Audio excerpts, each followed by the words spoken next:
Hello and welcome to another stream, which today will be Vilayna's Adventures, and I read Homestuck. So gonna be doing 2 Vilayna missions in Halo, then reading more Homestuck. So yeah.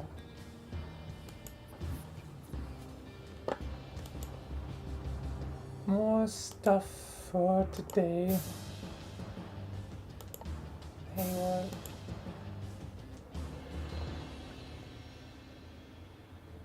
But yeah. Just time to begin once more.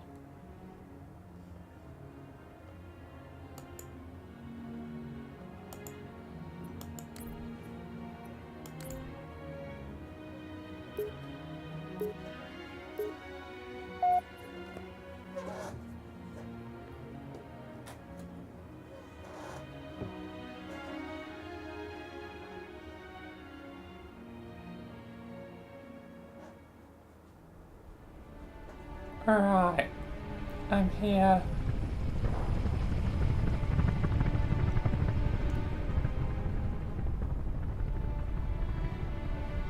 Must be getting close to the end of December now. Noble 1, this is Noble Actual. Noble 1, go ahead. We need that base taken out, son. What's your status? Still outside.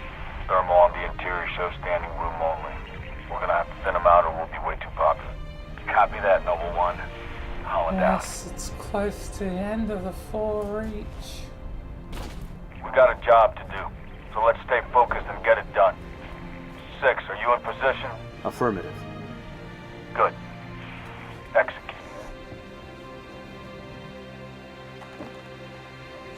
No, I'm an OST Government once owns the more. sector now, but they're defending for a major strike, not a small group fellow infiltration. OST. Eliminate all hostile ground-to-air defenses so the rest of Noble can land at Sword Base for the torch and burn. Keep a low profile.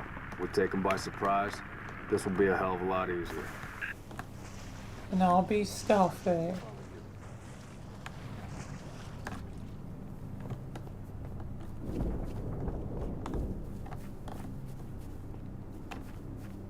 Hello. Oh, great.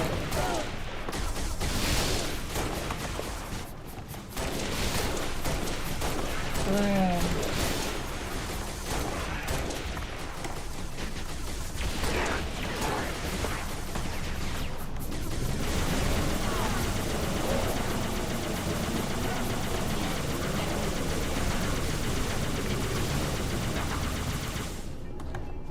Alright. Cat was right. It does seem like overkill. Sending us back here for a simple demo op. Oni thinks it's worth it. Want to tell you something? And tells me things ain't so simple. Might be a Scorpion that's still operational, 6. Take a look. I'll take a tank. Boom.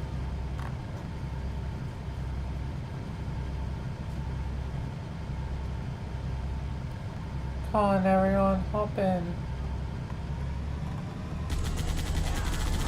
Area secure. Yeah, come on, pour it on! Oh, damn it! Taking heavy fire! Where do you want that shit from? Yeah, you want some too? Take out the boat! I got guys like you for a living. Give me the 6 over here. Go down. God. Let's take him down. They're right on us. Can you Get him out! guys? Line him up! That's bad.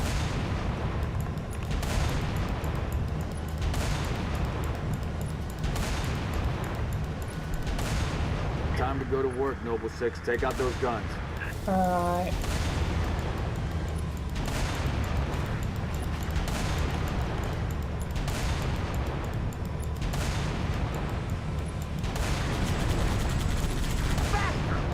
First target neutralized. Falcons, stand by. Nice job, 6. Falcons, commence descent. Meet you inside the base, Lieutenant. Line them up! Right. Cover fire! That goes kill me! Target down! I'm under fire! Sweet mother! One little tank is just slowing our march.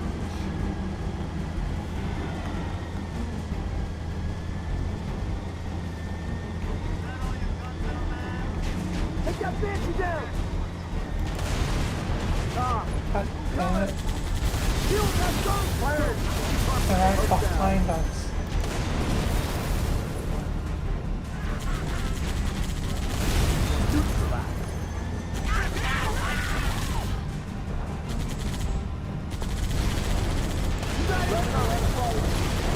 Noble team, Falcon group has landed. Hostiles engaged. Units working on getting the gate open. Really missing cat right about now. Yeah, I already lost 2 members. Doesn't want another team basically Plenty to go around! get defeated. Good. Gates open, boss. 6, get over here. Cubbies all over the base.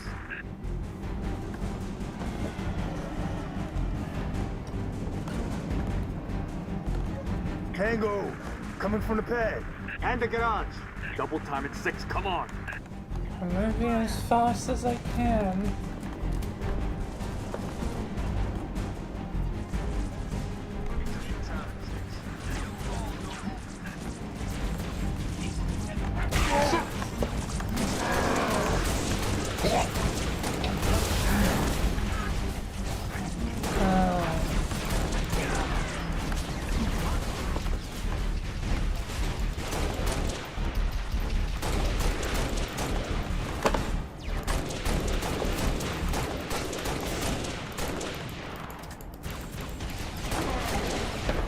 God damn.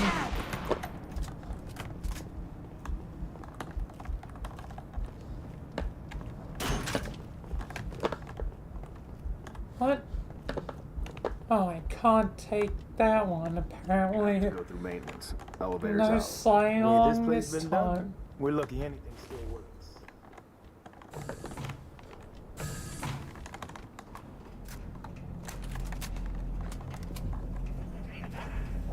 Can I use hologram? Oh, I can. I don't know if that's the most practical for me. You stand no chance.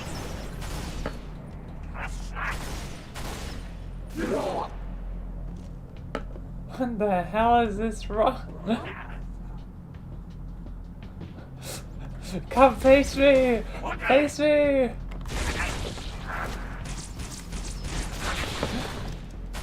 I'm the destroyer of worlds.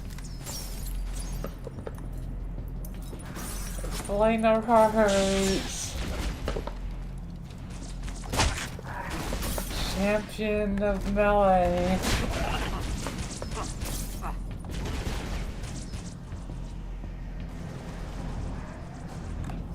Oh my god. Getting resituated.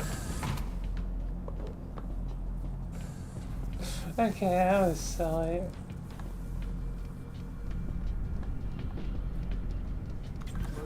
It seems more quick. Please proceed to the pre-arranged coordinates.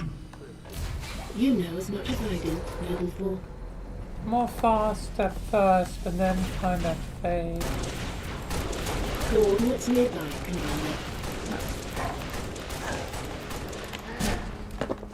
Okay, time to run. Oh fuck.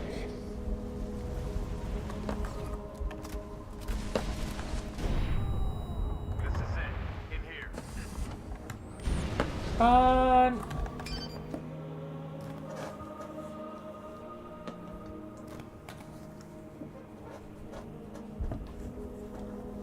With the most goofy run of all. Looks like they got themselves cornered. Or we're committed to the position. I'm going with cornered. There's nothing here. No load-bearing columns either. Sir, if we're supposed to blow this place, this ain't the spot to do it from. Dot, check your vector. Vector confirmed, Commander. We are precisely where Oni has directed. Apologies. Coordinates revised. Please confirm? Revised? By an AI of unknown origin, whose clearance is well above my own. Well, it's pointing us a click and a half east and 2,000 feet underground. I didn't bring my shovel, Commander. Sir, I say we go AI free on this one. Obviously, these coordinates are junk, and the longer we go chasing them. What is I'm this, guessing Doc? they're not young. Our revised route, Commander. All right, we came this far.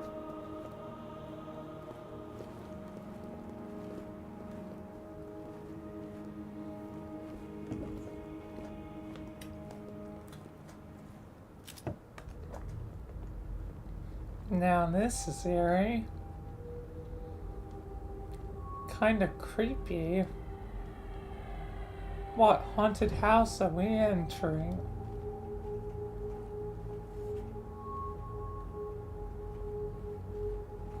This has Arnie written all over it.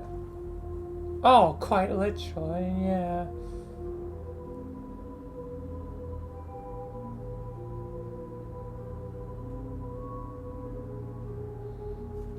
Your new Arnie AI friend tell you is- anything else, Dot? Very secretive. Dot. She's been expecting you. That's perfect.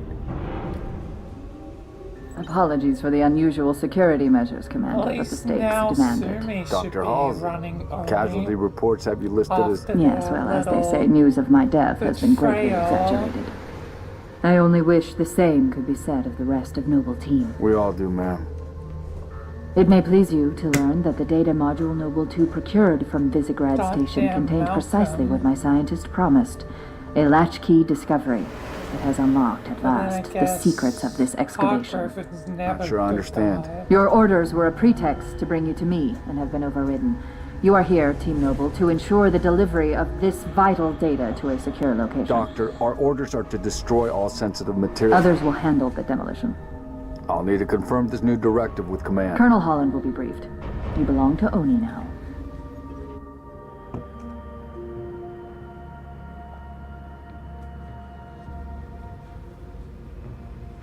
Before you is an alien artifact neither human nor covenant in origin, advanced beyond our comprehension, until now.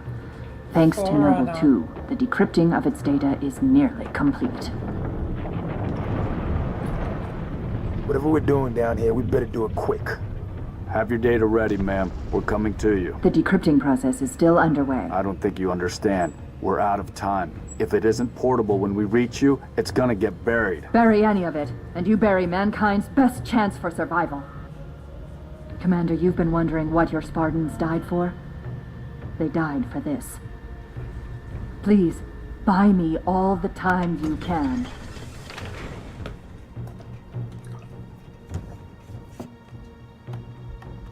Let's find Halsey's lab. Move. Alright. I'm seeing turrets already in defensive positions. This cave's definitely not a natural formation. I'm still running like... Spartans, you cannot allow the Oh, Covenant we to break are. through the door to my lab. Understood.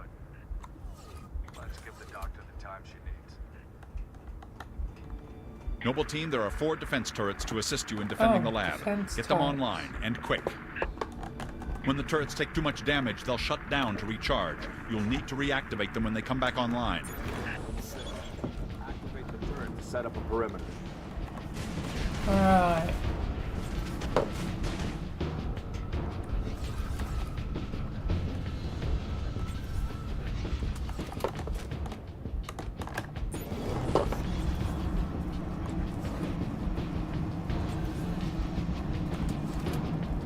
Guess I just have to run and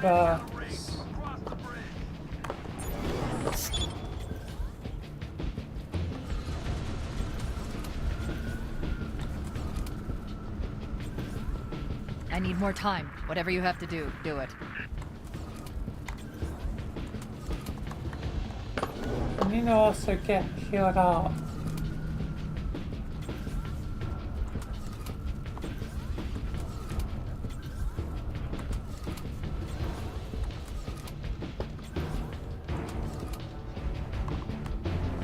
At least there's plenty of stuff to heal with. 8 damn medkits, damn. Alright. Probably doing well then. Probably should take a heavy weapon. It's probably gonna be some stuff to deal with. Can I use this? Yeah, I can definitely use that.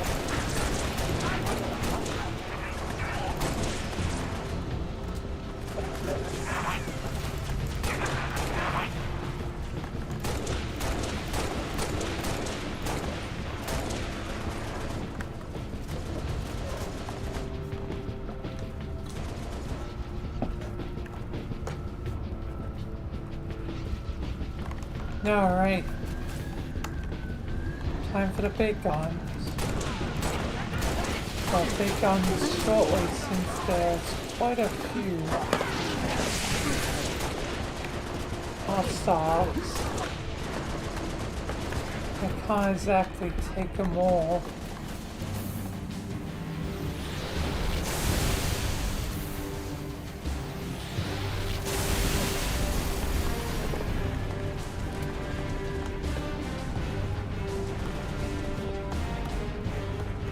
Okay, things are gonna start getting crazy.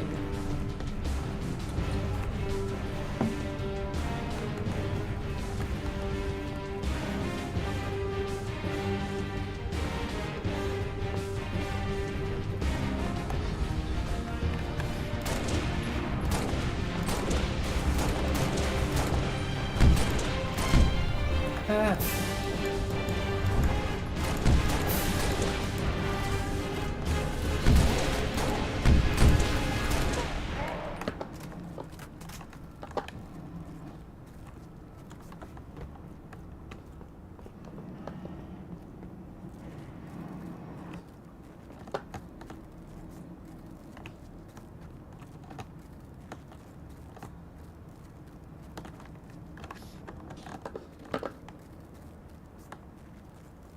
Yes, more of them are probably this way.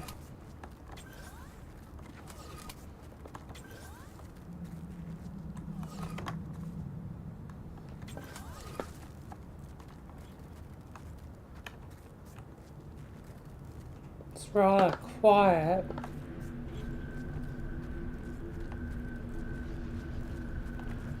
Hold on, Spartans. I'm getting close. Oh, here come more.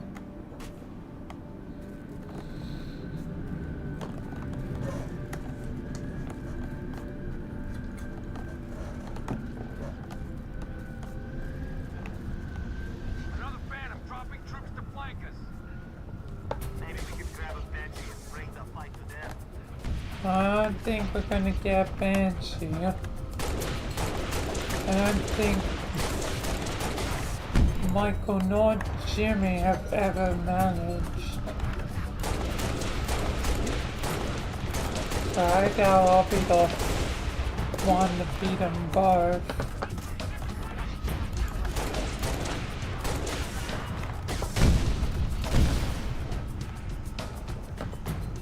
At least not in this sim.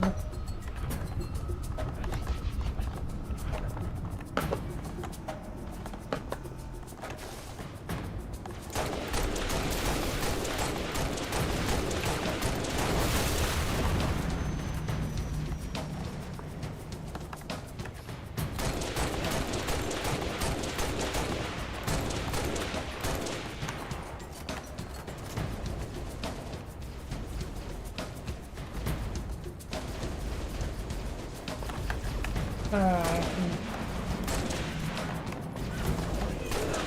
Oh, maybe instead of a Banshee, I take a guard. This is why I'm used to take the fight to them. Yeah, this will work better.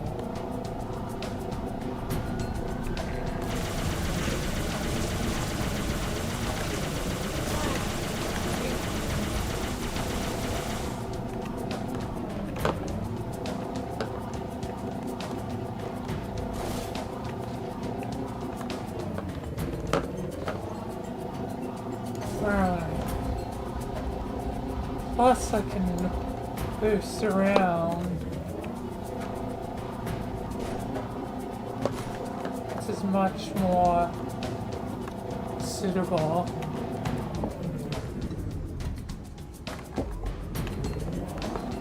The package is almost ready. Just a little more.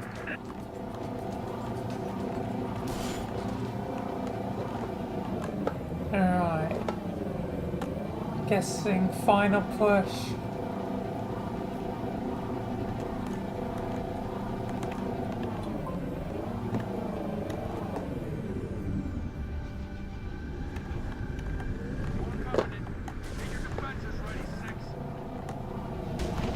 I'm ready.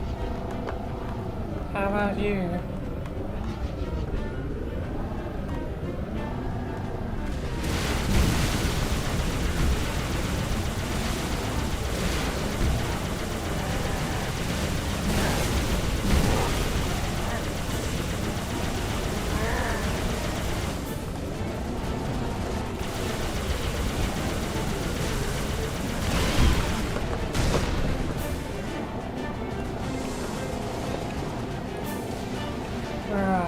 Well done. Great. I'm opening the laboratory door.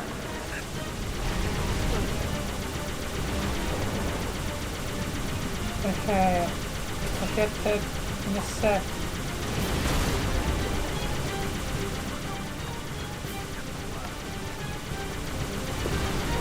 Yeah, just a sec.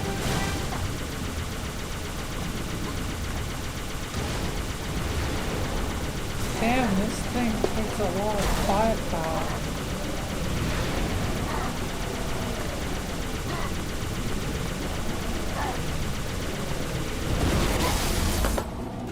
Jesus. Is there a more efficient way of doing that?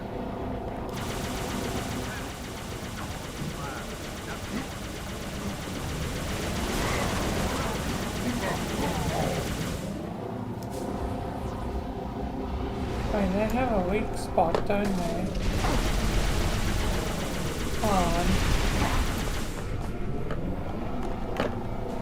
On the back, but it's hard to get to when it's literally right against the thing.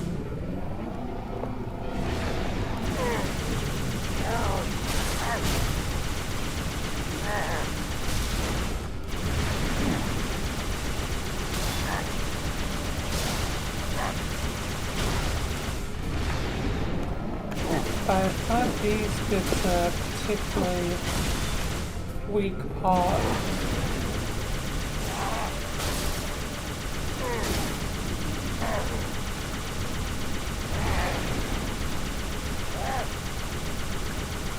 Is it gone to weak part? Yeah. Okay. I've definitely learned how to deal with them more efficiently. Is that another one?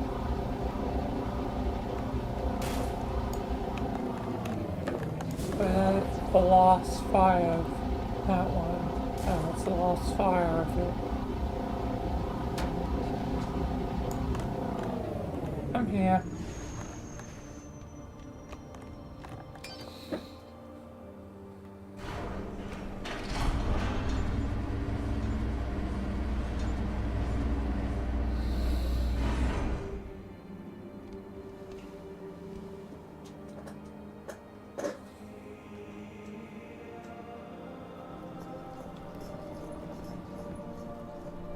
Alright.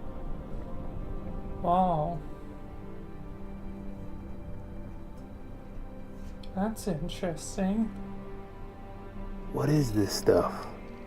Knowledge. A birthright from an ancient civilization. This AI is its custodian, and she has chosen you as her couriers. Chosen? By an AI? By this AI, yes. Her measure of you carries as much weight as my own, perhaps more. You are to take her to the UNSC shipbreaking yard in Azad. There, you'll find a Halcyon-class cruiser waiting to get her off-planet. I understand. Cortana's, Do you? at this point, completely Mankind is gone. outmatched. When Every Reach falls, fragment, and it will fall, every our last annihilation is bit. all but certain. Unless But we can glean from this artifact a defense against the Covenant. A game changer. On the level of the conical bullet in the 19th century, or faster than light travel in the 23rd. And what if we can't? An apt question if there were somewhere else to place our hope. There is not.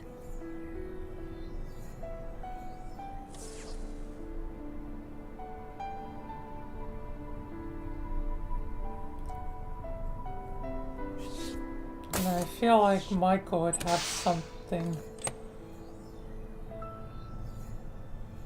of stuff to say. Take it, Lieutenant. She has made her choice. You're right, Vilayna. I figured you would show up Do you have it? sooner or later. Yes, Say the words, please.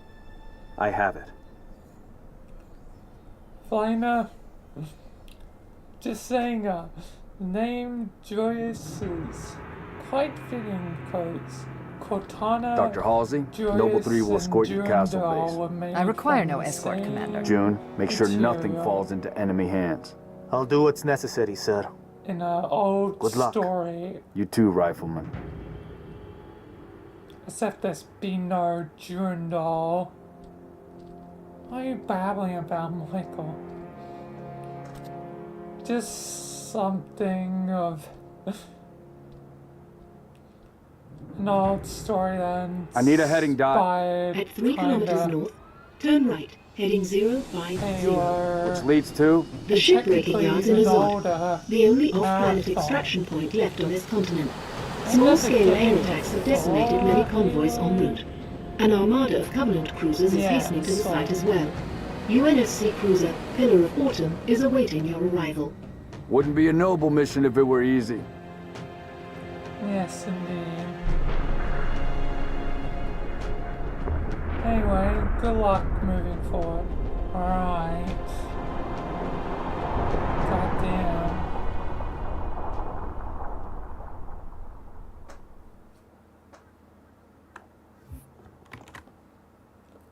Alright, stop and start time. High guard and high art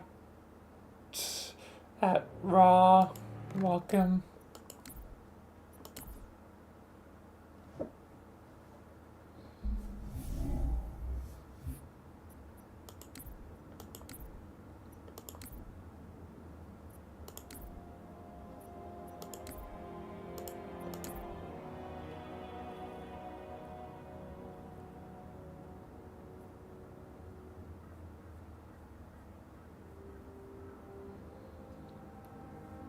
Time to head into the Pillar of Worm and Lone Wolf.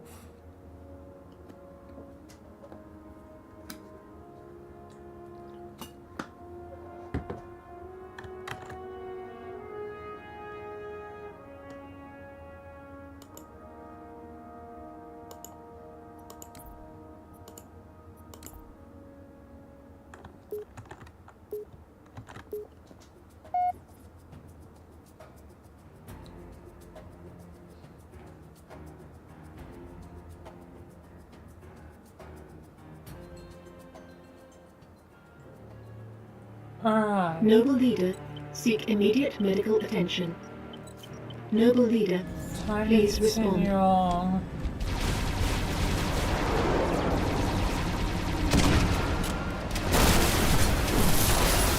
Please respond. Sierra 259. You are alarming me. Not sure how long she's gonna stay together. Skies are jammed up anyway. Gotta get you off her, Lieutenant. Sir, you Don't want to hear it. Get the package to the Autumn. done. Not yet, it's not. Emil, go with him. It's a ground game now. God damn it. It's been an honor, Don't sir. Likewise. die. You're gonna die. I'll do what I can to draw their fire. Just 6. like 6 That AI died. chose you. She made the right choice. And Emil. On my mark. What is he hauling? He's Mark! hauling nothing. What's the package already?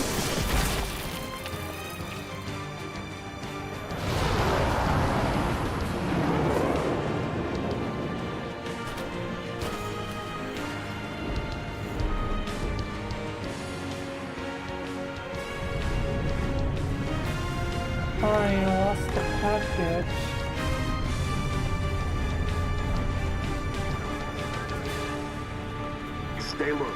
Let me draw the heat. Just deliver that package. Here's our destination, 6. Pillar of Autumn. I think humanity's doomed.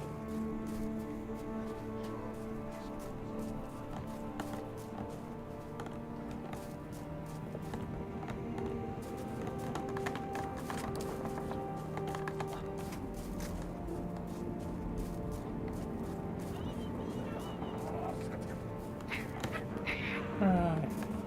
Oh, hi, they're all on to me now.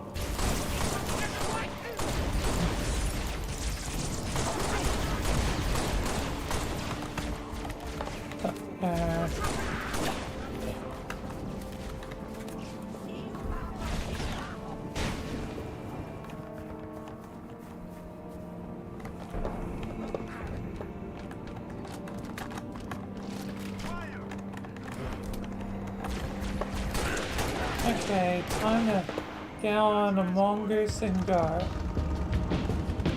Emil, I think I'm gonna win the race.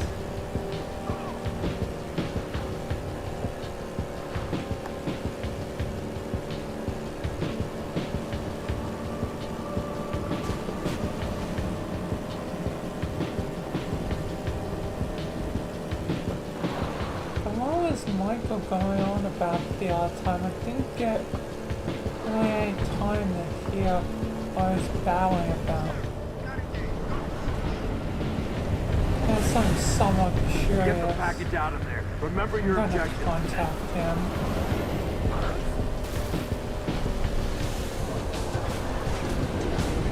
Michael, what was that thing we were babbling about at the end of the last sim the other day?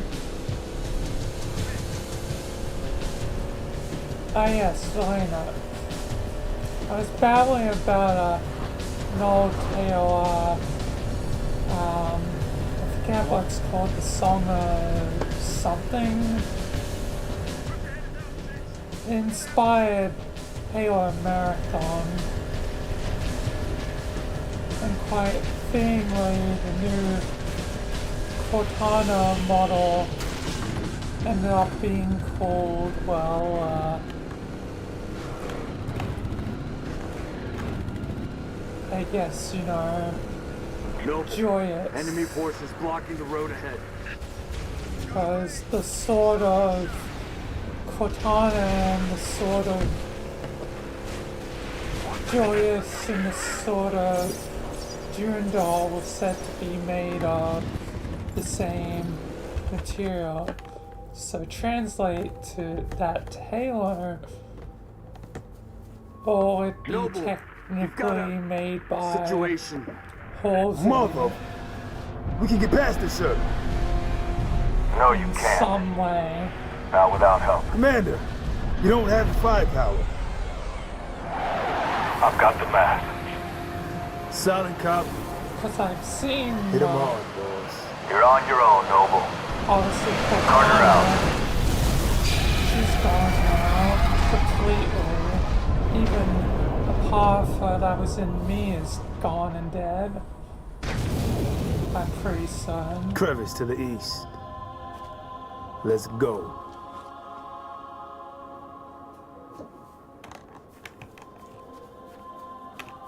All that's left is Joyous. Which, safe to say, they're probably on their last slide now. But, given Foundation technology, she ain't gonna go rampant in, 7 years. Benefit of having enormous technology and true AI capability.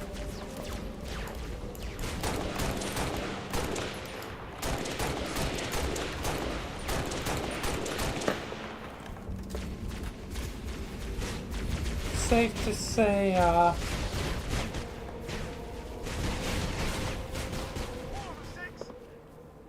you know,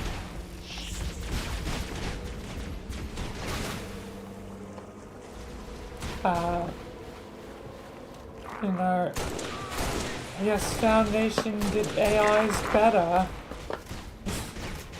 Even though most of technical AIs I've dealt with are usually evil.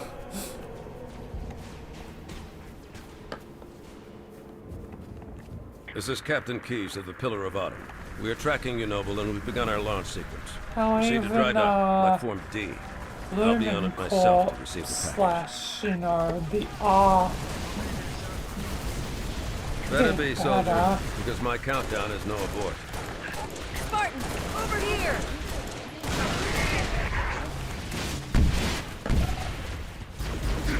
So, yeah.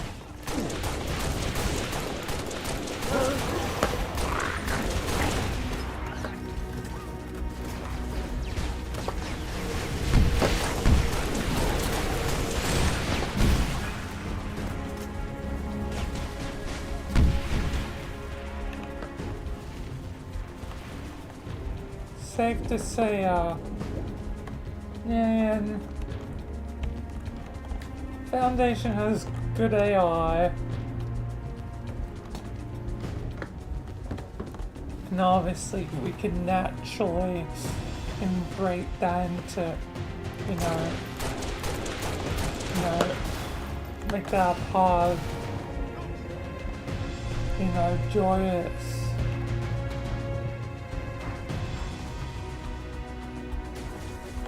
The only one that's technically unaccounted for is Jurandal. Well, if I know anything about Halsey, oh god, we might have another evil AI somewhere.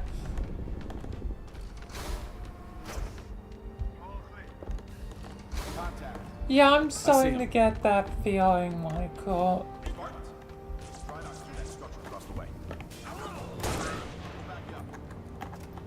Sure, Joyous should be fine.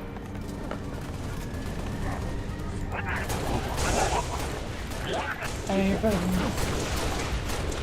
just in case, even though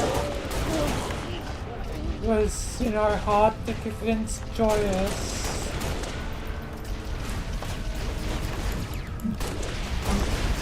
Did a, scan.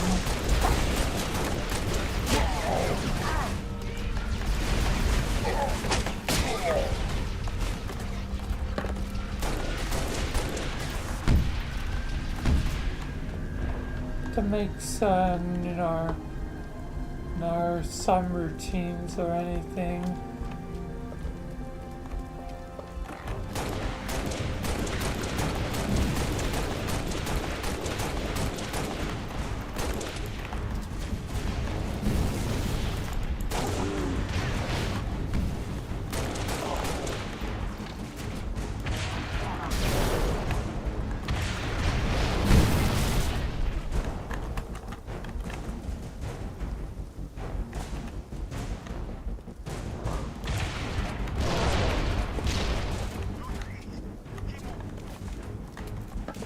So yeah, I made certain Joyous wasn't altered by Halsey.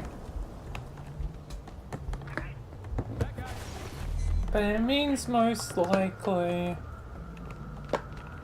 if I am right, if the universe, multiverse always proves to be accurate,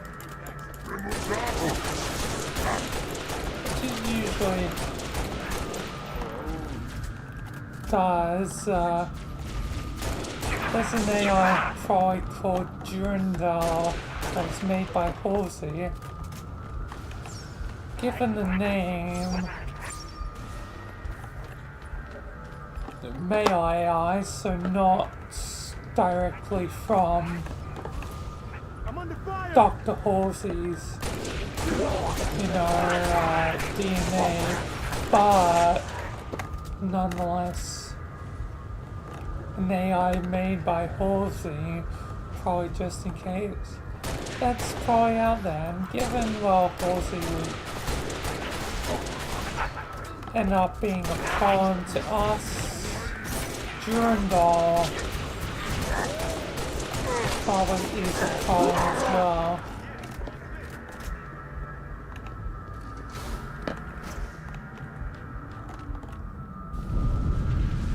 And haven't had a real proper crackdown. We're running out of time here, Spartans. After, you know, the incident.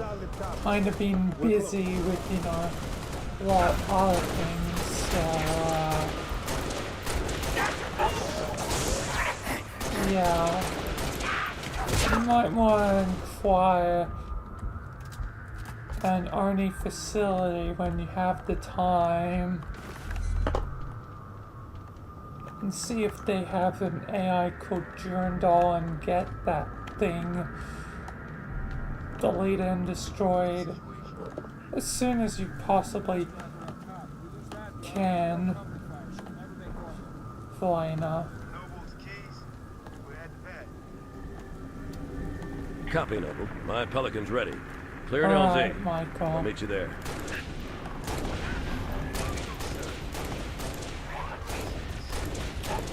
I'm glad your weird, nutty brain helps occasionally. I'm in position. And I'll take out as many dropships as I can. 2 words, Michael. Nerd emoji. I'm not doing this again. Fine. But thank you. No worries. Next time, maybe don't hire crazy scientists. Hey, I didn't run Arnie. It's all good. True, but you should have done what the USC did. Didn't they always have her in the cell or something, or have a lot of restrictions around her? If from the files I've seen and I've seen myself are true. He was quite clearly early in this sim behind a glass wall. Like a cell. Okay, you make a lot of good points, Vilayna.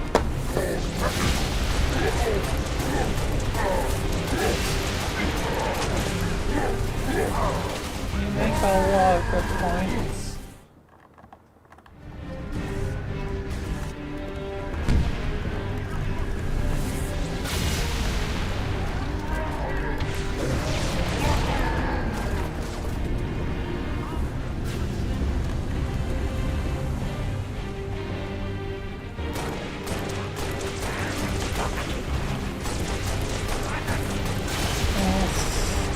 I should have been more careful.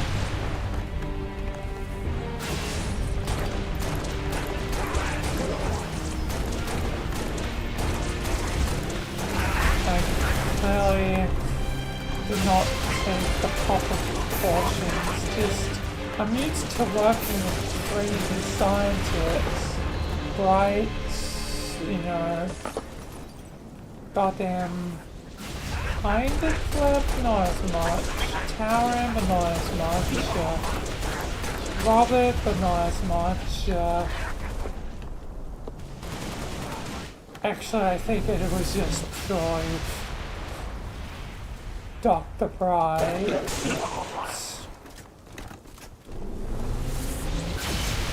Yeah. Okay, you might have a point.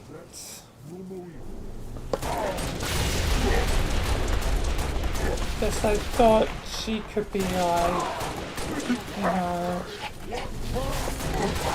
like the rest of them. You got more on the way.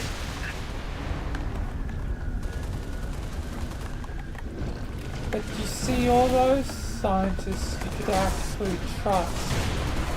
No one trusted Horsey.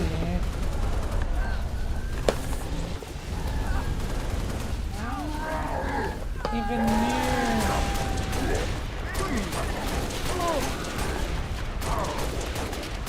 You know, probably didn't know. Trust her.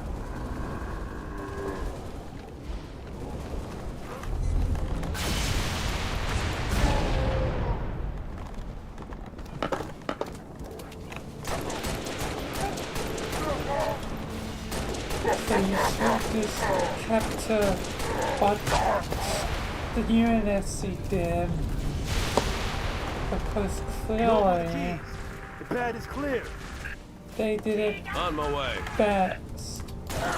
6. Time for you to leave. Get the package to the pad and get your ass off this plane. Alright, I got your back. Sheesh.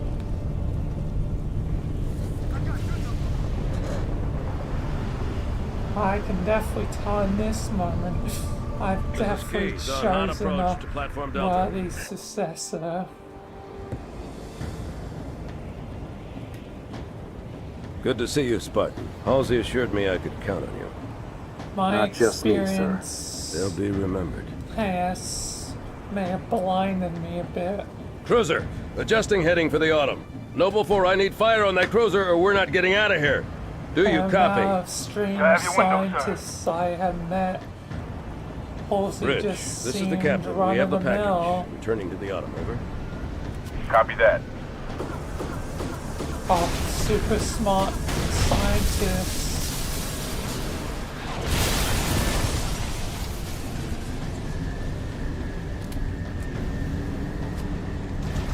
But now they're all gone, all dead.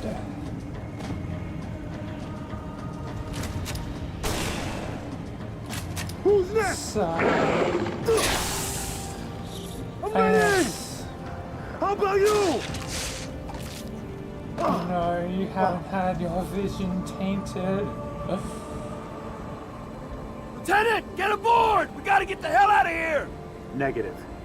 I have the gun. Which means you go into Good luck, it sir. with a clear head. Good luck to you, Spartan. It does kind of suck though. We've lost the best of the best minds. Because there are no real special Noble things. 6, get on that mass driver and clear me a path. Usually, real special things were done by me, actually. Yes. You essentially became the mad scientist. I never really thought of it that way. Aren't you briefly a part of the science team? Yeah, briefly. I never expected that you actually be a actual good scientist that could get things done.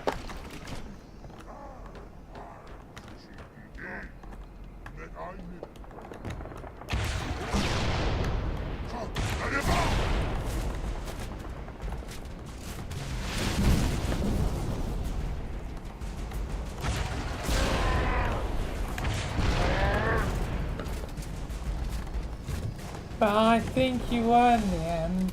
I think you underestimated yourself, Michael.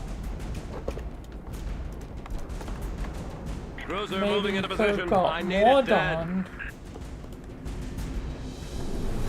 I mean, you still can get things done, just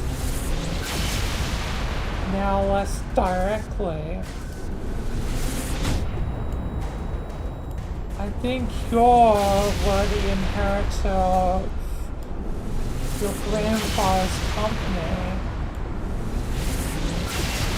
Anderson Robotics. You have a smart mind. Put it to use, Michael. Yes, driver won't crack those shields. Steady start. Alright, Vilayna. Thanks.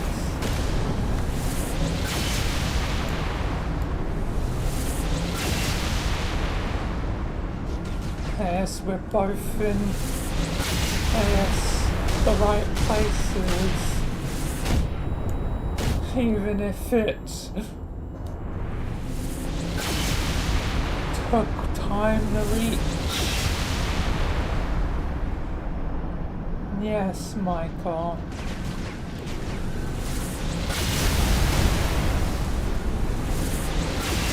Yes, then you're right. Hit her in the gut. Yes, I am worthy of Good gun, Spike. leading the Foundation. All stations, brace for cast-off. Even if I don't feel like it. I guess I'm worthy of doing something with Anderson Robotics. Hell, maybe it can go beyond robotics. Exactly. Michael, that company could expand to do much more under you. It could be Anderson Sciences or something. I don't know. Just a suggestion. Yeah, I guess This you're is right. the Pillar of Autumn. Vilayna. We're away. And the package is with us. You know what? Honor your request. I think I'll be Anderson Sciences. Alright, Michael.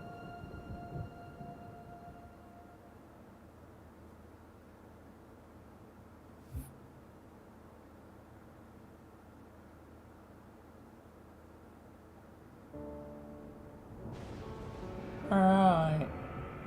Is this the end? Yep, you're reaching the end now, Vilayna. Kinda glad we could have this chat. I had to see you finish Reach. While I do my work. Yep. I think we both, I guess, know what to do and what we can do as we move forward into the future. Anyway, I guess now I just gotta fight with all the effort in the world.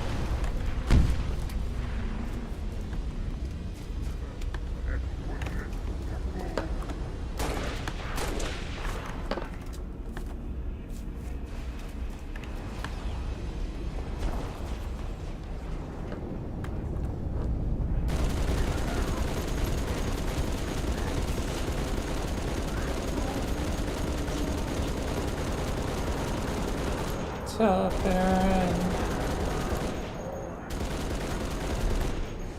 and nothing left to do but fight, I suppose. Oh, I'm out of here. Yep. I definitely wish you the best, Vilayna. I wish you the best, Michael. Oh god.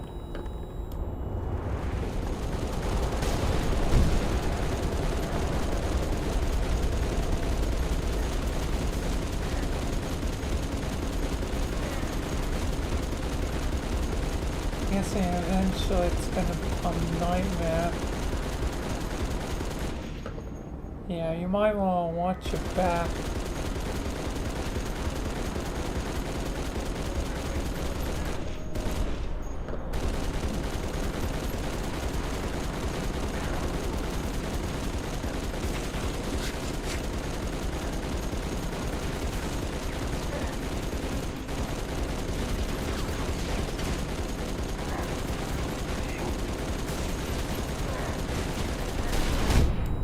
Okay. What the heck? Why am I no longer detached the thing? I was able to do that earlier.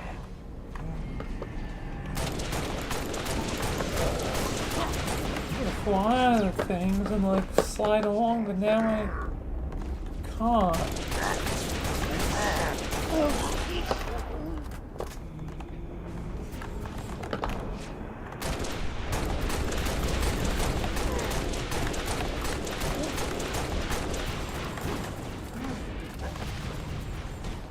Oh, great, hooray.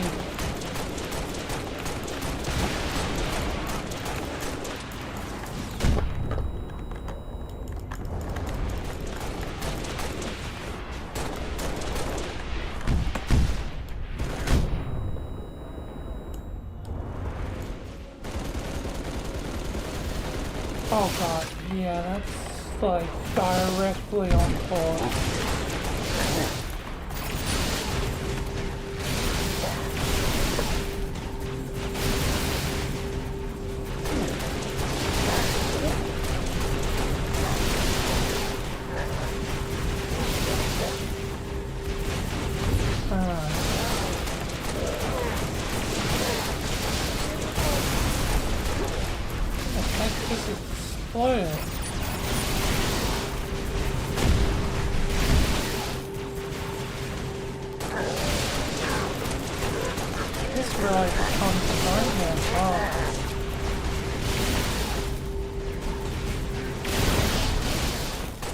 Yeah, it basically becomes impossible to line up at a time.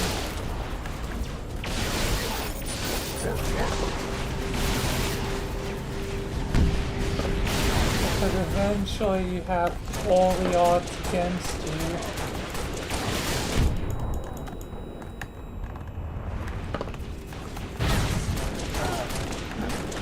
Eventually it becomes really no weak enemies.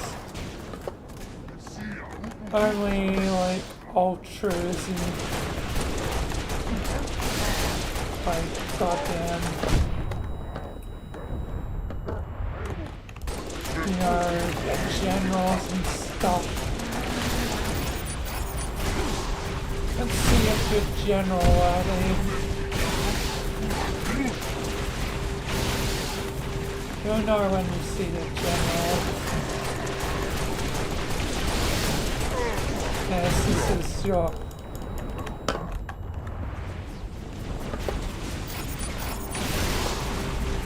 true test of if you're worthy to be a general or not. If you can get to general level, I mean, it basically proves that you are a general. Oh, but now they're starting to anger. They're starting to get real hostile.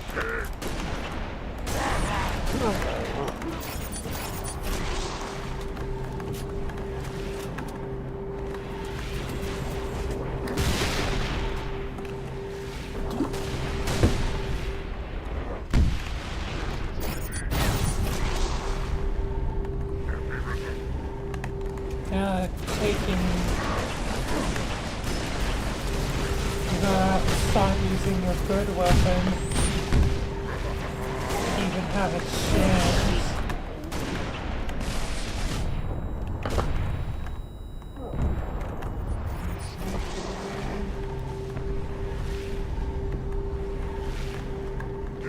I mean, technically you're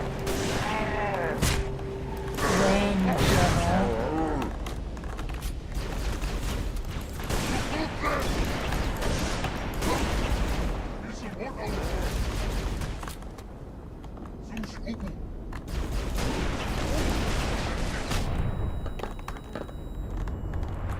Oh, yep, here come the generals.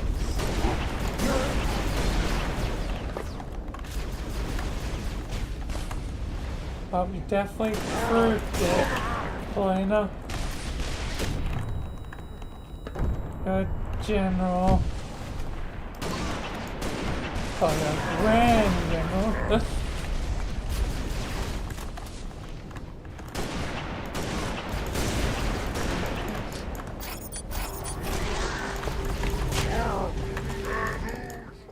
Yeah, generals are not easy.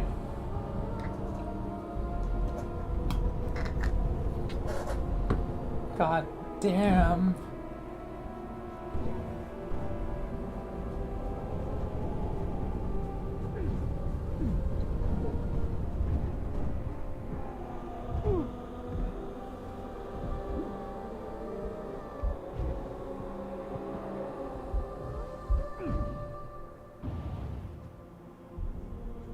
That's not my helmet. Yeah, it kinda does that in the sim, Vilayna. Man. I guess that's it though. Basically. And it changed. It didn't take long for Reach to fall. Our enemy was ruthless, efficient, but they weren't nearly fast enough. For you had already passed the torch. And because of you, we found Halo, unlocked its secrets, shattered our enemy's resolve. Our victory, your victory, was so close. I wish you could have lived to see it. But you belong to Reach. Your body, your armor, all burned and turned to glass. In the end, except your courage. It was you, Michael. That you gave to us. You gave us and with hope. it, we can rebuild. You made certain that everyone had a better future. Thank you, Vilayna. Anyway, it's done now, though. God damn.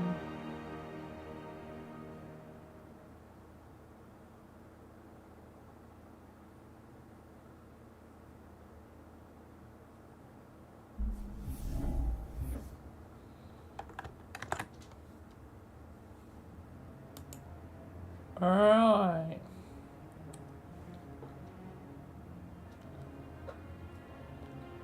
That's the Halo.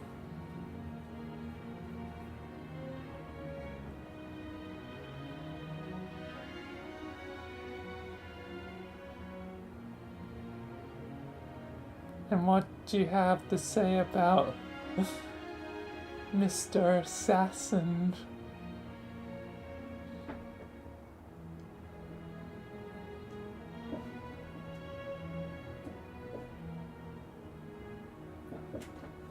Mr. Ashcott.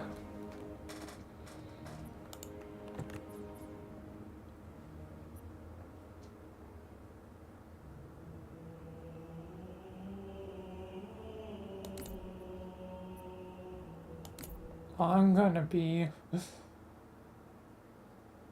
doing homestuck now.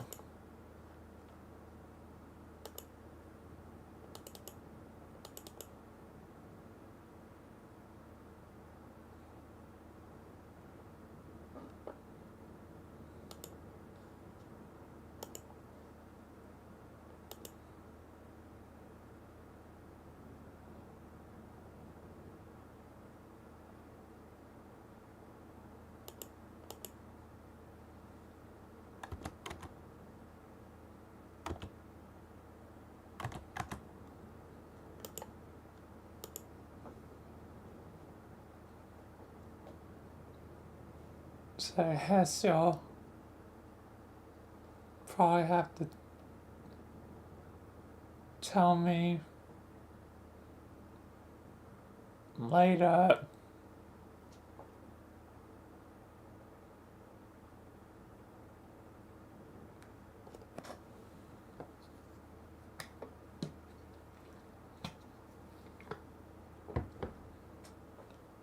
Anyway, it's the homestuck time.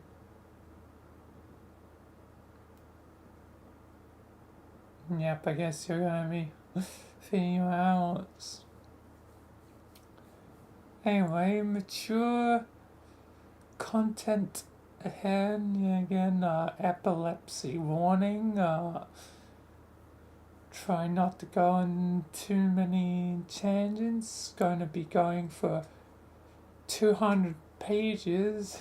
Bit confusing with all these clippings. Like,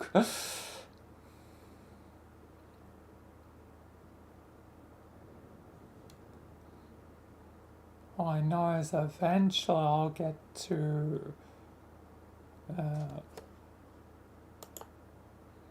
my aim of 4,150.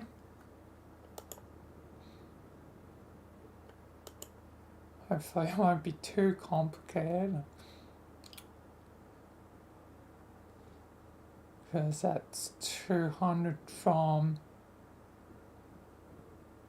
3,950, which is the number I would have been technically at if it wasn't for the clippings. But yeah, anyway, let's begin. So 5 this time.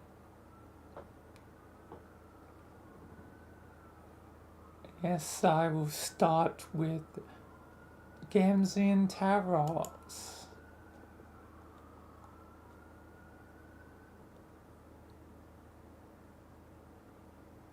If motherfucking magics or wherever known at, then it's easy to be missing what fucking the haps. But I'm all scooping at miracles. They're up in the air. Got me seeing all the miracles. They're here, they're there. See the short of miracle, they're all up being basically pretty much everywhere. Fuck. Oceans of Faker. Fucking glitter like space. A fist full of stardust. What's poof in my face? A million horns honking, rackets and piles. A wheel drive, what can rock in style? Is short that why I wish for, because motherfucking chorus, bro. I'm all a firm believer at the miracles. Do you have time for my miracles, brother? Do you get your notice on the miracles? So many fucking miracles, the magic motherfucking miracles, honk.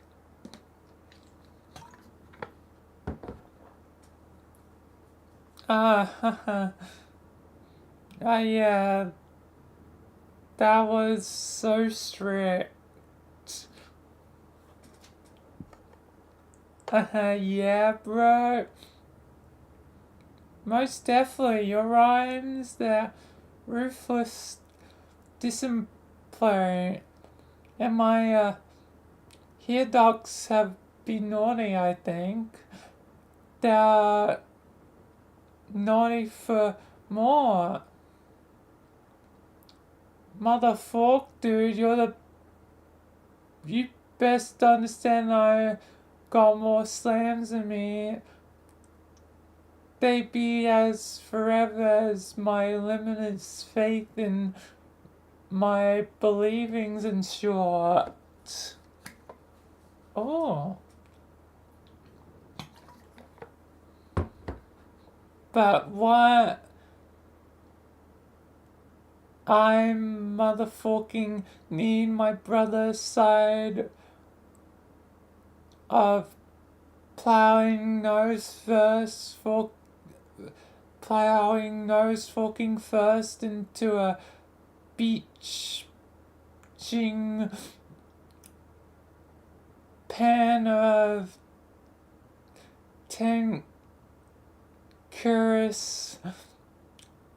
Masalgai, what? Is to check out what slams you can stick in my ducks. Yeah. Oh yeah. These most entirely can be provided. They can be dropped straight into the offices you mentioned.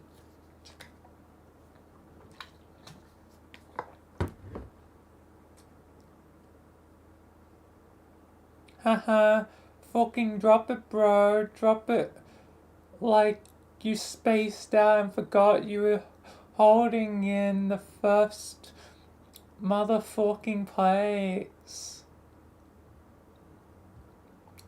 You brought up the pen in the last stanza, but the one I'm a fan of is the pen handle Papa Cheetah.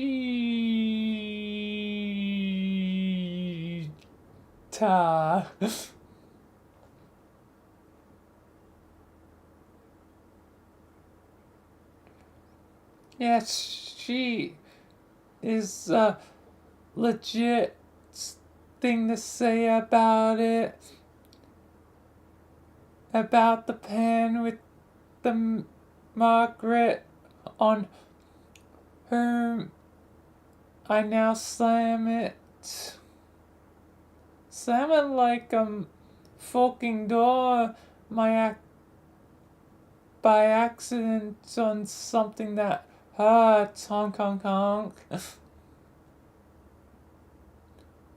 You can't handle my slams, well, unless you, when you can, in case that's cooler.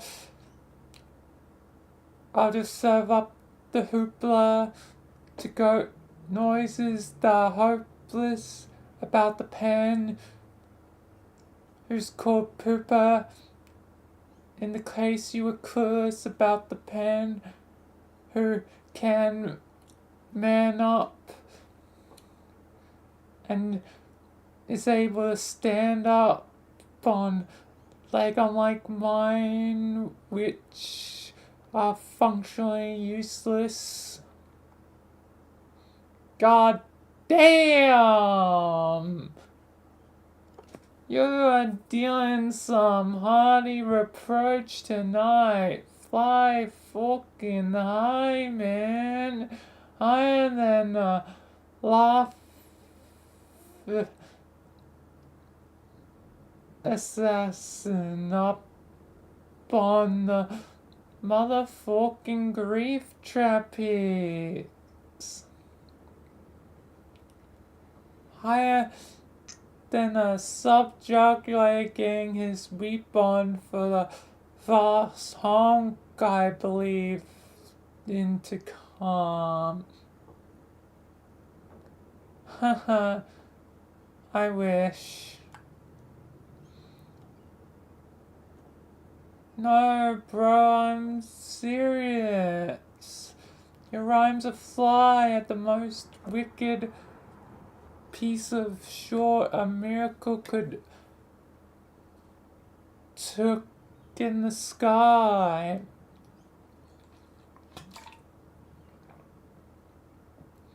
Someone clip their motherfucking wings so I can stand a chance. Whoops, I mean sit a chance. Fork.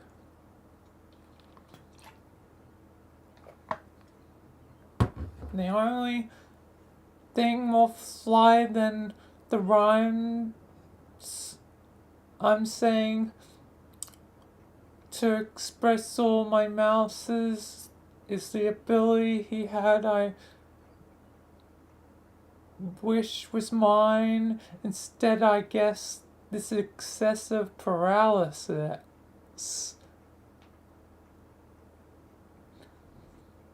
Look out for the hook, bro. Get out for those wheels.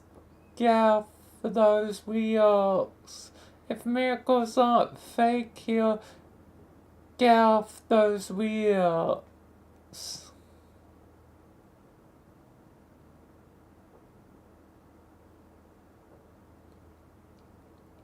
But high in this case has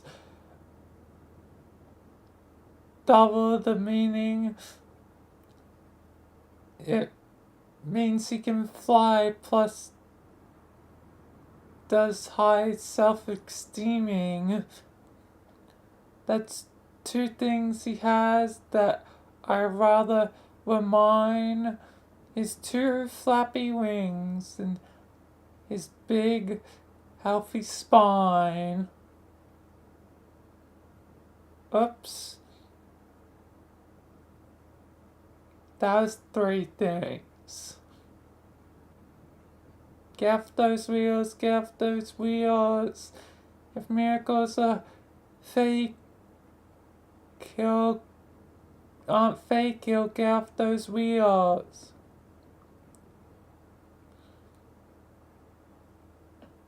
Using my lace useless foot to kick it back to you, friend.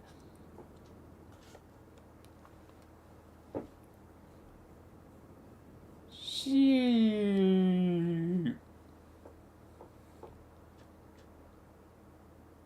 Slam it, like the door in the face of a calling drone. Let's pretend that's a real possibility and not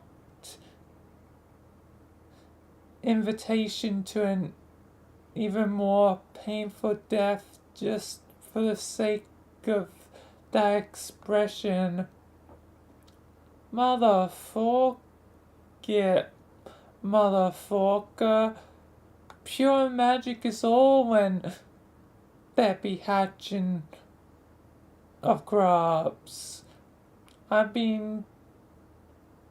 seen short that would shock your look-tops. I peeped on a place of 6 trillion hammers all up at one rock, bleeding equals. It's easy to see if you search all your feelings that peace happens first and murder's the sequel. It's the beauty of the carnival. The magic's in the tents. Fucking darkness outside, but the light makes you wince. Just take my motherfucking hand, bro. Put on your shades, put back the flap, and get off those wheels. Okay, I did. Now I'm on the floor, motionless in a terrible way. So I gotta get back on the wheels. It was.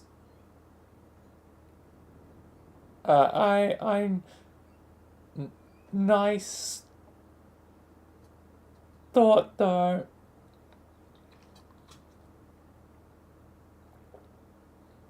Haha, fuck, motherfucking yeah. Let's take this ninja pitied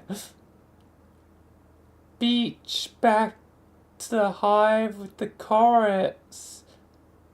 Together, my miracle brother. Yes.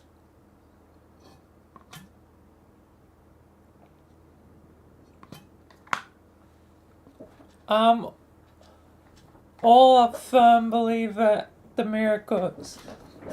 Do you have time for my miracles, religious friend? Do you get your notice on the miracles? So many racist, afflictive miracles. The Magic Mother, excuse me, also expletive miracles. Fork, yes, here's where the slam turns into nothing but honks. Honk honk honk honk honk honk honk honk honk honk honk honk honk honk honk honk honk honk honk. Fork.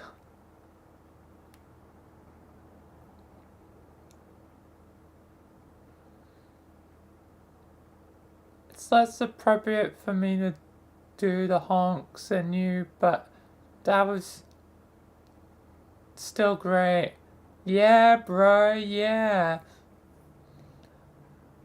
The slams were truly prime, and your religious views, though I don't share them, are reasonably inspirational. I think I'm in the process of releasing at least one a year, one tier.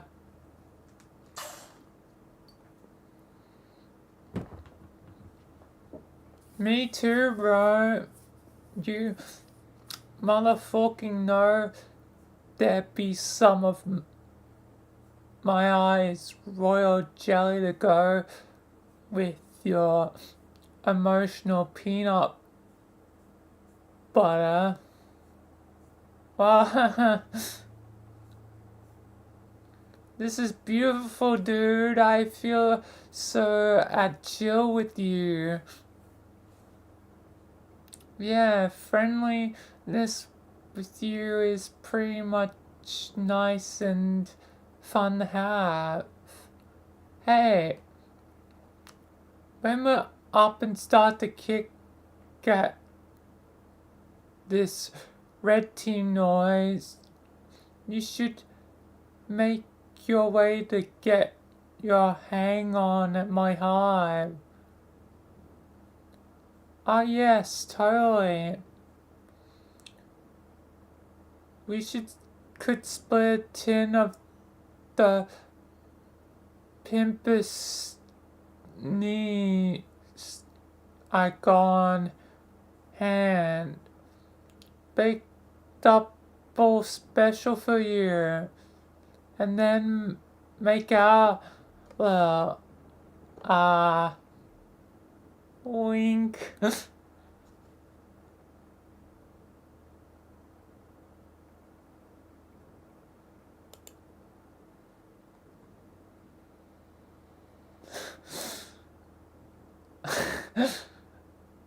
Taras does not know how to process.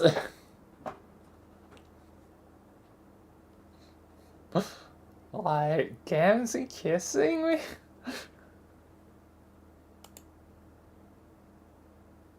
Ah, we got the frogs. Jade and the frogs. God damn, Jack is just... Die, you frog, die! Rivet, rivet, die! Oh god. He's still flying here. That's so messed up. Yeah? It's okay. As long as he's as long as he's telling me like a lost puppy, at least he's not killing anybody. He's killing the frog, Jade. He's killing the frog. Don't trust him, Jade. I'm telling you. He is a stab-happy, planet-exploding arsehole. remember what I did to Dave? It was like this whole episode. You had a hysterical episode about it, remember? I remember the episode. But it's okay now. And I'm kind of starting to think that he was just his way of saying hi. My dog used to fetch my bullets too. I really think he believes he is my dog on some level. Don't turn your back on MJ. Don't turn your back on the puppy. Don't worry, I'm keeping my eye on him. No. Bad, Jack, bad. Bad boy. No treats. Whap.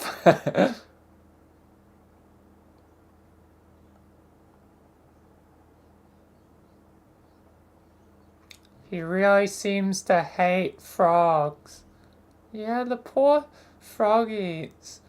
My Jack had this irrational thing against frogs too. I mean, my normal Jack, not psychopath omnipo Jack. Death agents are heavily predispositions towards the murder and desecration of amphibious life forms and their iconography, respectively. Frequently I had to thwart assassination attempts from the kingdom, or extermination attempts is probably better to say.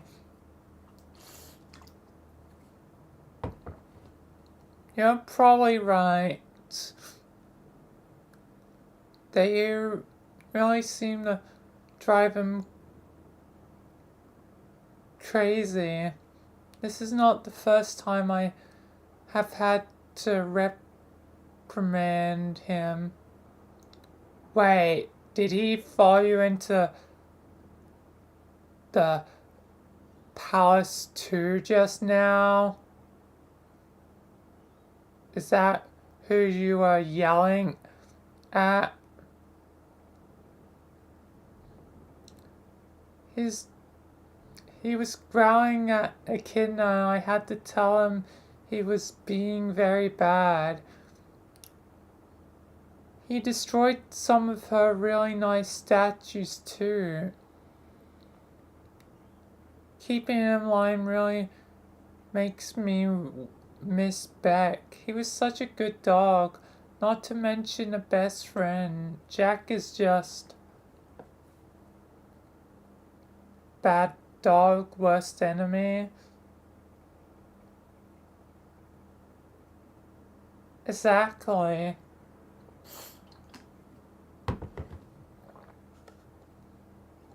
I don't like this a fucking bit.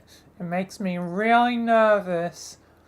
You're just chilling with the unspeakably powerful mass murderer with the brain of a wild animal who's about to hop sessions and try to kill all of us in a few hours. And what were you even doing there again? You still haven't told me. Huh? The palace.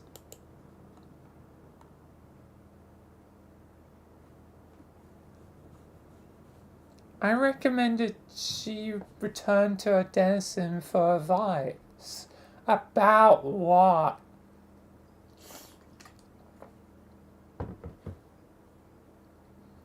The location of the final frog required to complete the gene sequence. One whose song should remove the last traces of dissonance from the waveform. The creature's quite elusive, remember? Oh yeah, you were searching for weeks. Yes. And you never found it. I had a good lead, but you decided there was not enough time left to bother with it. The reckoning had started. We had to kill the king.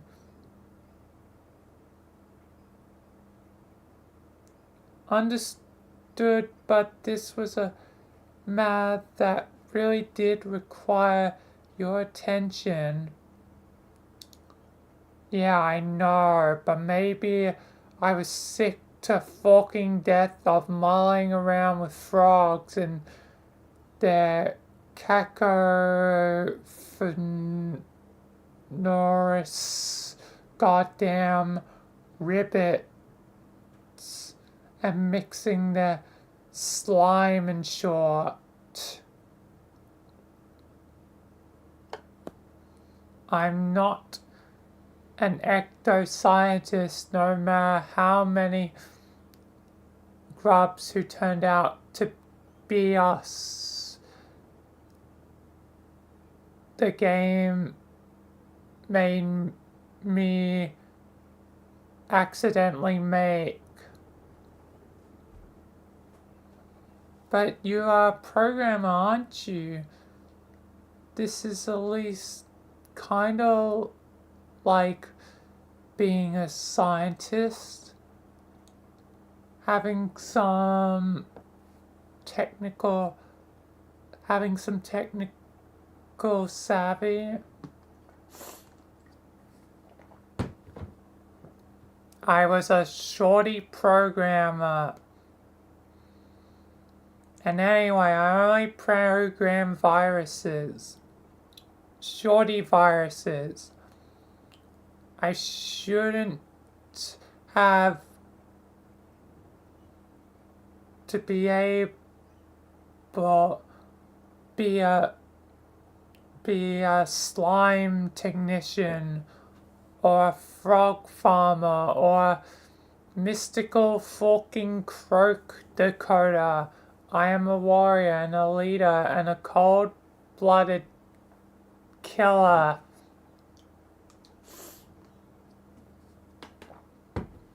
We know you are clearly very good at being all those things. But now we need your help with frog science. Can you help us?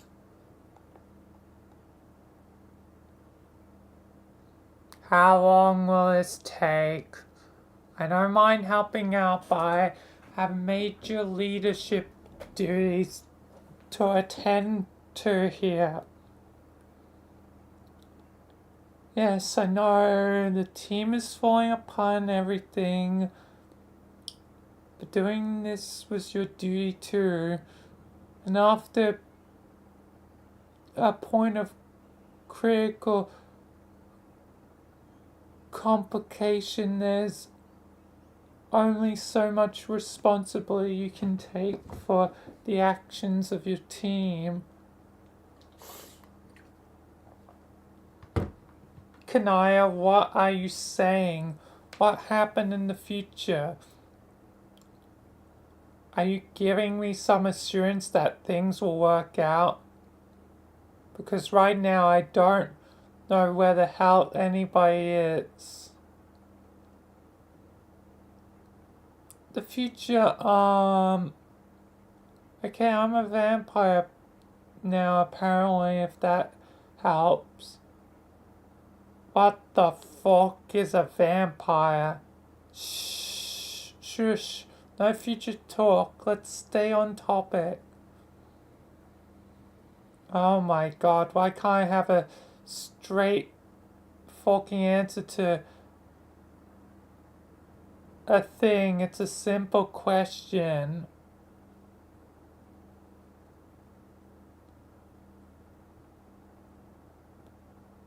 Kanaya means she's a very pretty girl with pointy fangs who has a bright, sunny complexion, wears fancy dresses. Thanks, that cleared up everything just right the hell up. And she drinks blood. Oh, you mean a rainbow drinker? Yeah, I already know about her trashy novel fantasies. Are we done showing around? They aren't trashy.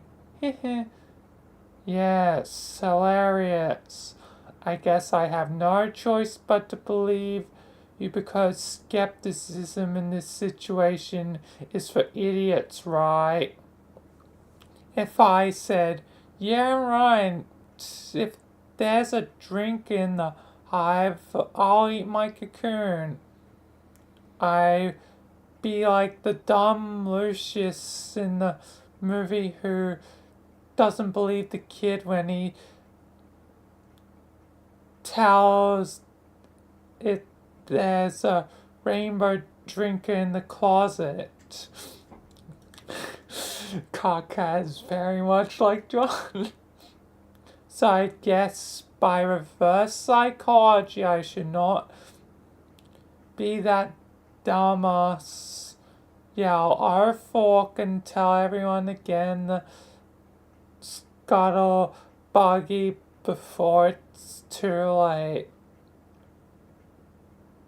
Well, fat chance I'm not falling for it. It sounds like a stupid movie. How'd you know what she looks like anyway? Did you see her in one of your afterlife bubbles? Yep. Why? When? Carcat, that information qualifies as future stuff. I don't know anymore. Sure is getting away from me. The more time goes by without word from Gamsey, the more I worry.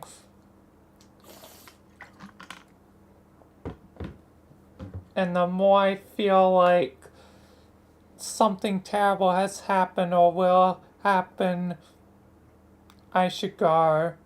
No, wait, just please listen a little longer. Yes, staying would be better, trust me. That this was and still is a very important thing for you to have done and still do. Maybe even the most important. Fine, but let's move it along. Did the echidna tell you where to find this frog? Not exactly, she just helped me remember. Remember what? Something from my past. If I accepted her terms.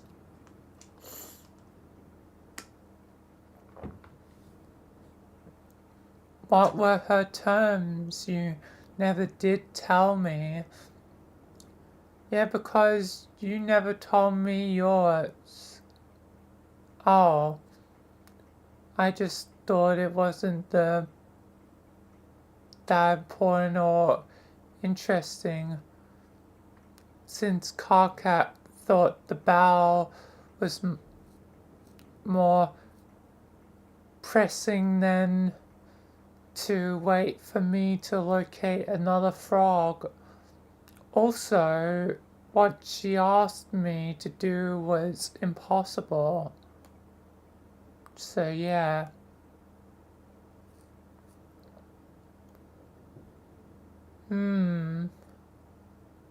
Yeah, she made me promise to do something that sounds impossible too. Except I actually agreed. I have no idea how I'm going to keep my side of the bargain now I think about it. Excuse me? Remember fucking what? Alright. Where the last frog is, or was. The thing is, the frog we need is nowhere to be found in the medium. It was on Earth, but only very briefly. It was when I was young, before I woke up on Prospect. I had begun sleepwalking, both on the island and on the moon, and I saw in my dream it was very bright. I saw something in the light. I couldn't tell what it was, so I got closer. But before I got there, I woke up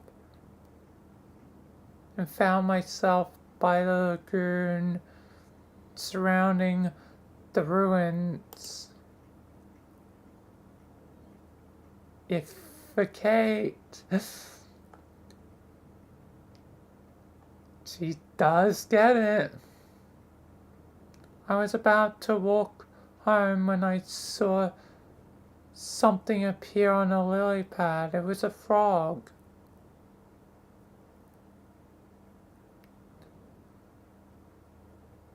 It was a frog, an amazing shiny frog, not like any other I've seen in the lagoon.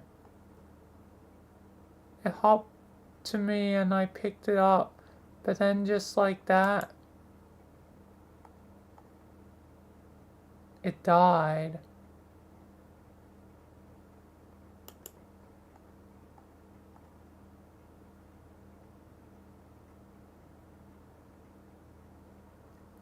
Later, my grandpa made a robot for me to help me with my sleepwalking.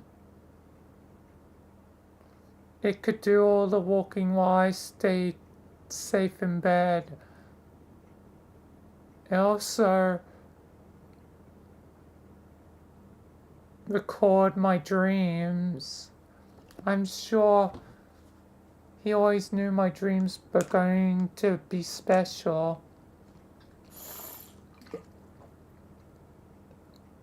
I suspected he knew it before I was even born.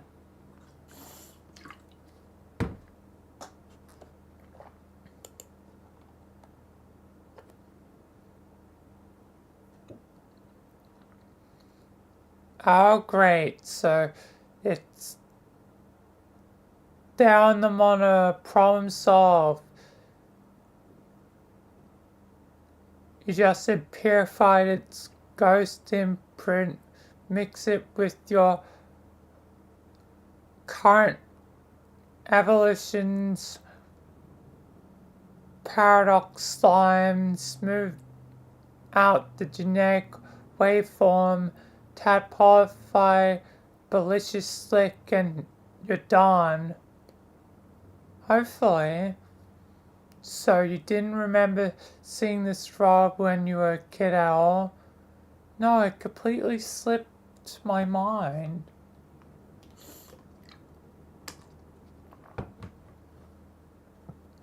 How did she get you to remember? I mean, what did she make you agree to? Well, like it was before, the choices she gives you seem to have to do with facing mortality and making it clear if you choose one path over another, it will lead to your death, and that your death may be necessary to accomplish a goal.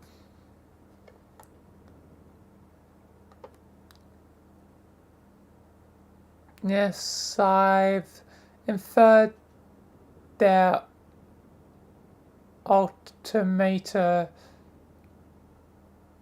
are all personalized variations on the presentation of such dilemmas. Yeah, but this is not really what made this hard. I mean, nobody wants to die, of course.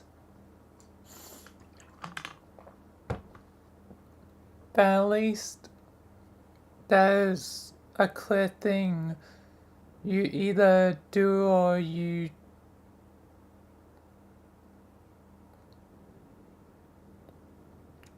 don't. You know? You said what she asked was impossible. It might be. What were her demands? She said if I accepted her help, that I would have to make a promise that when we left this place and wherever we end up going, she had to come. Huh? Not just Echidna, but all the denizens. Their passes, their consorts, their lands, everything. I have to bring them all with us. Bringing the planets.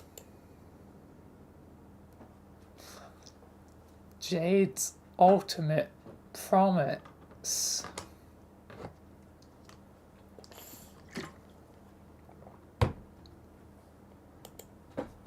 Bang. Bang, bang, bang.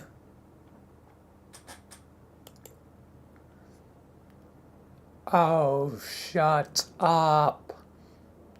What's behind that door? Okay, mystery door, mystery door. I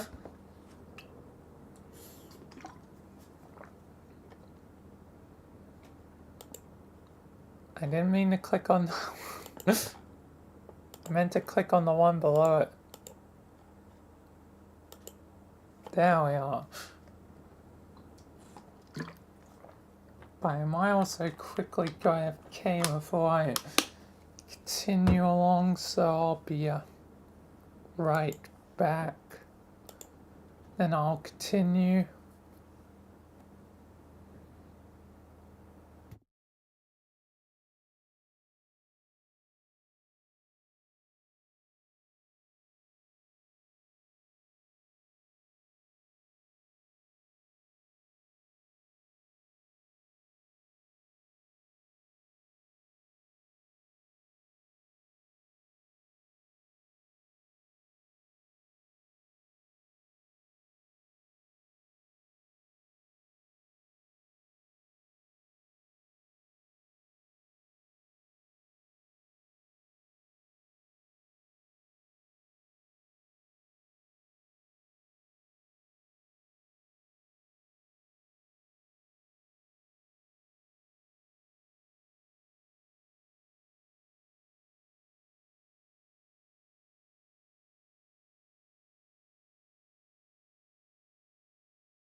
I'm back.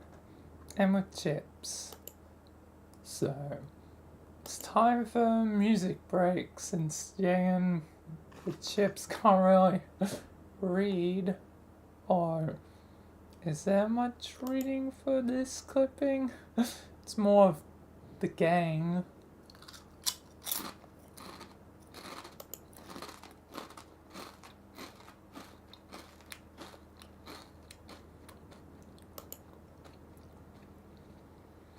Yeah, things don't look good for them.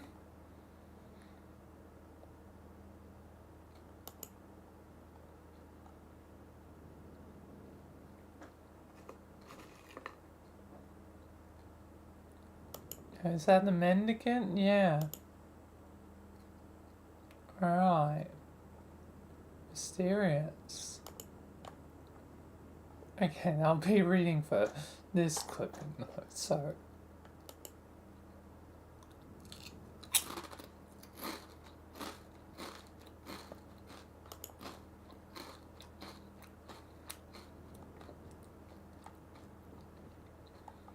I have a lot of things I can check out.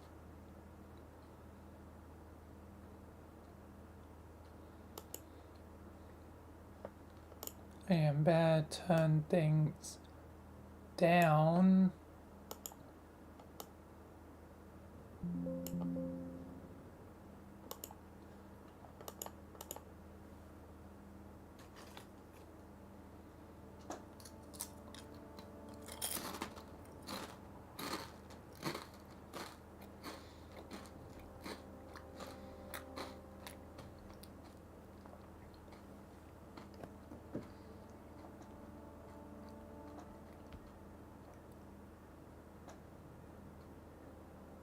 I don't hear anything.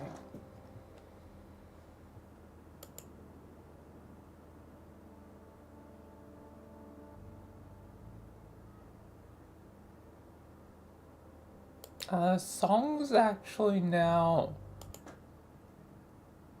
because the other time there was a song where I didn't hear it. Songs now actually properly sounded.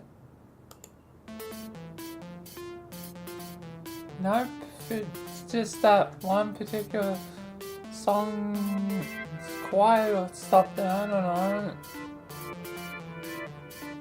Like the other one.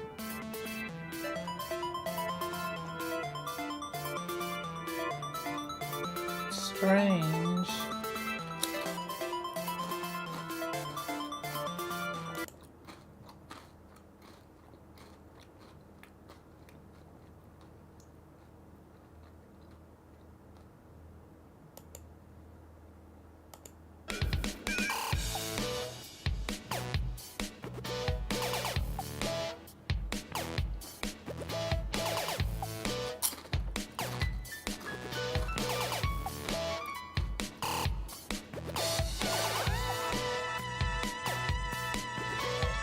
Interesting.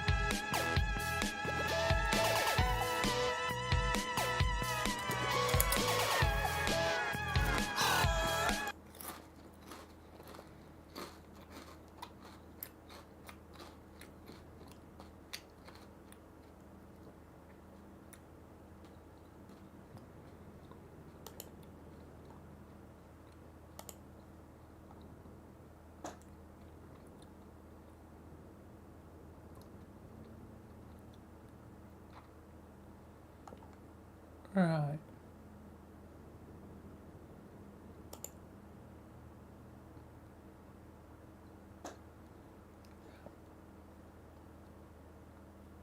What's this one? Like, for Mr. Scratch.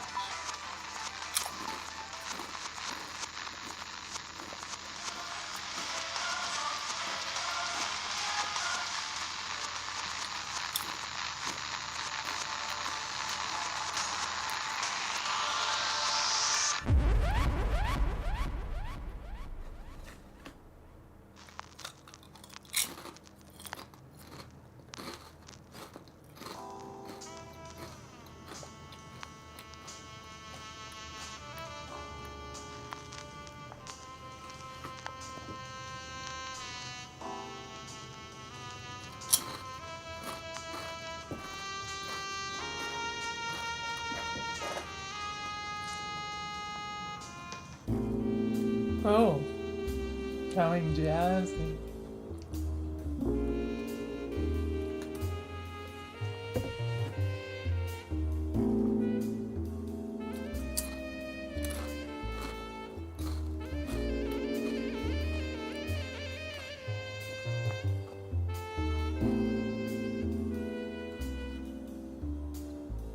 Nice and jazzy.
This is just chill.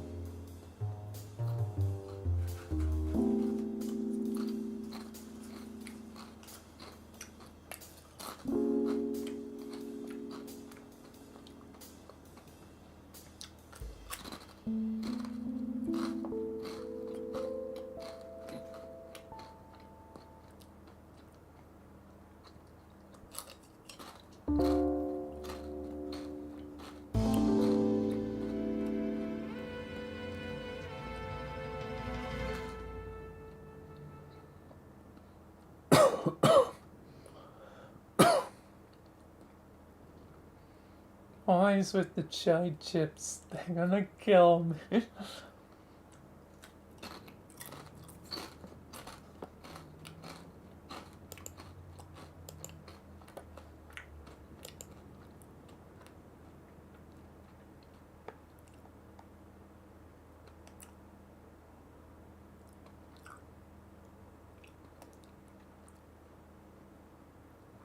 Why are all these PDFs? Oh.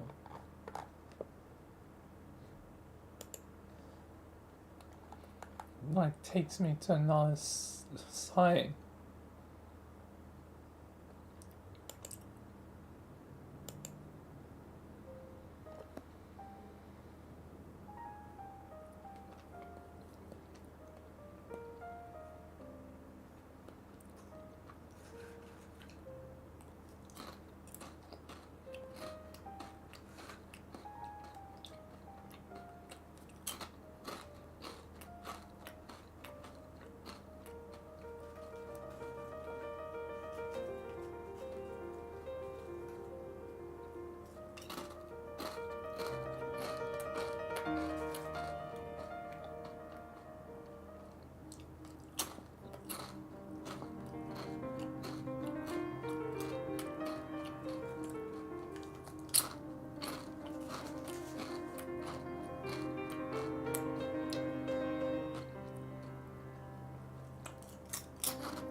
What the? Why did it become like Ondine's theme for like a second, like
wonder what's in the Wanderers.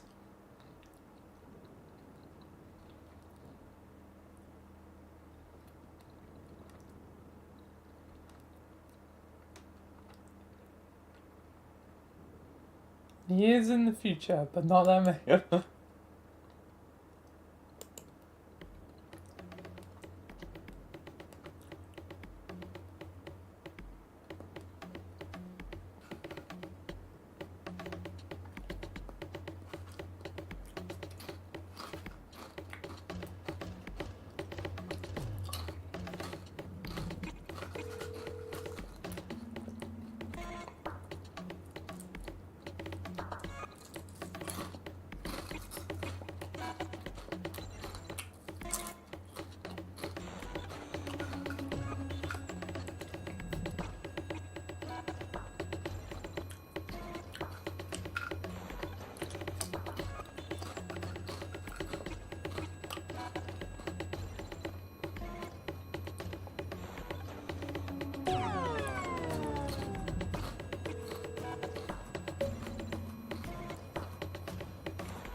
And this one's kind of chill.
Yeah, definitely a vibe. Anyway, should be resuming shortly.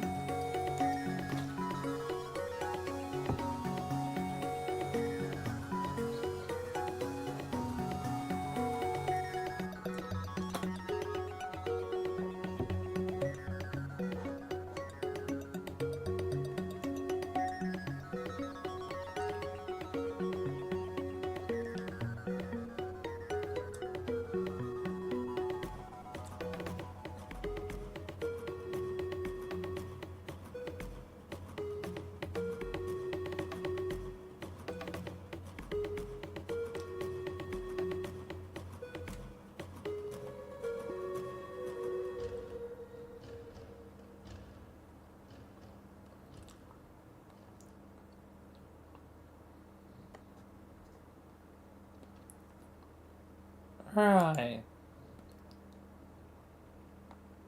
Anyway, let's continue on.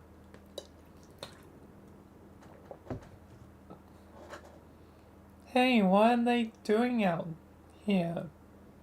Out where? Out of your bubble? Oh, I don't know. Am I not supposed to leave? I just didn't think you could. I guess you must have a foot on either side. Can't say I'm surprised. Ah, okay. So what are you doing out here?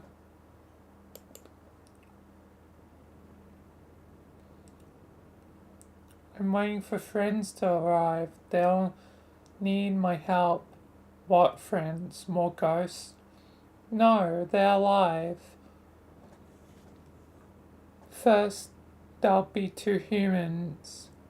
They should be joining us any minute. First, then what? The rest of our pie, the survivors.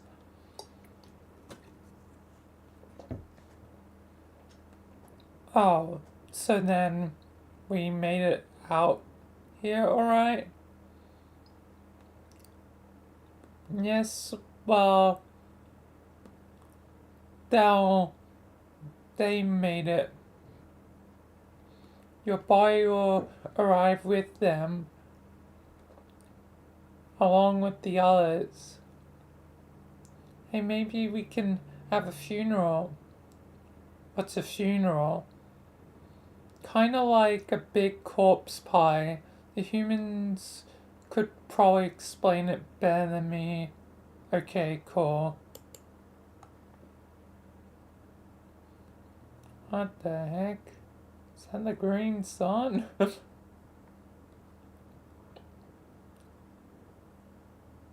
Isn't that the thing that's supposed to blow up? Sure, it's so bright. How can you stand it here? You can't. You can see the sun? Yeah, I can see it, but it looks 2D.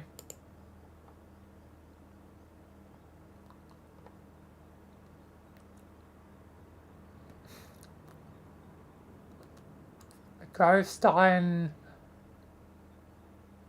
Okay.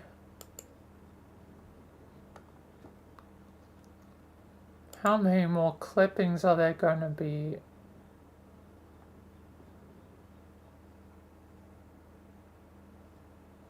Just one this time?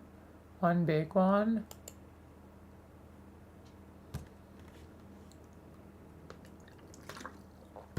Bang, bang, bang.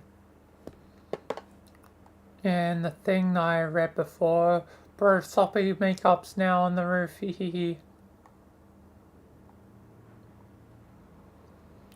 Jade, are you still responding to this memo?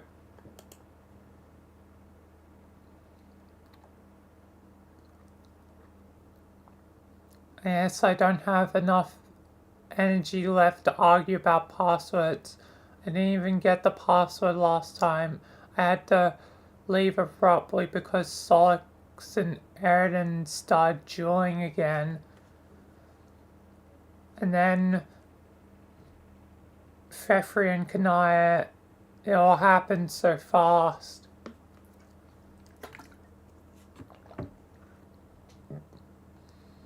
And now Gamzee is hunting us all down in murder mode.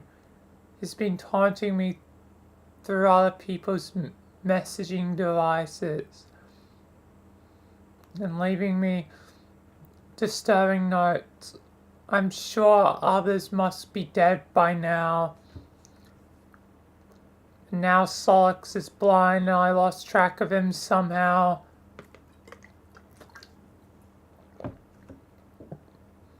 I heard a stray honk and I ran and we got separated and I'm starting to think that this must be a doomed timeline. That's why I can't get in touch with anyone.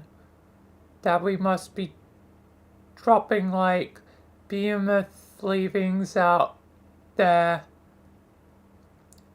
And that must be why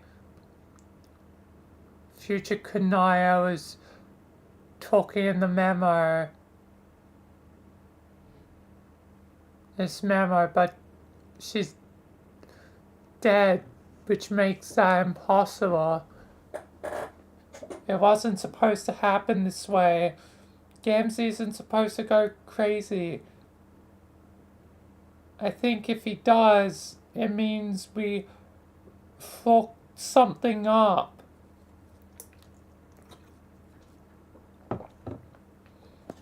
It means I fucked something up. It's my responsibility. I have to make sure he's safe. And I didn't do that.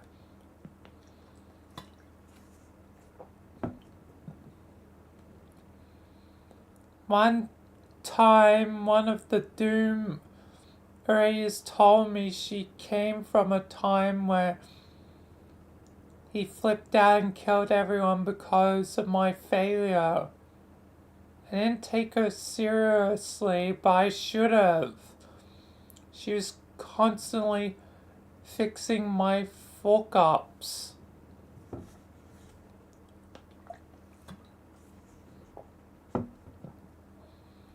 Robots from the future always coming back to tell me how some hasty short I did with frog breeding or whatever would make it be a possible win. My own personal mistakes probably count for more doomed radio bots than anything else.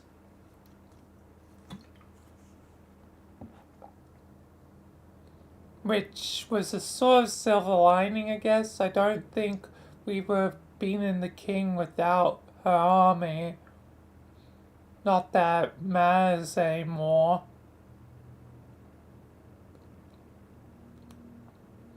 And I've obviously become just another guy in a doomed timeline watching everyone around him die. I'm just sitting here wondering what I could have done wrong this time to make the timeline take a wrong turn. And pinpoint it seemed overwhelming since I made more terrible decisions than I can even count.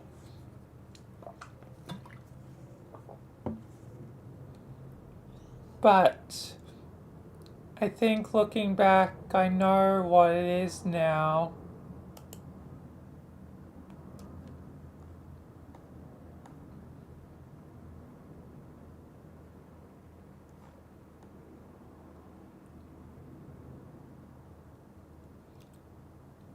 It was before we got trapped on this meteor, before Jack showed up, before we beat the King.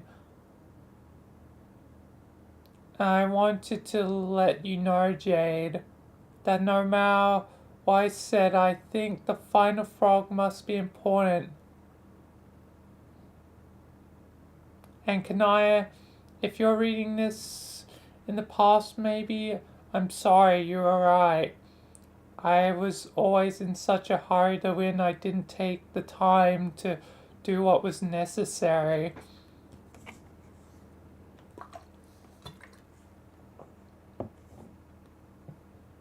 Delicious Slick needed the genes of that frog, and because I half-assed this so bad, everyone is going to die.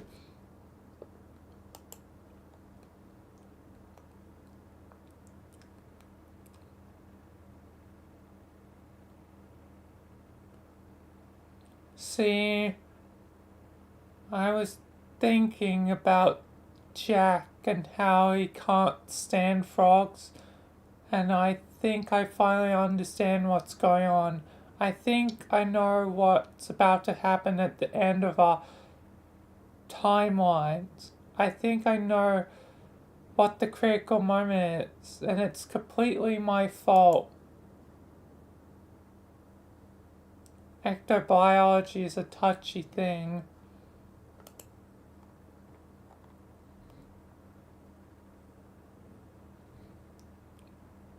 Especially when you're building the genetic code for an entire universe.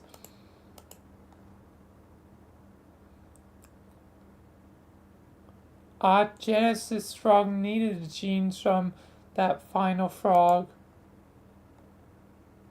But because I was in too much of a hurry to do the job right,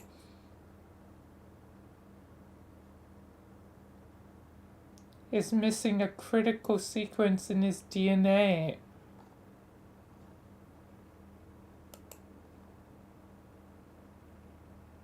So when we made him and watched him grow in the middle of Skya,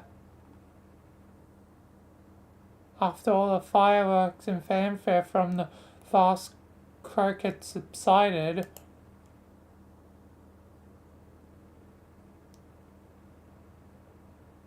I kind of felt like he didn't look so good.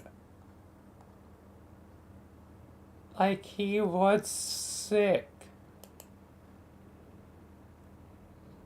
I think I gave him cancer.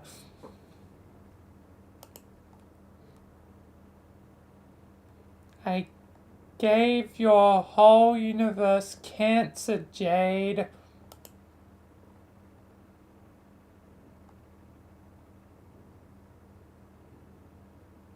Sorry.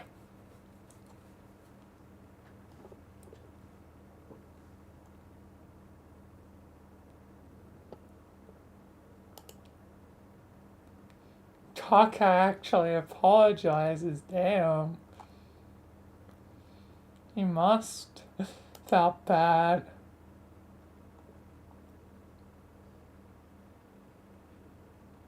Okay, 4 panels this time. When before it was just the one.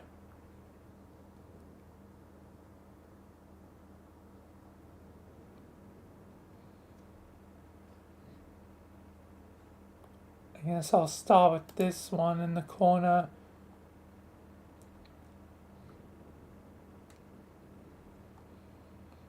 Guess past Dave talking to crazy Gamzee.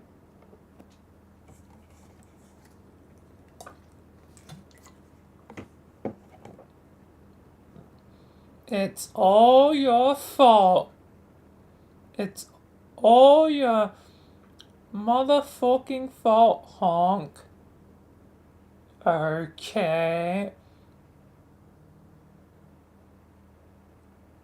You all cracked off the top of the bottle to those fucking clown imposters. I was right. It was the video.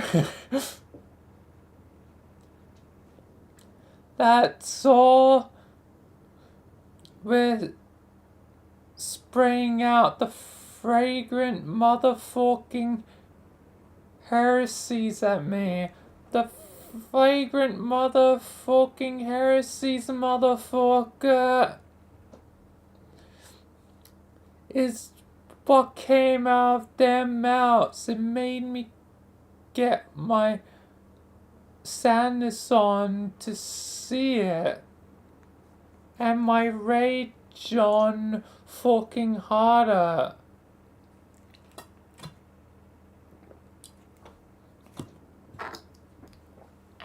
I'm sorry.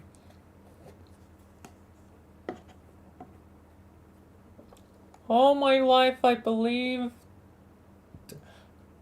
at a fucking paradise to come.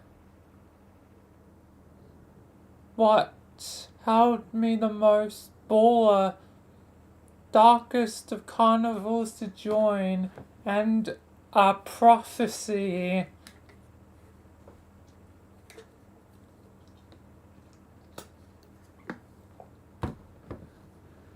To tell all about a band of rowdy and capricious minstrels steeped in the good hash whimsy. The mirthful signs were foretold to be crashing that fucking pie stand and bring the holy rockets. Like a giddy fucking ninja, one-wheeling headlong at the hugest fucking horn he Sangrila's got to see.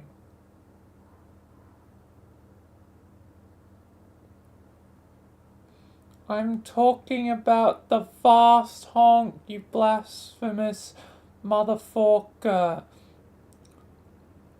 Why, I believed in it to be was so beautiful. Us and them, all mellowing intense.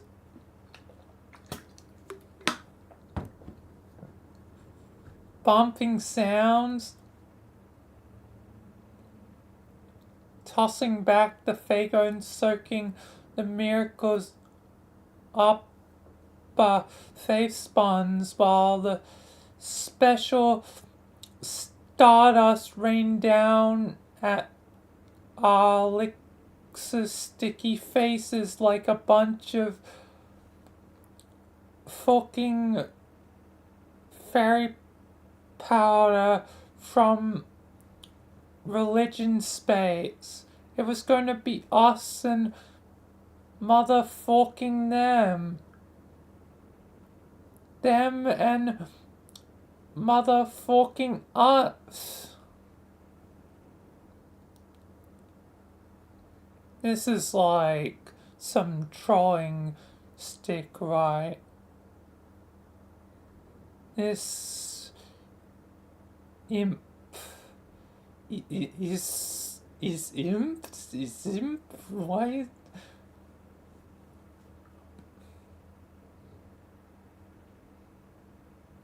Sure. But now, because of you, because of all you and your fucking outrageousness, you stole up all my miracles away by revealing at me how the wicked short was really kicked. Like some filthy fucking science stiff who at all times would be ruled unfunny without even getting his fucking try on.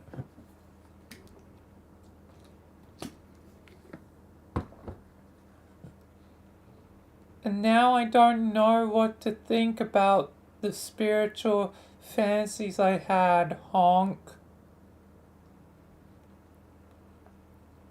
Haha, best troll ever. I don't even care if you really into that stuff or not. It's awesome. What stuff? Like horrorcore, lame clown rap and stuff. Huh? Dude, are you an actual juggler or not? Bro, that word you use isn't nothing real I haven't heard of.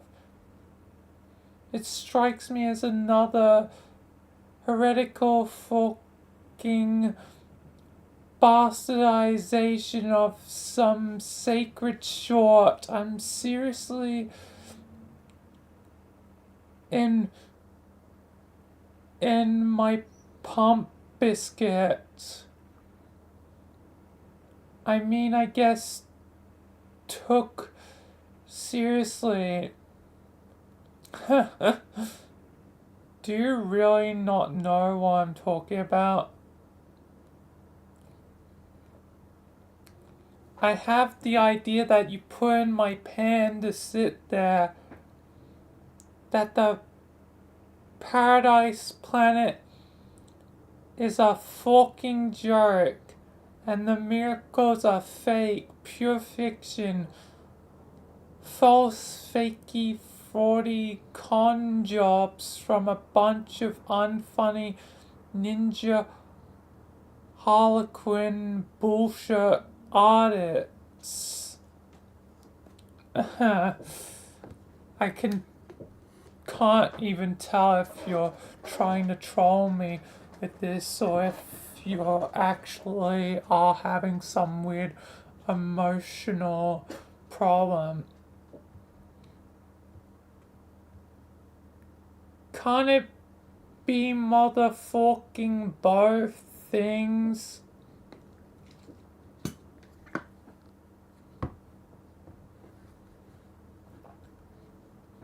Okay, I'm telling you, you need to watch this video. The song isn't even supposed to be released for another year or something.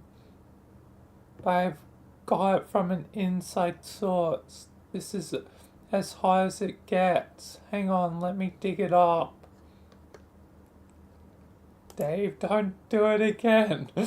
Don't do it again.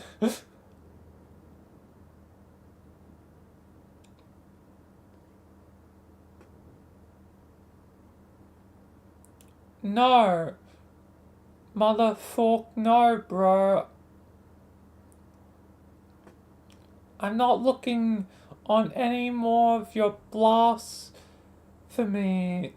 I really just came back on you to motherfucking say that while that sickening noise you did at me is your fault, there's something I did at you what's mine. I did something that's motherfucking atrocious to your posse. Make your whole crew of jokers get to being kinda mentally motherfucking unstable. In fact, that atrocious business I got to be doing, I did that short to your whole universe as a matter of motherfucking fact. You see, you motherfucking see. I finally got all caught up in what's true behind the sweet murder mirth of the beaching blood circuits.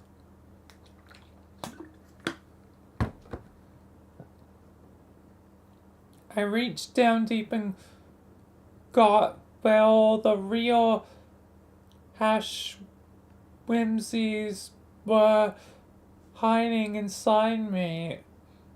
In the angriest ways, I found my dark ancestral chuckle voodoos within, and then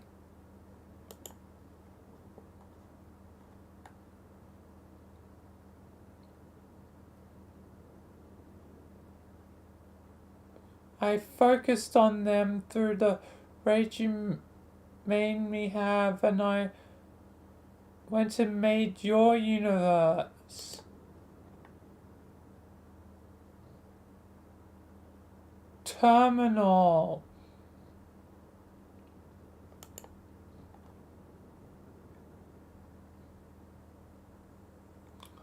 So the cancer was Gamzee? Question mark?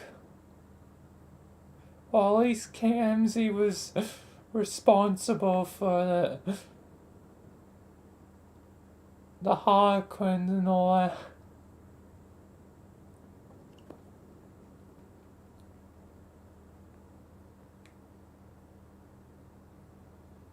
None of that really meant anything, but okay. Also, you had me confused with someone else. We never talked. I guarantee I would have remembered you. All that motherfucking matters that I remember you and what you did.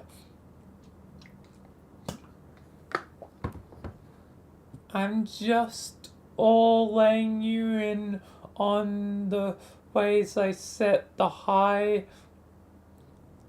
justice in motion.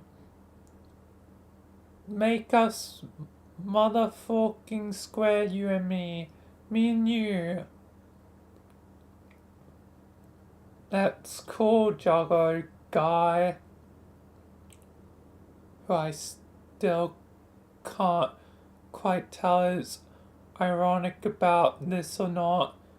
But like I said, either way it's all good. Ha ha ha, you don't motherfucking believe.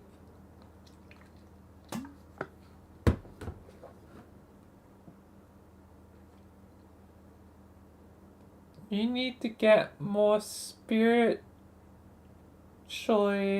into your superstition, ghost.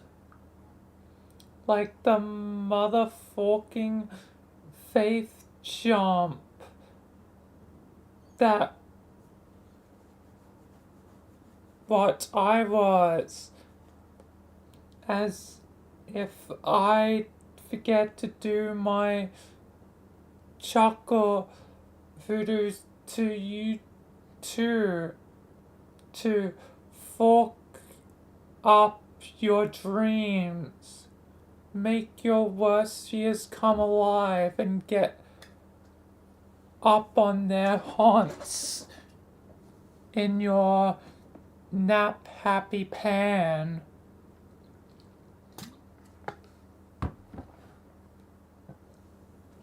What fears? What pumpkin? Your mother fucking no, brother. It's the fucking puppet.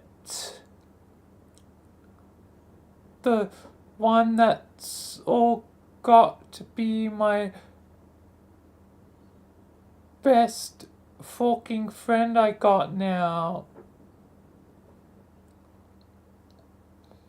Now that my other buddy managed to be having his head chopped off. Oh God, did my bro put you up to this? I should have guessed he might have had a hand in some of these shorty trolling escapades.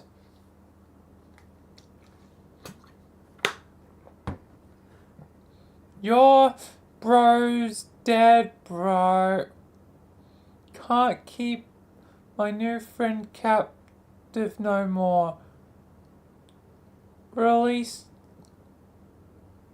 your nightmares right into my warm forking embrace, and now I'll listen at what they whisper through my ear ducts.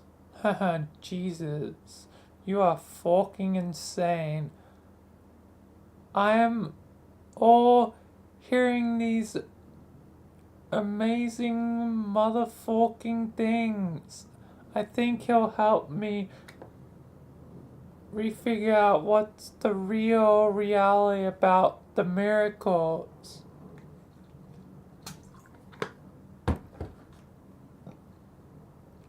He'll help me to motherfucking discover the truth of who the messiahs are.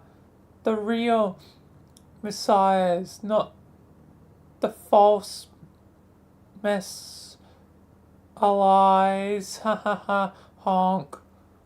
So, my bro's idiotic ventriloquist dummy is responsible for this schizophrenic bullshit. Is that what you're saying? Motherfuck, yes, bro. What else does he say? He says, on this fine little voice,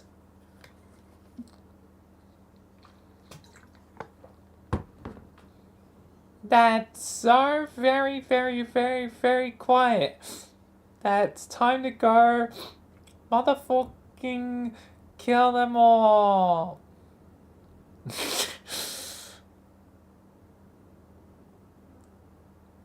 Well, that sounds about right. Better do what he says, dude. Yeah, haha. Here was I to come at you with all these unruly upbraids I got pent up. When you know motherfucking what? I should be getting grateful to you for sharing at me your way heresies, brother. The road to the Dark Carnival has never been paved with louder honk horns to tread upon and scare the living motherfuck out of the low blood faithless with each step.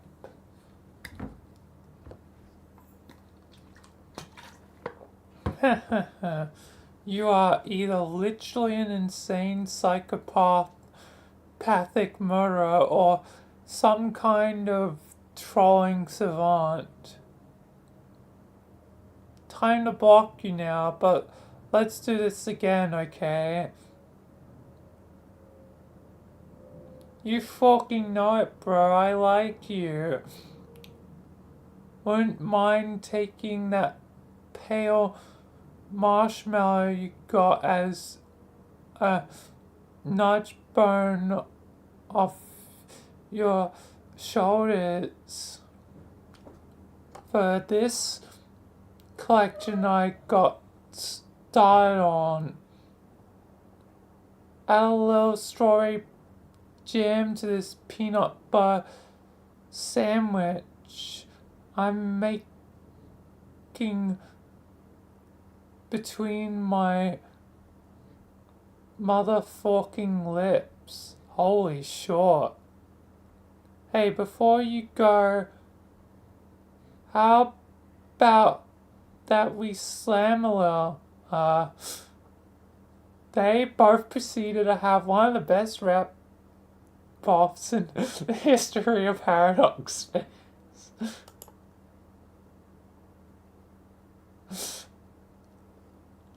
Alright. What next? Universe Frog, Scratch, Ordnance. I'm a bit curious about this. Right, like I'm going to teach him about computers. Swoon.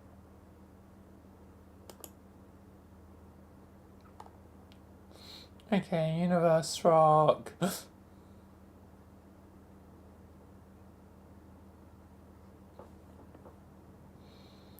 Its defective genes probably made it impossible for your session to be successful. Sort of like its reproductive system was damaged. What were being fertile ground for your new universe to grow was replaced by a massive bomb rig to blow up your whole session. Probably just one of many symptoms of a sick universe. It's not like you actually did anything wrong. You're fighting against the disease that was always inherent in your reality. The one I gave it.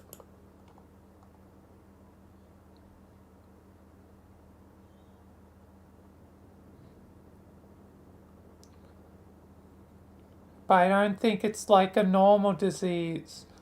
Not like a cellular mutation that's out of control. The cancer took a specific form, like a complicated series of events rather than faulty cell division. It was an eventuality in your universe that was inevitable, that we all unwillingly helped make happen, all concentrated through the actions of one hostile agent in the system, with an instinct to destroy everything it hated, and then given the power to do so. And unlike a normal disease, it wouldn't gradually kill its host from within. The cancer left the body, chased out as if by an immune system, but the problem is it wasn't any less deadly on the outside, and no less determined to finish the job.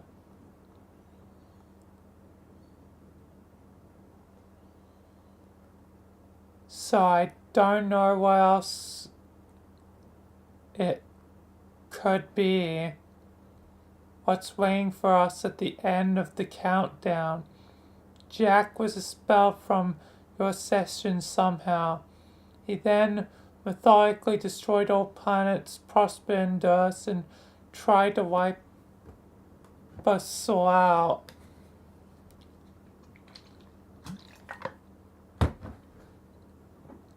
So that we couldn't do the same thing to him again.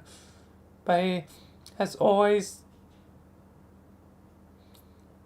saving his true target for last, the one he hated the most. Jack was the living embodiment of the disease all along. Noir is the cancer. It's him.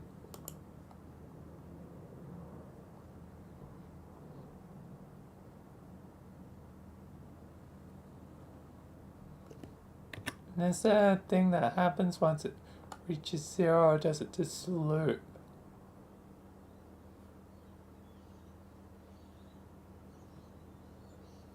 Yeah, it just loops. Anyway, that's the end of how everything is my fault completely, and I'm garbage. Hope you enjoyed it, Jade. Not you seem to recall this memo even exists. If you seek an iron death bubble hell, please tell her I'm sorry I let her down. And if you see Solix wandering around too, let him know how ashamed I am I ditched him like a cow because I heard a horn go honk. And Terezi, if you see her, could you give her a message for me? Tell her that, actually, never mind. I'll probably be able to tell them all in person soon, seeing as an idiot in makeup is about to roll over my naked squeal pipets with a one-wheel device. Solix is okay. He's with me right now. Holy short your life. Hold on. I really need to change these clothes.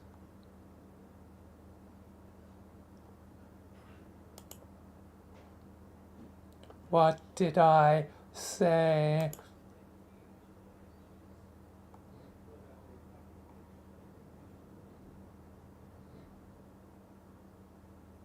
It's hussy.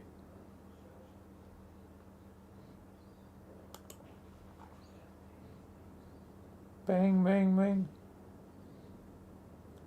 I have repeatedly made it clear that the fifth floor is to remain off.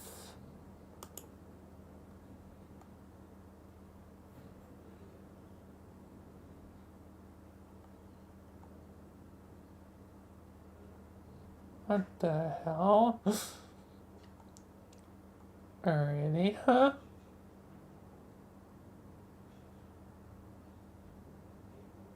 And fifth wall, Michael was ahead of his time. Or Michael was smart. Or I unintentionally made a homestuck reference from my early days. Because and I didn't know about homestuck in my early days, so my joke of the fifth floor was just like, oh, what's beyond the fourth floor, the fifth floor? That's a funny joke.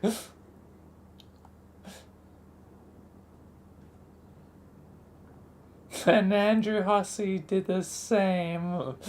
Goddamn. Sometimes very, similar minds. I refuse to acknowledge this foolish man's self-indulgent rubbish. His frivolous charades have no place in this building or anywhere in this reality. Am I making myself understood, young lady?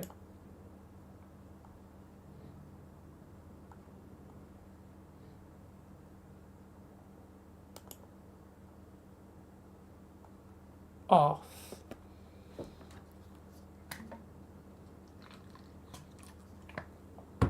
Are we finally going beyond the clippings?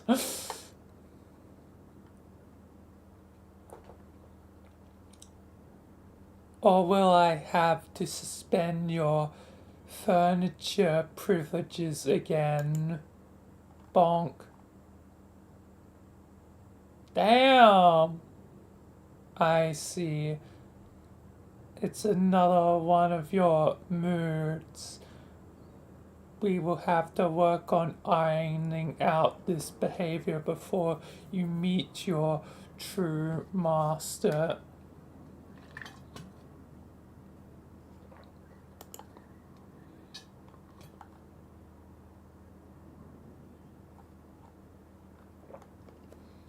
He is far less gracious host than I. Wait, what are you doing?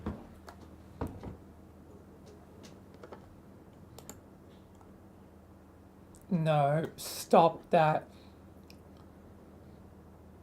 You render yourself in a more symbolic manner this instant.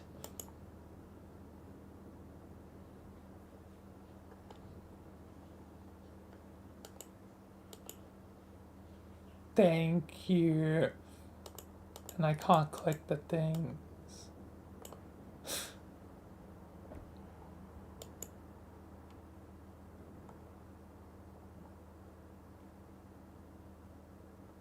She still stabbed him anyway.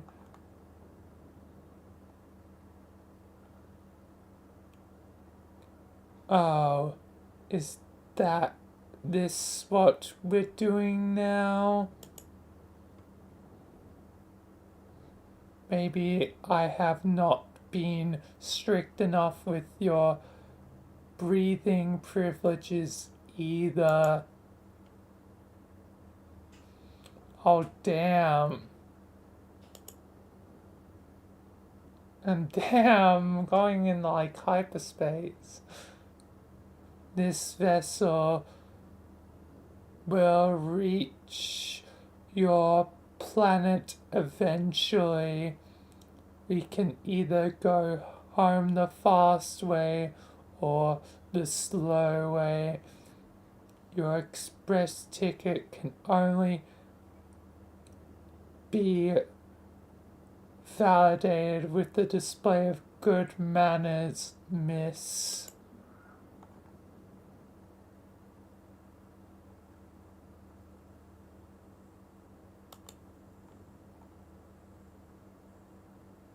You throw.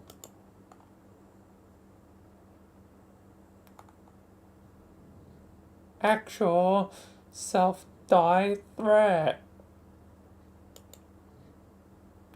Broom. Damn. Oh, poor idiot. And there go the electricity privileges.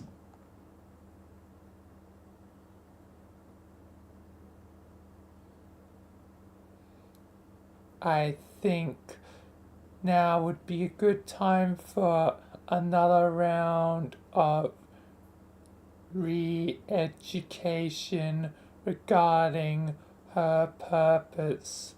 A little refresher on the prestigious employment opportunity for which she is being groomed. Snap on. Goddamn. Scratch is evil. And since you are still my guest, it would please me to tell you this inspiring tale as well.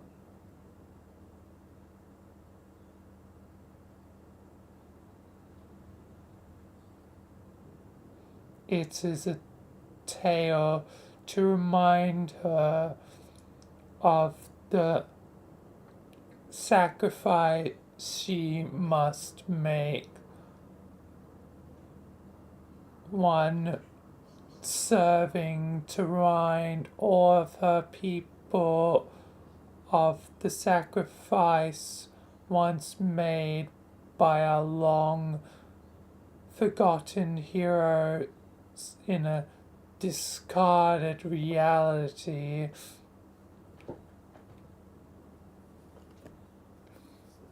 It is of this sacrifice the sufferer died to speak the truth. And it is his tale I will tell you now.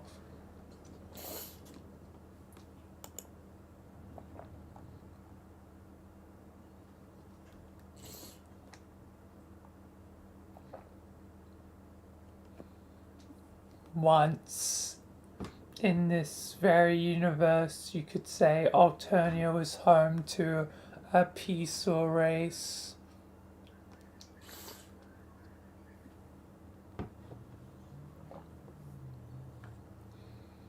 natural kind had never known the corrupting influence in their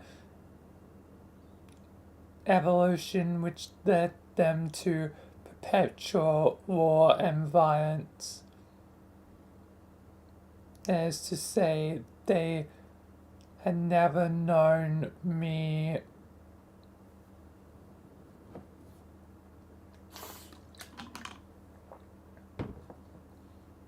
As was true of the Belkish world, we know they came to be 12 heroes on this peaceful planet. These heroes too had 12 ancestors whose fortunes were tied with theirs. These 24 figures of legend were not of this world, but sent from the sky, delivered from a reality not yet conceived.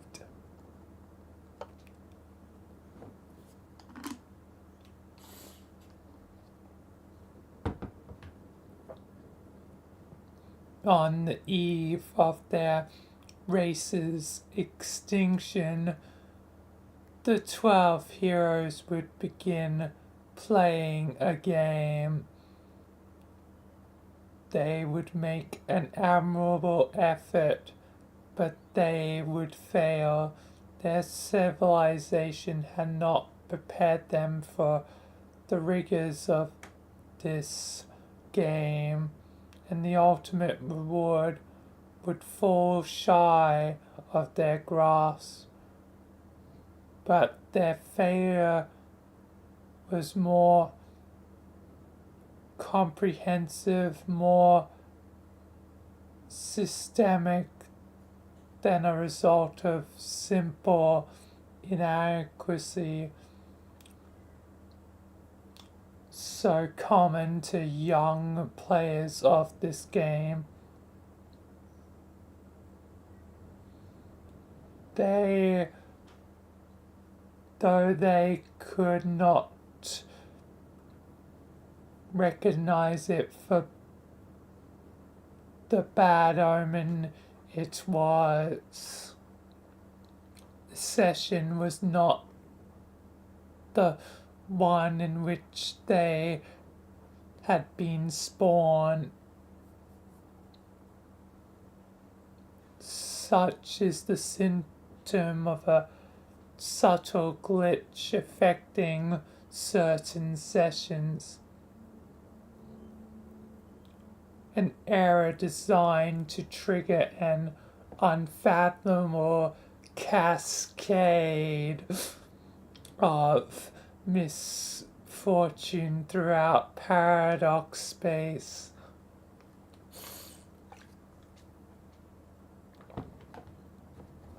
This glitch is the calling card of the one I serve. It is the discreet, gentlemanly manner in which he reserves his place in the universe for later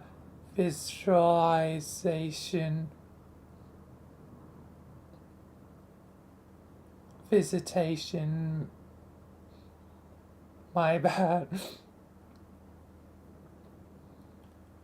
The heroes understand their defeat was absolute, sought advice from the mother of all monsters. She offered them a choice. The heroes could either accept their defeat along with the extinction of their race and put no others at risk, or she would show them a path to a second chance. to a reality in which the chosen heroes of their race would be strong enough to succeed with ease and claim the reward. This reset will have come at the cost of wiping the failed heroes from existence.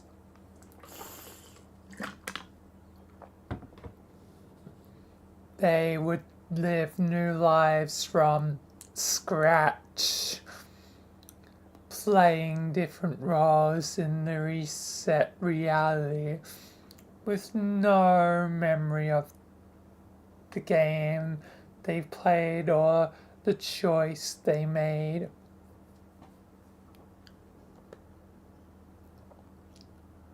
The heroes chose to accept this bargain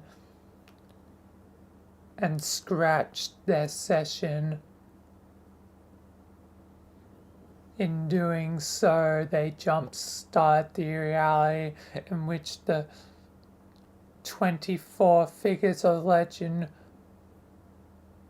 would together be created, and I as well, and then sent back in time to take our places in history, though I was delivered well before history ever began, before the dawning of life on their planet.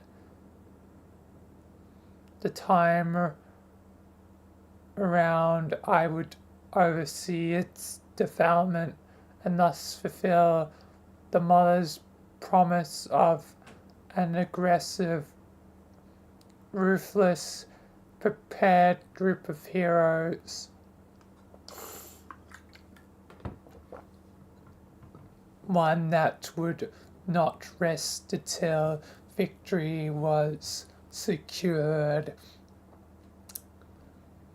The young 24 would again be scattered into two groups, 12 modern contemporaries and 12 ancients.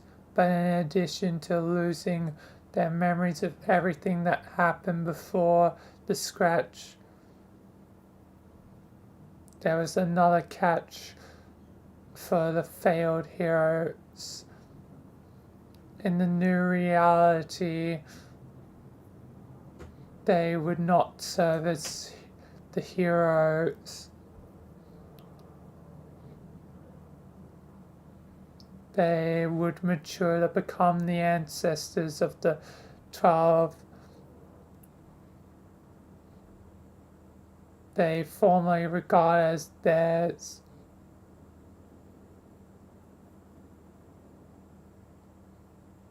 And this 12 would be chosen for glory. These children would be the heroes to achieve victory and have the reward easily within reach.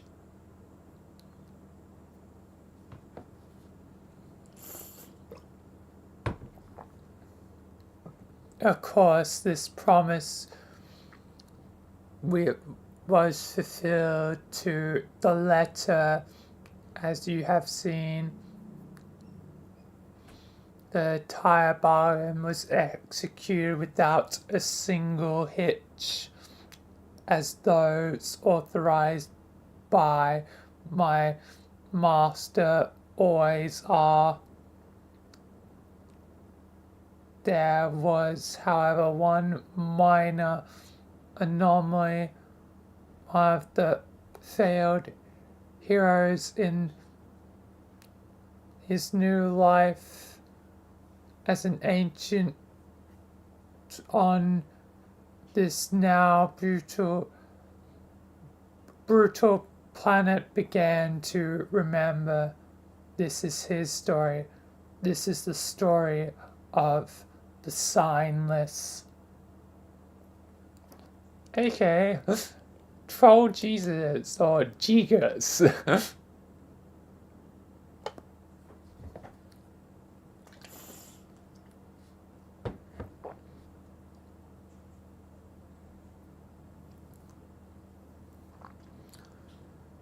Few ever knew the sufferer's given name, presuming quite responsibly he had none, and he came to be called signless, unlike his peers distributed elsewhere in history. He was not given a sign at a young age. Alas, there's no signs reserved for one of his mutant blood. His genetic deviation from the social order made him a prey, forcing him to wander the world alone for many sleeps, concealing the color of his blood to avoid certain execution. But may also have been due to his mutation that he began to have the visions, spontaneous, lucid imagery of his world and peace before its fall. He would never see the complete picture or fully understand his previous incarnation's role in prompting this fall, or know of my hand in it. But the visions showed him all he needed to see. They held the promise of his people's true potential beneath the ages of conditioned cruelty. They held the spark of revolution.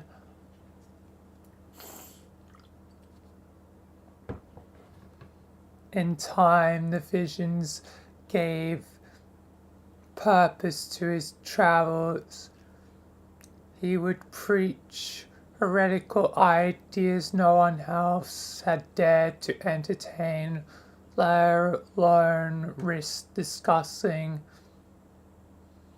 He exposed the virtues of forgiveness, compassion, and equality among all bloodlines.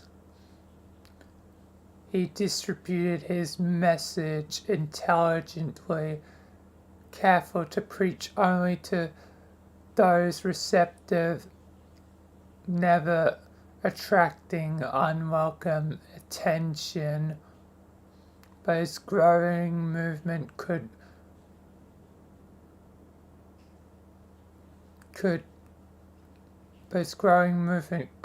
go unnoticed by the authorities for only so long.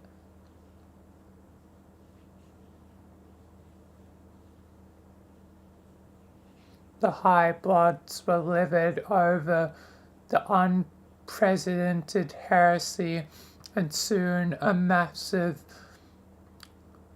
sectarian war followed, spreading across the planet and throughout the galaxy. The conflict was lopsided, of course, with the High Bloods given full support from the Condense and her sea dwellers.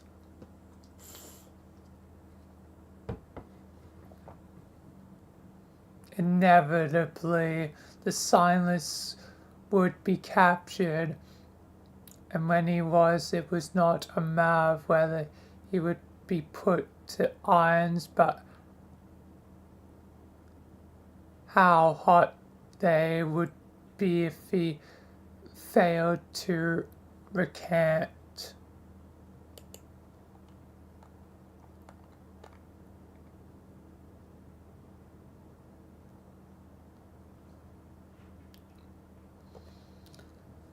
During his penance,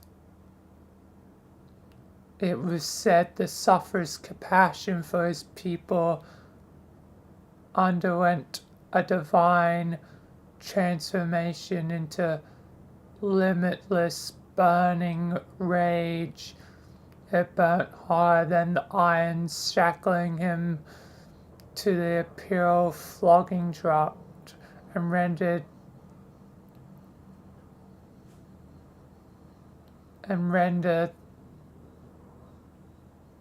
redder than the blood soaking his righteous leggings.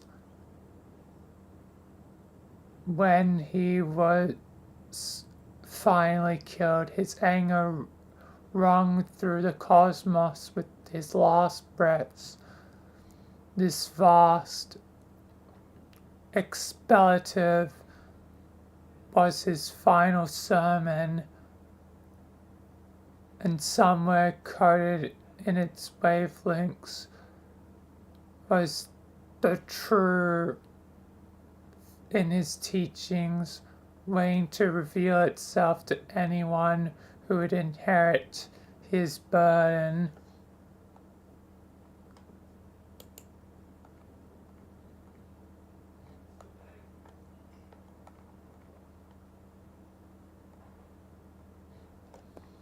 His teachings would also persist through surviving disciples, but in hushed tones.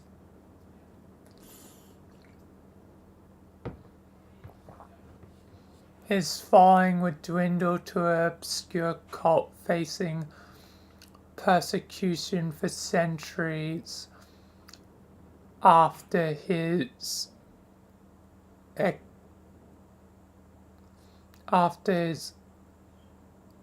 execution. The body was burned, leaving only his irons. They cooled in the ash as if his anger itself was subsiding, and his followers appropriated their shapes in defiance of the high blood. The symbol became the sign of the signless, always shown as callous as the cold iron to conceal the stigma of his hue. This was as much as a reminder to his followers to remain hidden as it was of the sufferer's sacrifice, and his rage hidden like heat in the iron, one day to be reunited by another of his bloodline. The sufferer preached that after he passed, another Siamless would come, heralding the end of times for their planet. The second Silas would continue his work and lead his people to glory beyond this realm. The followers kept his teachings alive for ages, even as the uproar surrounding the moment subsided. By modern times, the sufferer's scripture was little more than ancient superstition, all but forgotten. Hardly the anthemia of old. but the followers had already made their preparations in the shadows, and when the second signless finally came, he would have Lucius to raise him and assign to his name.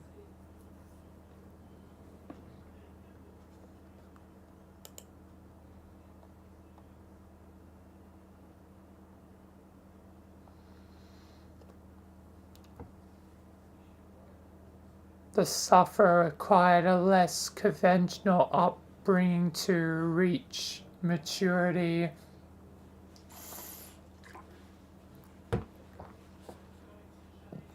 As a young grub, he landed in the brooding caverns where he would be expected to face the trials.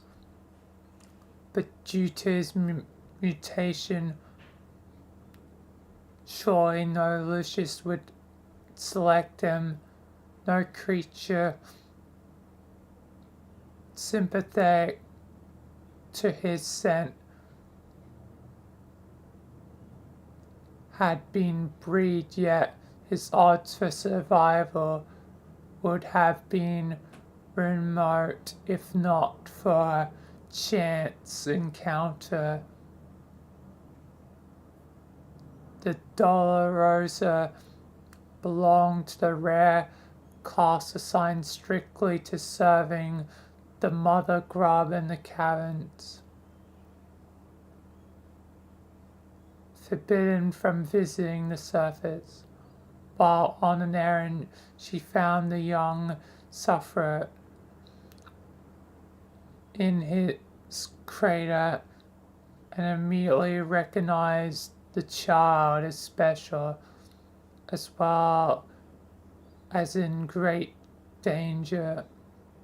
For an adult troll to raise a child was unthinkable, but she saw no other hope for him. The Dolorosa abandoned her duties in the cavern and fled to the surface to raise him. In time, she would become the first follower of his teachings, the first of his inner circle, but not his closest.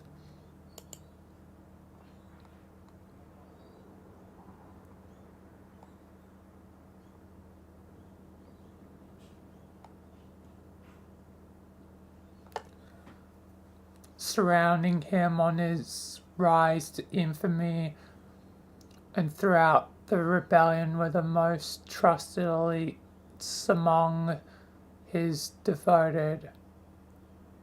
The Vilayna was a mage of unequaled telekinetic ability, who upon hearing the words of the sufferer was aspired to free him from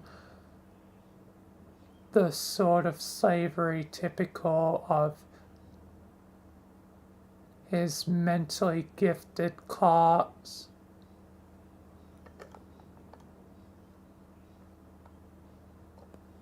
But his most devoted of all was his disciple. She listened to every vision he retold, every lesson he preached, and faithfully recorded his scripture. Her ear was open to him always, and in time, his heart opened to her to spread his message throughout the world.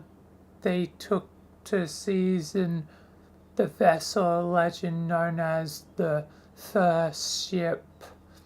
It was said their love went beyond the four quadrants, transcending the grid entirely, whatever that nonsense actually means.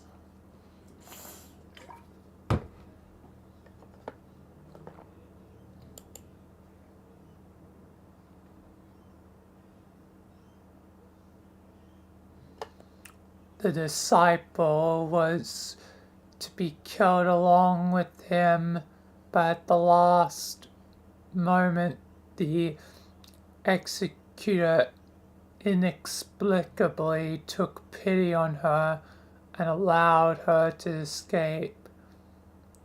She absconded with the leggings, which remain the only physical evidence of his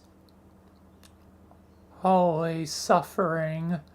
She hid in the caves of many sweeps, transcribing all of his scripture from memory on the walls in the blood of slain creatures, and lived the rest of her days in monastic savagery. Her dedication would be critical to the persistence of his message. But the Dolorosa was less fortunate and was sold into slavery. She would spend the rest of her life as property of vicious sea dwellers. As for the Waconic, he was enlisted in a far worse and if more prestigious service. Oh boy. Oh, an author splurred. Hussey's breaking out.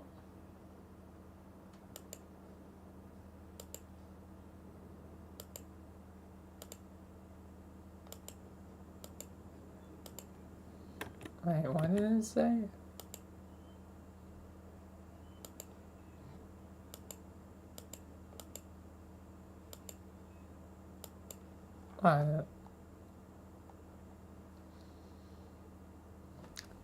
He was forced to serve as the helmsman for her Condescension's imperial battleship. Psychics of his kind were exploited for interstellar travel, and his abilities made her ship the fastest in the fleet by far. She grew so enamored of her helmsman and his power, she would use her touch to extend his lifespan to match her own.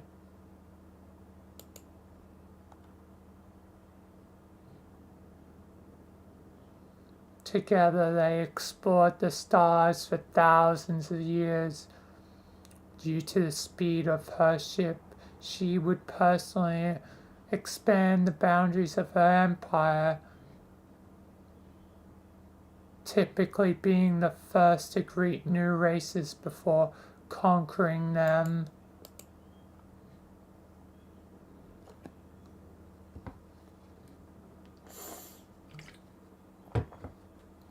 After making first contact, occasions which she generally kept cordial, she would move on to new territory, while a division of her fleet set a course for the unfortunate civilization and proceeded to tear it apart. It could be any of the lethal brigades under her command to receive the orders, be it the Thresher Cutioners, Cavalry Reapers, Loth Assassins, or Ruffy Annihilators. Each were notoriously cruel in their own way, and each carried out orders with absolute loyalty, because the condense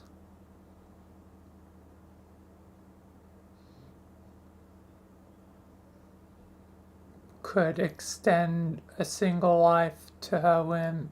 she could just as casually cut short that of millions.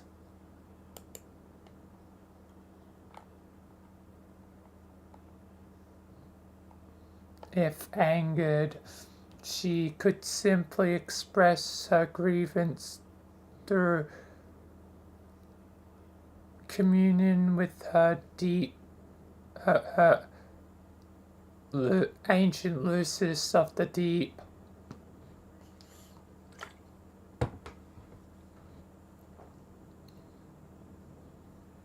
And turn its psychic devastation on her multitudes. The class hierarchy played into her hands politically in this respect, killing off a haphazard swath of the population or an entire class was suitable as a measure of last resort. But mass extermination does not lend itself well to practical governance. Its looming threat, however, is quite effective, especially while her empire was partitioned neatly into blood castes. She could use her leverage to delegate oppression to the subjugators, whose unique abilities and exceptional brutality made them natural enforcers.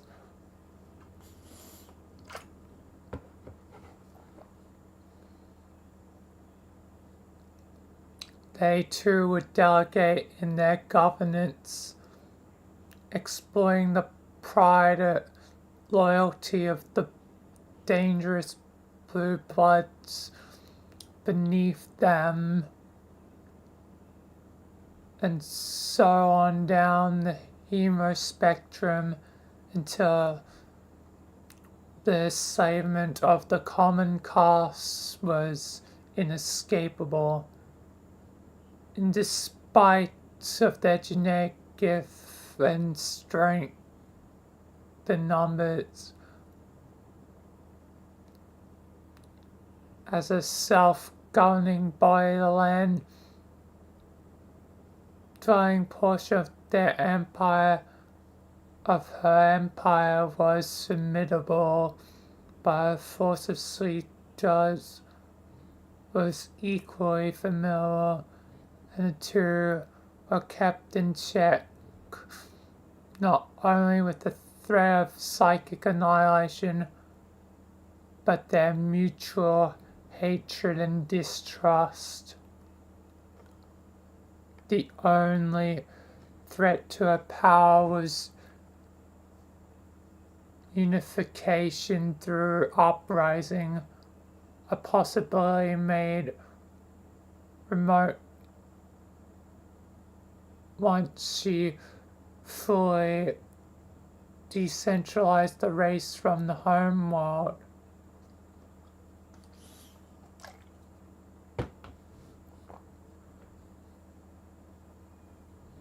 She scattered all but the children throughout the galaxy.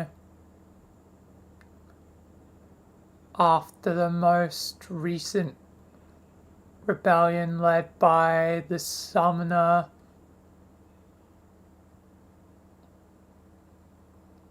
upon doing so, she became so comfortable with her grip on power, she risked venturing deep into space than ever before to grow her empire. but the more space she put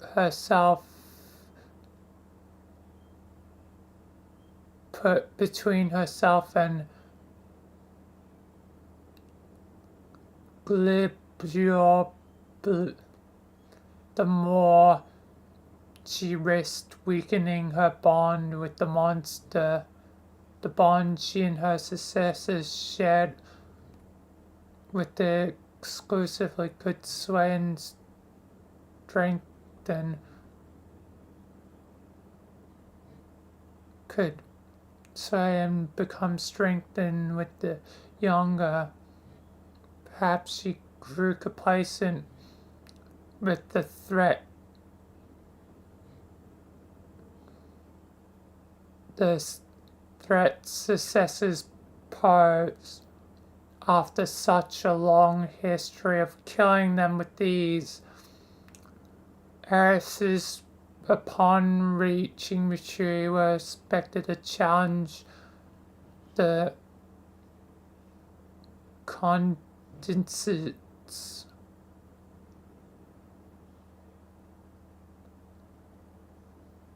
for the throne.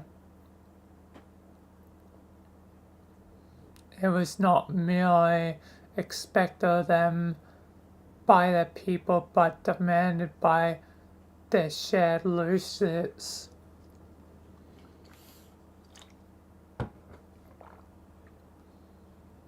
I like to think of her as the pet I gave to their race at the dawning of their species' evolution, like a sentient warming gift. Again, it's just the sort of thing a good host does.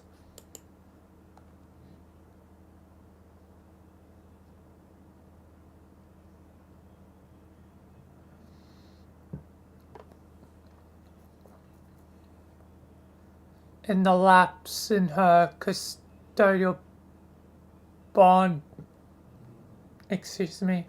was significant enough. It was not just political power she risked. As such, a distance she sacrificed concentration needed to curb its most dreadful psychic shriek of all, the galaxy-wide extinction event called the Vast Glob.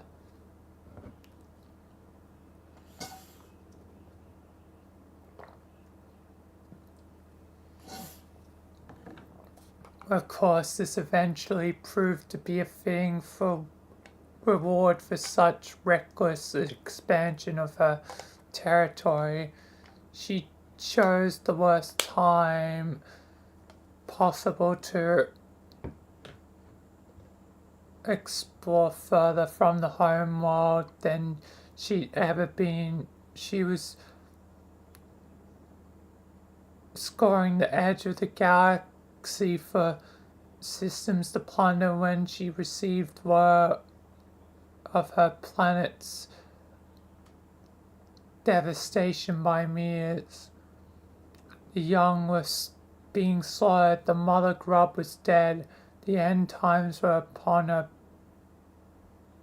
people. She ordered all fleets to return to Alternia,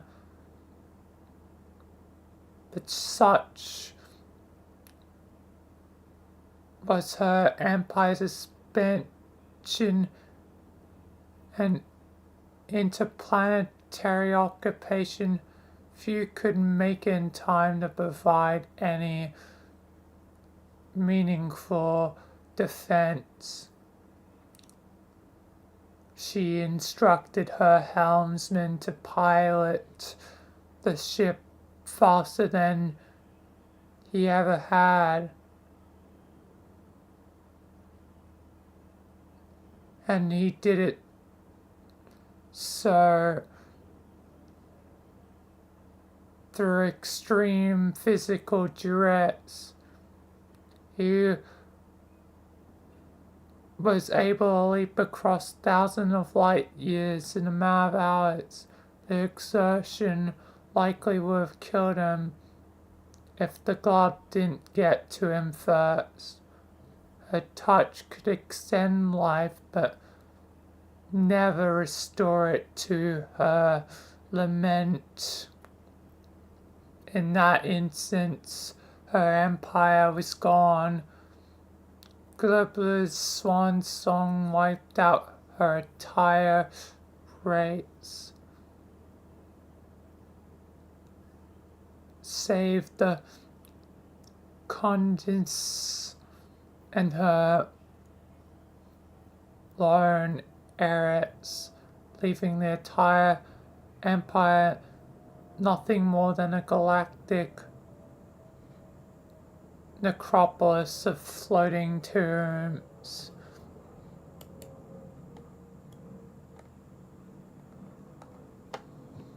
Hussey's sneaking out.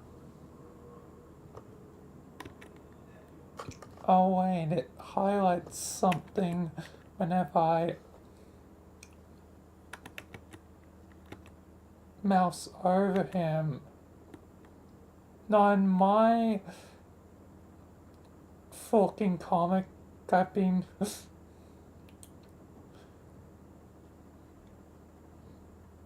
trying to click it, but I'm not supposed to click it. Oh damn, this place is bigger than I thought. Any idea where he went? Come on guys, help me out. I bet it's behind you, this door. You hear me, Scratch? The jig is up. Aha, caught red-handed, you bastard. You stop clogging up my story with your troll fan fiction. This Insta.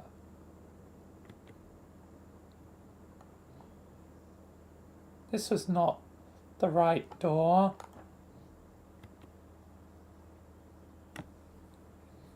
This looks like the right place. The hallway is all around and short, just like his big stupid head.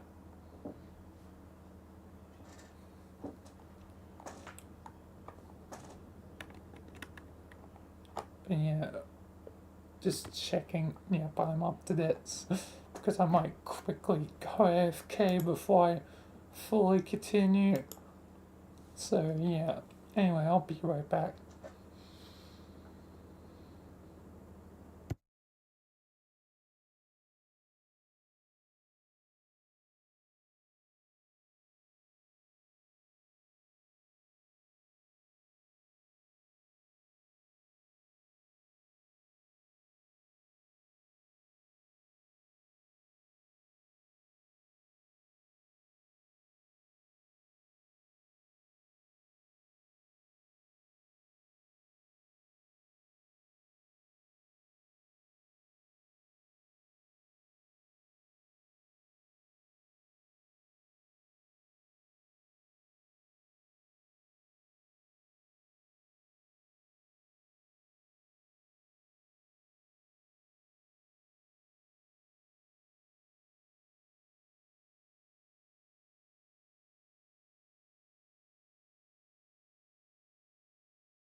Alright, I'm back. With some snacks. So, and it's inconvenient to read immediately, so music time once again.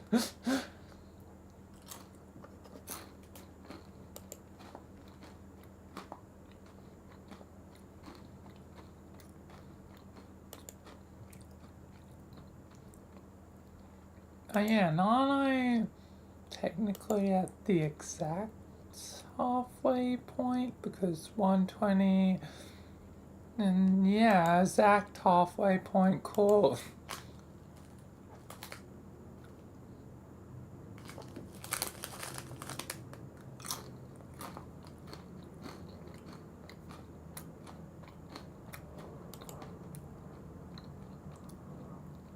Hi God.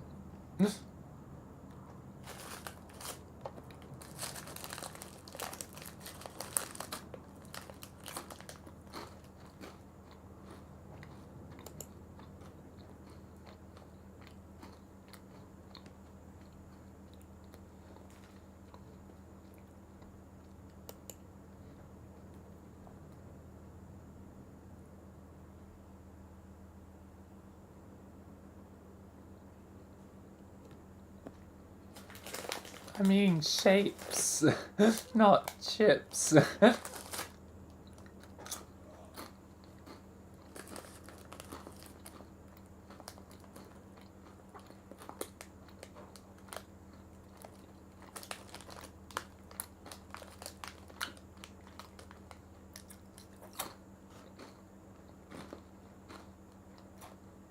But gone.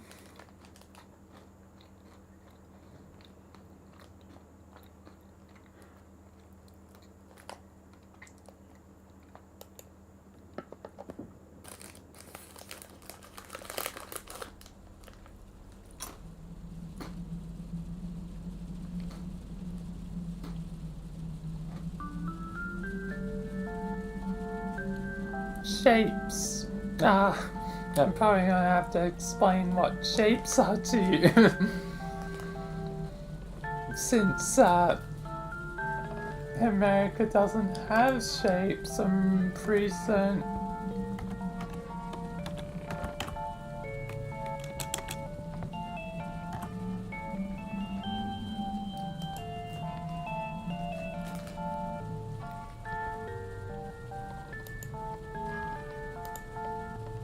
Okay, I'm putting the music on pause then.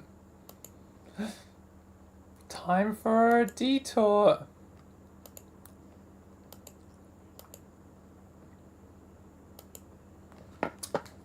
These are shapes.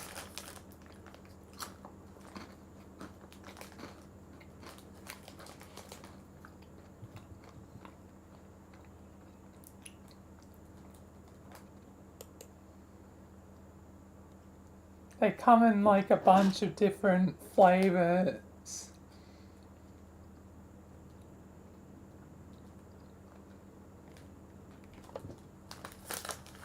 My favorite's probably like the chicken.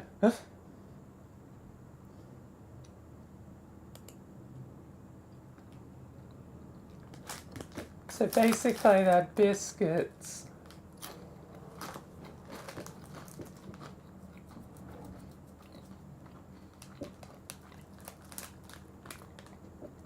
Like flavored biscuits.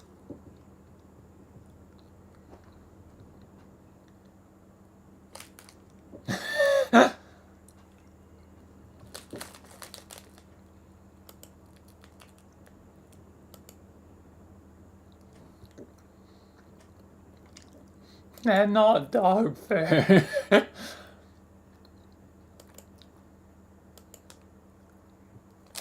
I now just show I'm having the pizza flavor.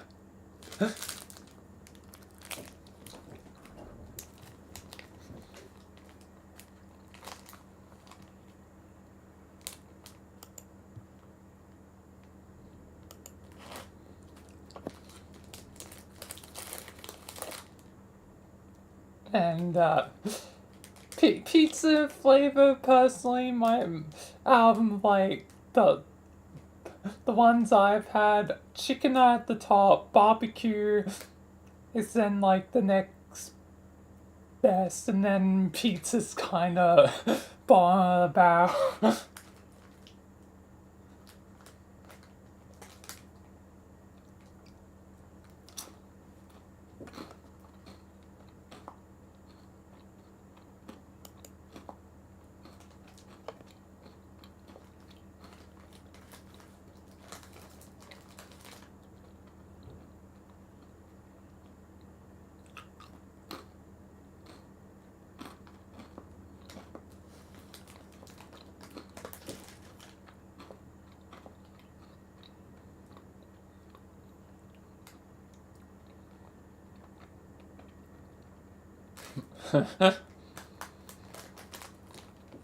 That's kind of funny and interesting.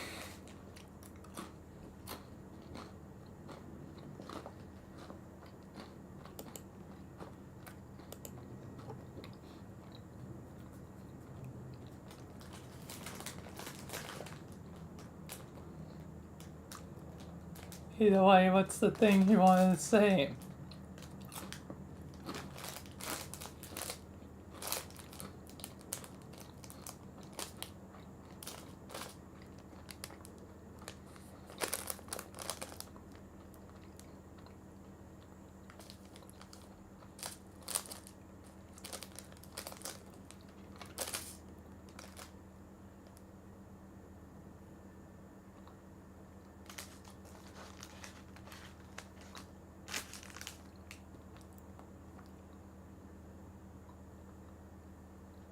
Yeah, and I said later.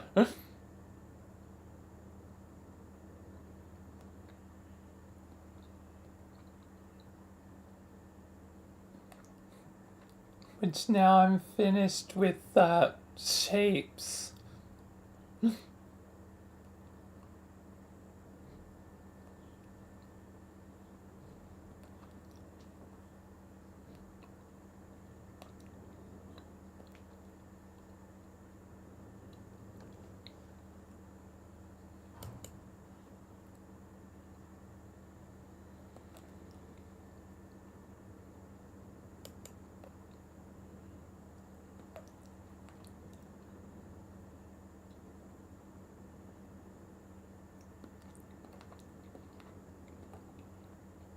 So it isn't really a long enough break to hear.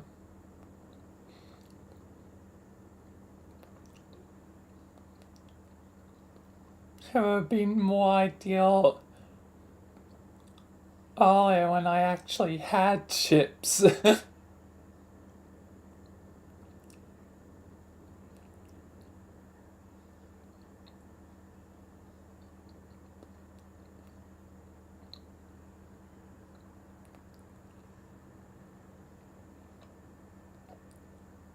And now I'm done with my shapes. It'll still have to be for later.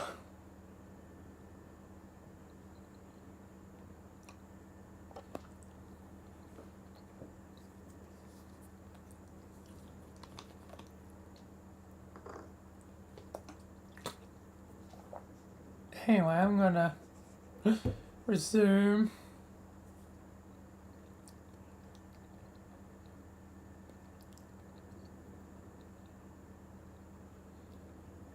She was forced to continue the journey home on auxiliary power.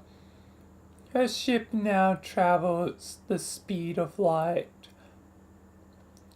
a pale shadow of its former velocity. It took another 612 solar sleeps after the globe to reach her destination. She should arrive any minute now. When she does, she will find nothing but ruins and dust. If she cared to look closer, she would find a city of slain exiles, a dead man on the moon, and a pair of black lovers locked in a deadly dance. But whether she looks or not, one thing will find her with certainty: a new employment opportunity.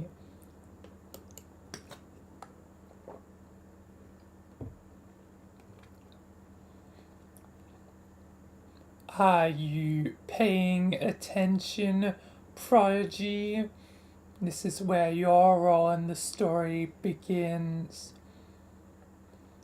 Now stop your pouting and listen, unless you want another helping to the backside of my oh nuts. I have seen the forgotten my discipline broom.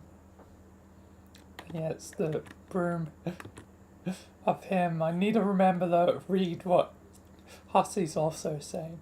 My beautiful panels, what has he done? That son of a beach. It's going to take so many sweeps to clean this mess up. So very, very many sweeps.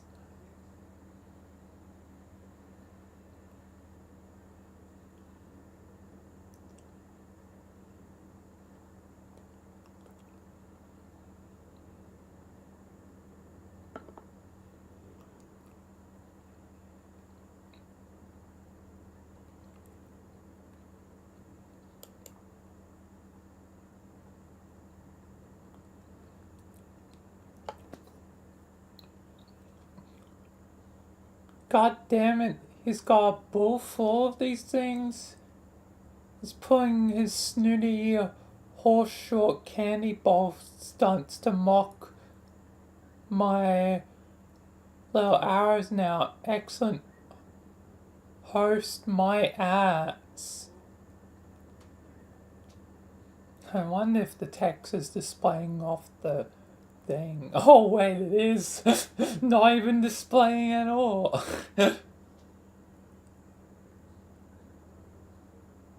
From the stream's visuals, that's fun.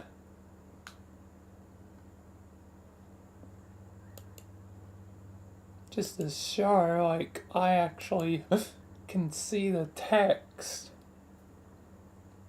But it doesn't show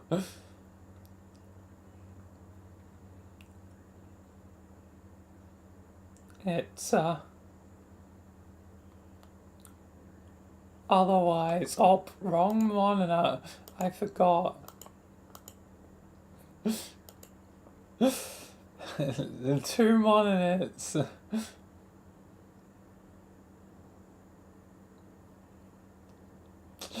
We still have to get used to having two monitors again.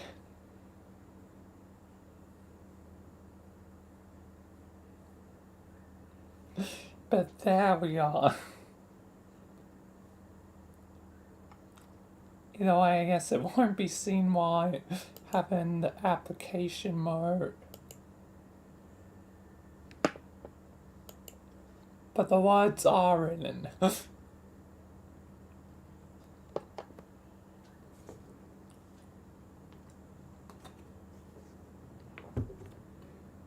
Anyway, the last of the 12 ancestors arrived a bit late. In fact, she would cross through her portal 6 centuries after the descendants had come and gone.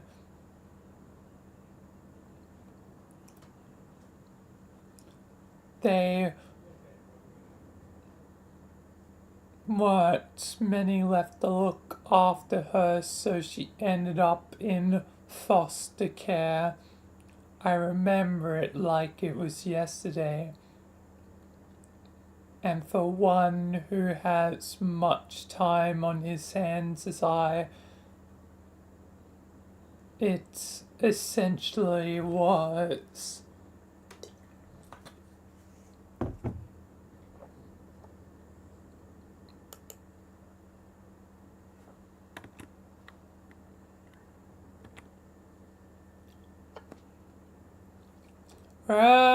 Flip.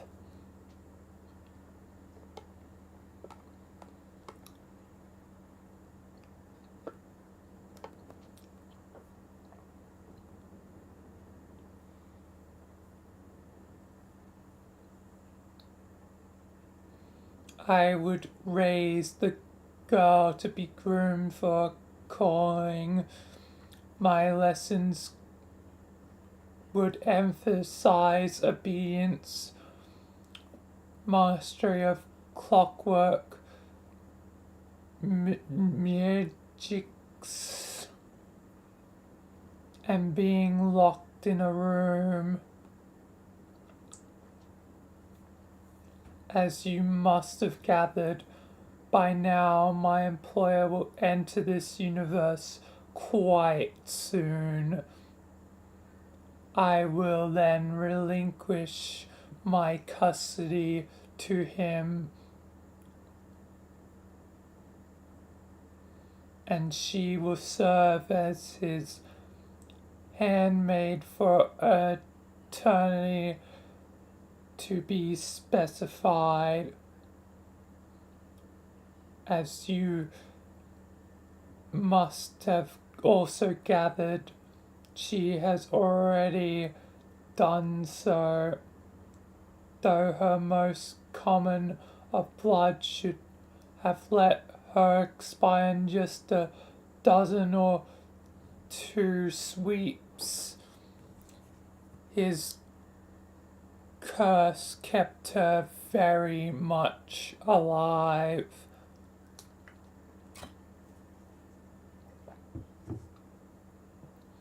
And she did not intend to stay that way.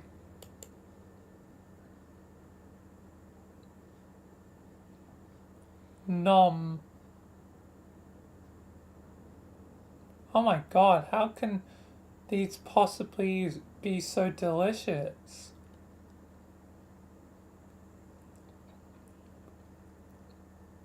Damn, Iridia's ancestor looks dope.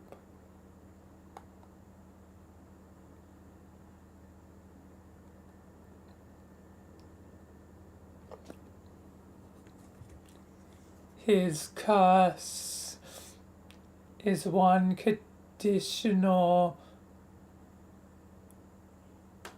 of conditional mortality.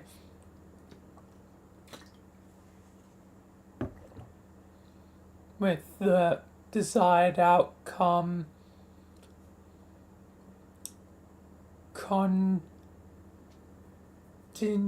contingent on her service.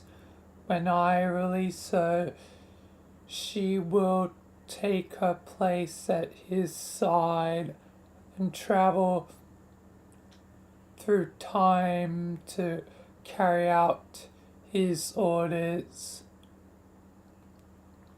I am his weapon of subtlety and precision. The handmaid is strictly an apparatus of terror and suffering. We have both paved the road to his arrival, I in my way and she in hers. She would be present during every watershed moment in her civilization's development. Her recurrence in history would earn her the reputation of a demoness more feared than every than ever. Her master, a man,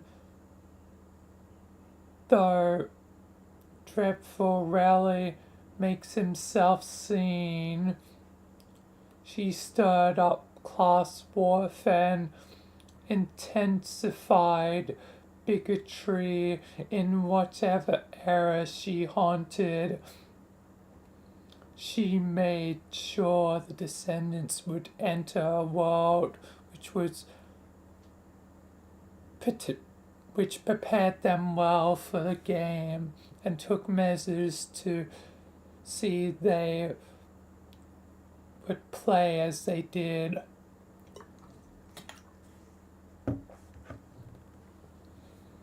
But once they entered and their world was in ashes, her work was nearly complete.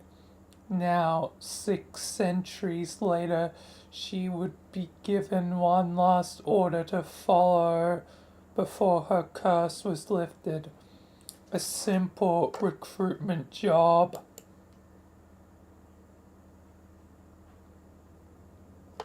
The handmaid will enlist the condescents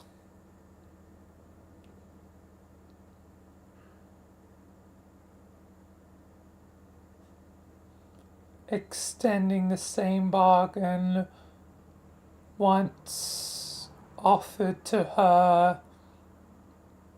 It will be the sort involving neither negotiation nor possibility of refusal,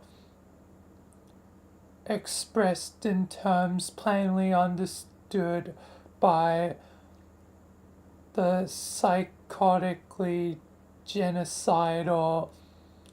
The condensers will serve as a new master's witch, carrying out his work in the places he cannot reach.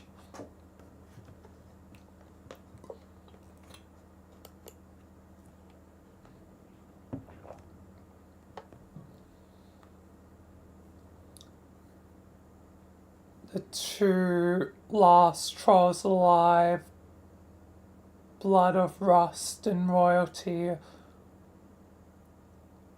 will make each other pay for the crimes against their race. Their payment will be mutually dealt in the currency of punishment and reward at once.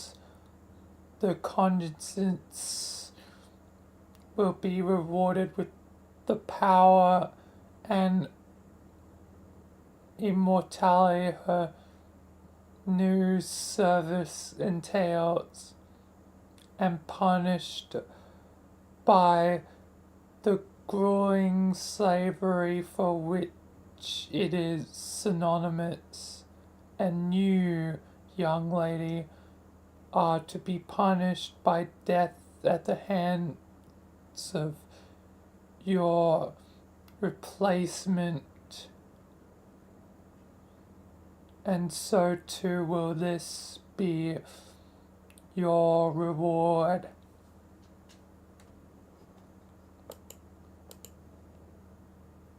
Dying doesn't seem like a grand reward. Oh yeah, no. Forgot to read the things. Well, better go easy on these, might need some later.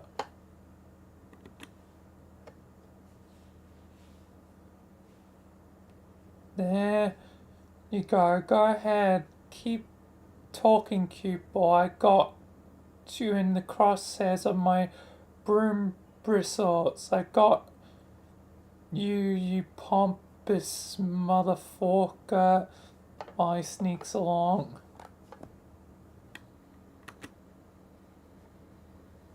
TikTok, blah blah. F you. Oh, I can't read this time.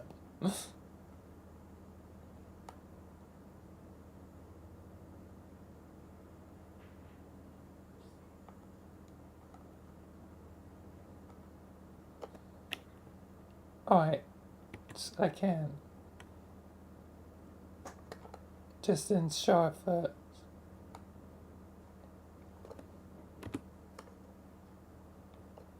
Tick tock, tick tock. My heartbeat falls in rhythm with the clock as I draw close to my prey. I leave nothing to chance, for you see it is the most dangerous prey of all. A 4-foot tall arsehole in suspenders who won't shop. Wait for it, hussy, wait for it.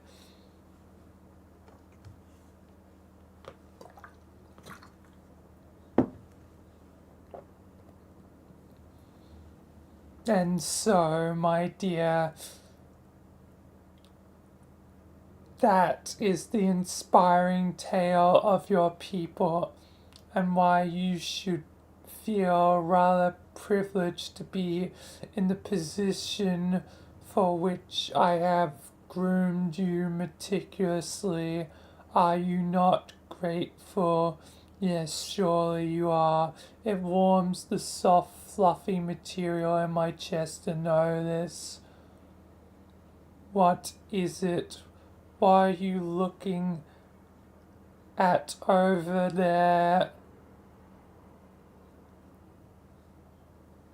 Of course, the clock.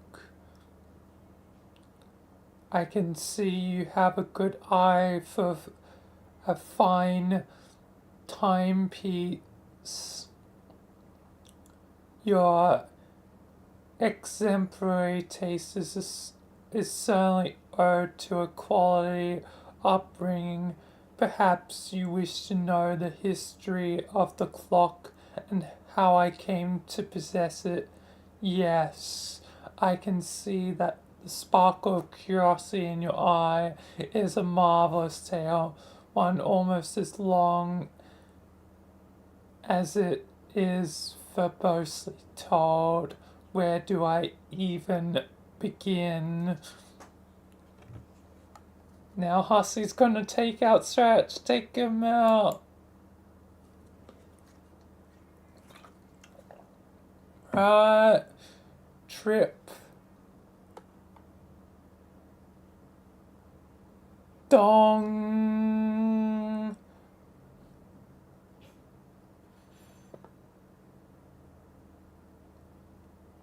Story time's over. Oh wait. Story time's over. Win bag. Whoops. Oh short. Get this fucking clock out my way. I am a one-man stampede and got a broom that thou peel off splintering wood. You hear is the last gasp of a priceless antique disintegrating beneath the outrageous fury of my ethereal hooves. Bap, bap, bap, bap, bap, bap.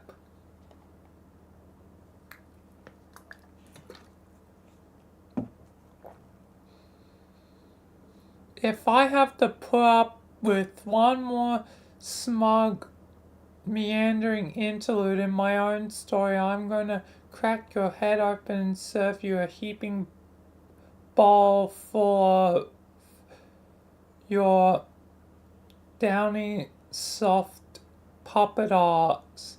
How do you like that for hospitality, Doc? I believe you'll find that as hosts go, I'm simply the best there is.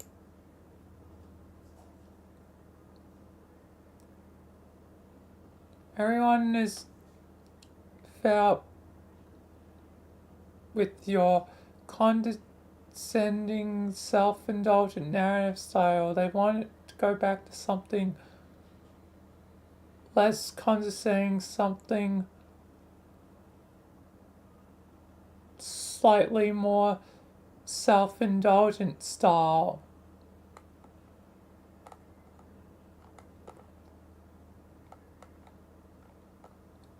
See, even the little girl has enough of your short. Run, Iridia's ancestor, run.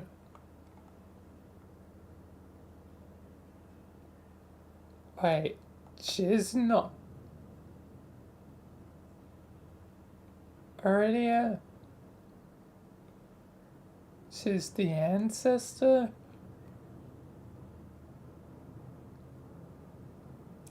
Then who was the other one in the flashback? Was it Iridia's ancestor's ancestor? For our ancestors' ancestors!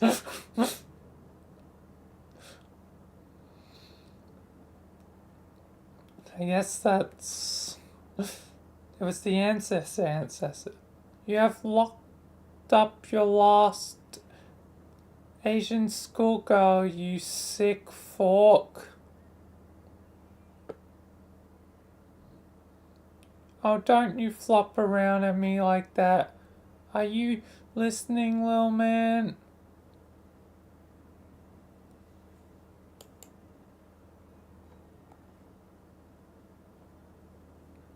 Go.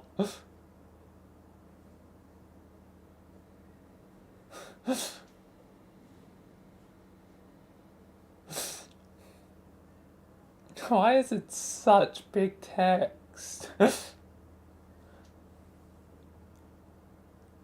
Whatever. This one can actually be seen compared to the other ones. Spike. Suckers. Booyah.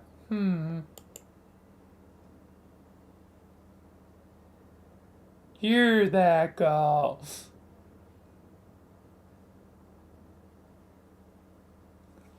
I guess he's just a limp, lifeless puppet when I'm around. Like a reverse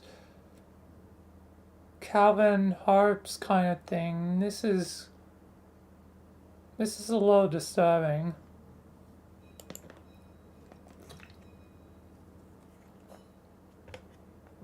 Go, quit all this scurrying around. Oh well, might as well try to get that disc back. I wonder if I can just sort of reach into and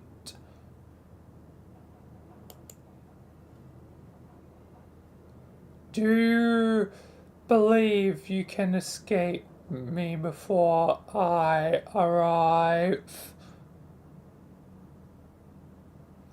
Oh, it's English.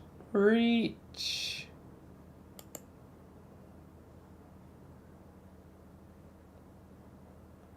How do you expect to outrun me?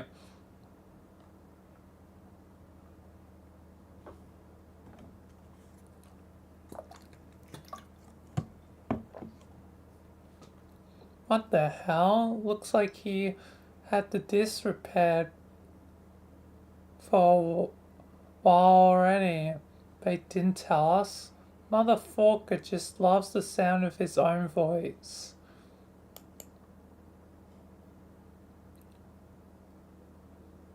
When I'm already here. Snop. Fork. Ollie's out here. Snop.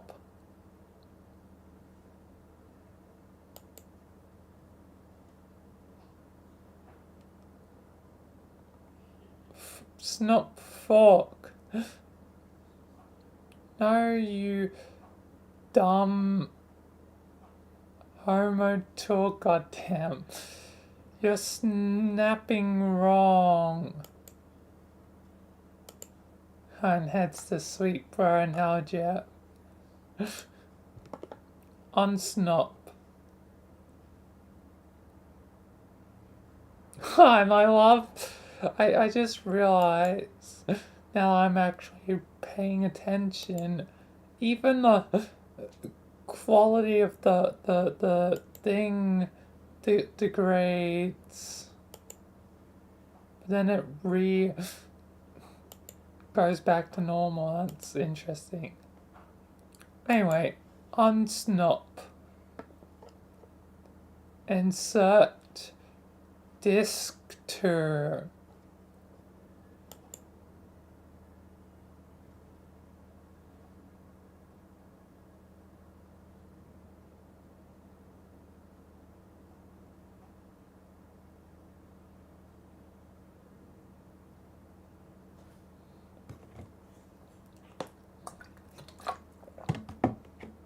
Attempt ran highly dangerous 5-time showdown combo.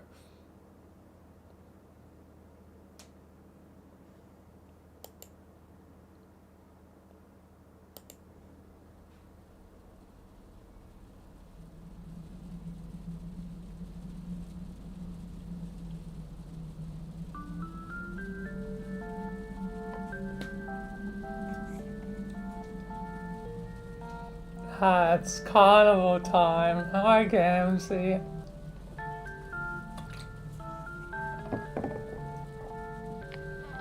Oh, Carcats had already. Ancestor of the signless.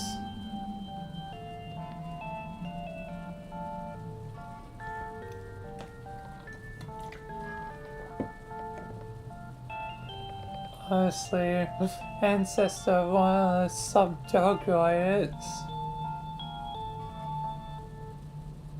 Probably a grand subjugate.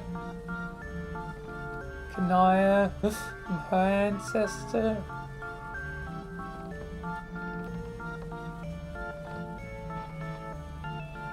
That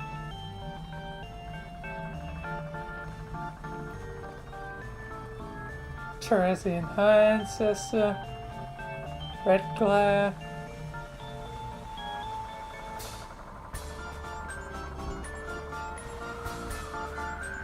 Shush. Smush.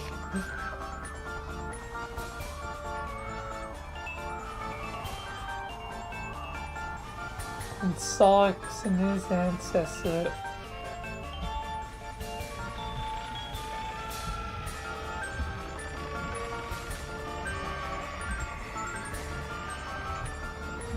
And there's Cal.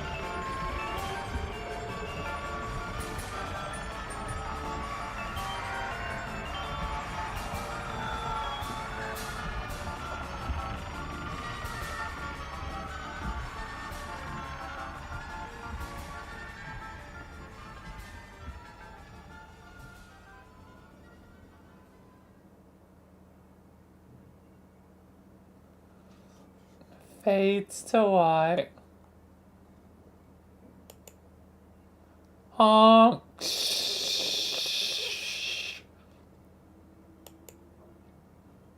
Bam, bam. Honk. Honk. Shh. Honk. Pep, pep, pep, pep. Honk, honk, honk. Pep. Shh. Honk. Pep. Honk. Shh. Pep, pep, pep, pep, pep. Honk. And they hug.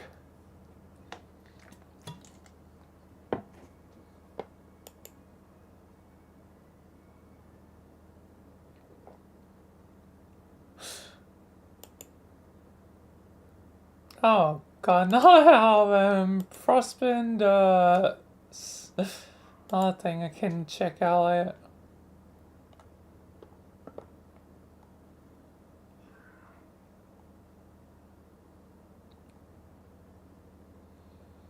In the night of blood, Sir embraced the bard of rage, and in each other's arms they were a quiver, and the righteous pap and blessed Shush, he did quell his brother's fury, for the knight looked upon his bard all acting up and completely losing his short, and he did resolve to come at his juggler's ass right the fork down.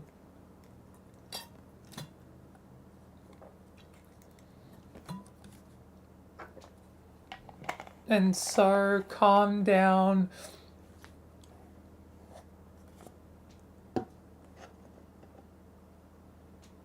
His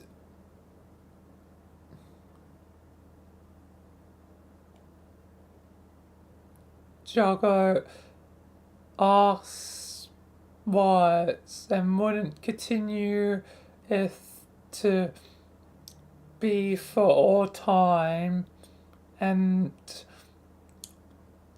the knights in totally selling a murderous clown ludicrous short down proper said, let there be more allegiance, and it was so.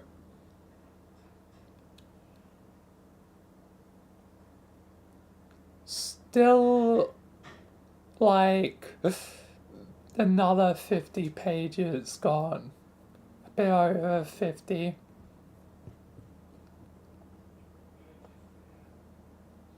And between Moreos would flow bounteous mirth, and they did hug bumpeth plentifully, and the honks of reconciliation echoed far true into the darkness upon the face of the deep.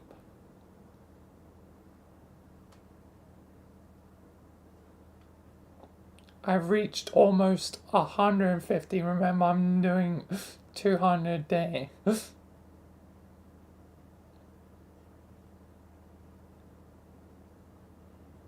Close time. So about 50 more.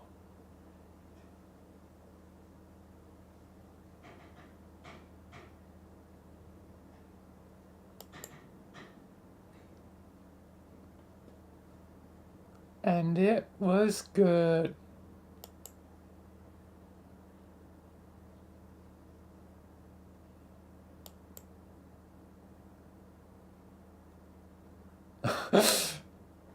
Recap number 4. No, 4 bits.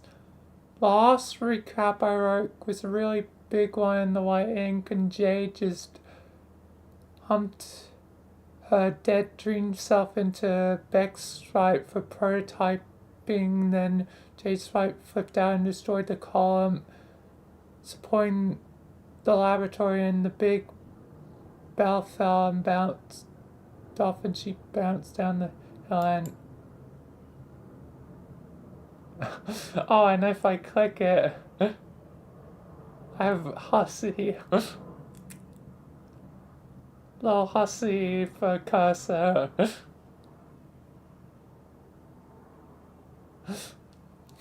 Look at him go. Anyway.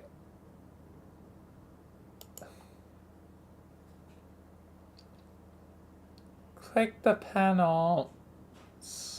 Well, there's only one.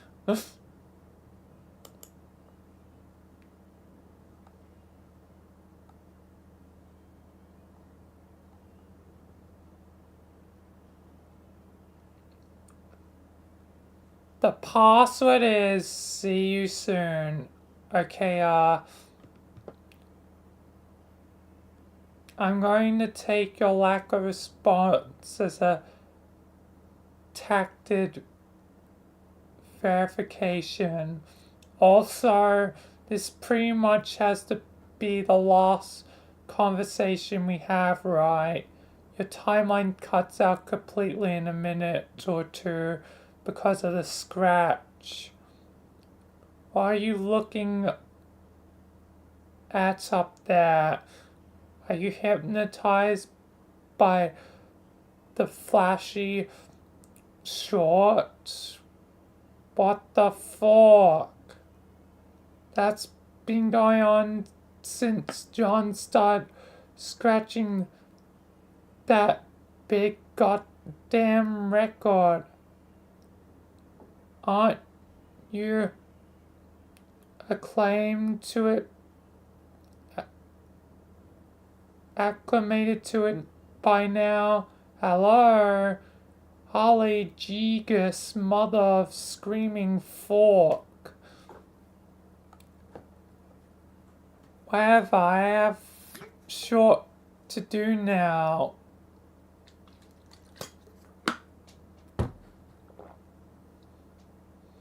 I guess I should be keeping an eye in the sky too now that I think about the bright green beacon should be appearing any minute, assuming you actually manage to blow up the sun. And then, well, then I guess maybe we'll get to hang out while maybe also not being in unyielding mortal peril. It's getting kind of old, frankly.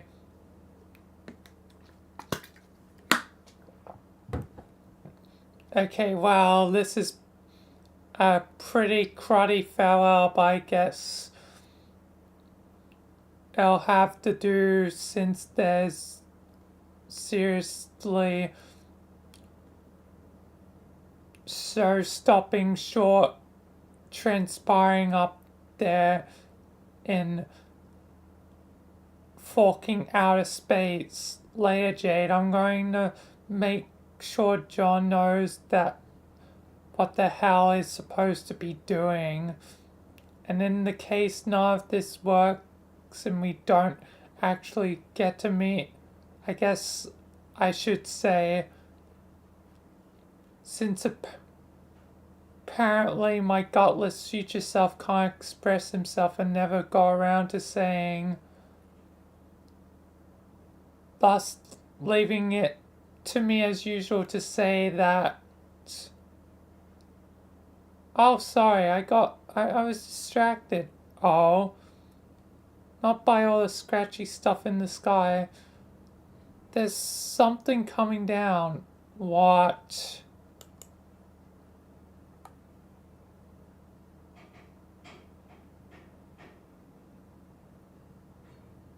It's hard to make out, but I think it might be what?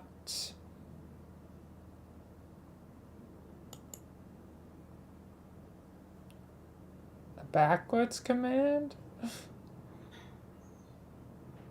Shaving cream?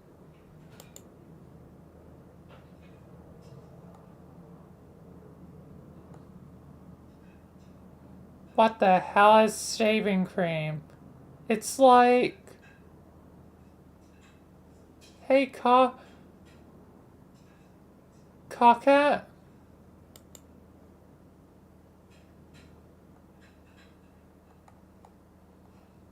Why is shaving cream being sent to them?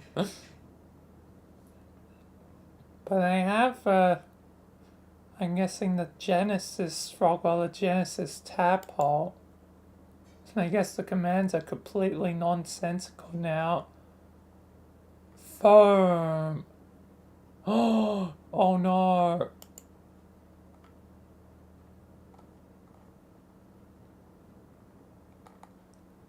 It fell into lava.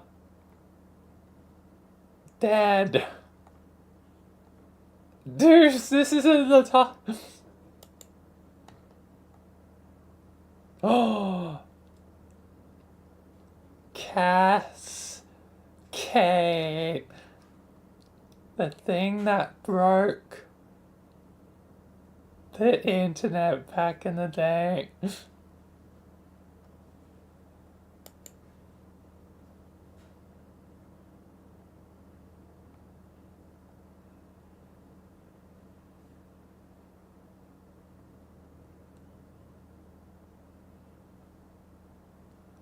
Well, time to play.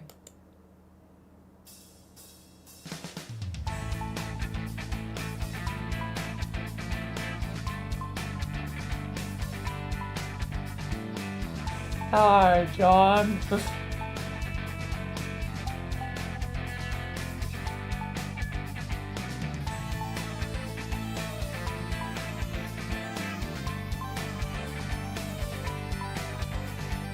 It's gonna do the windy thing.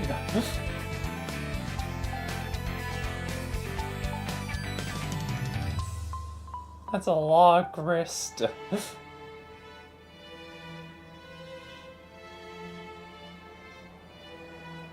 Jay is damn dead.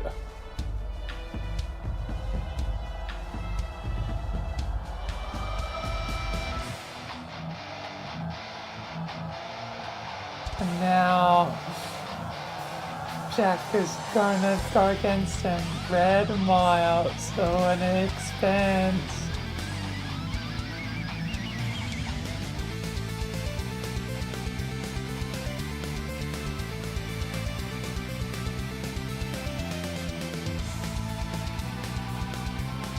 The frog is going to die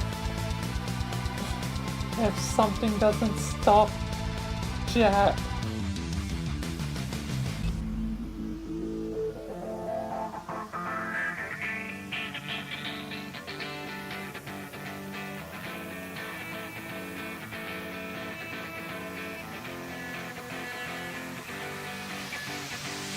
Love the things quick.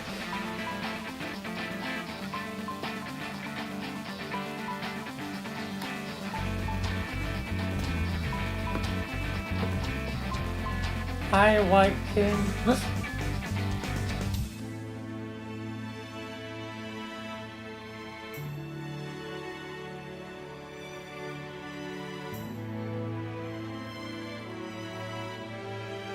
Poor Jade.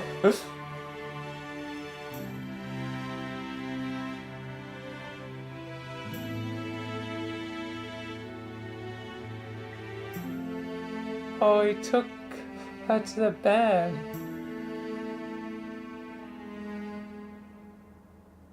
Good dog.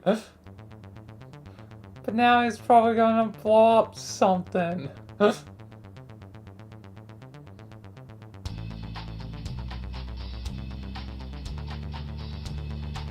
And there's a new thing.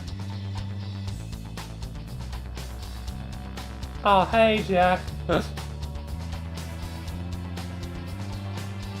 Ah, yeah, he done gonna murder stuff. White Queen, you should get out of there. Or he dead.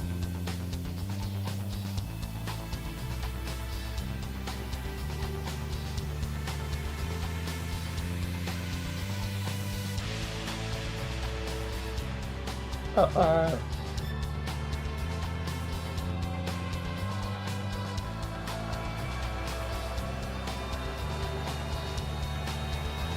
Oh, the renegade's dead. Go. Mendicate, go.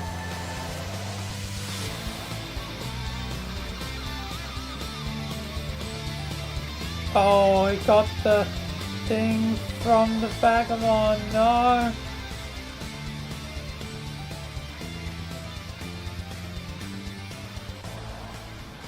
Oh, and that's when he teleports to them.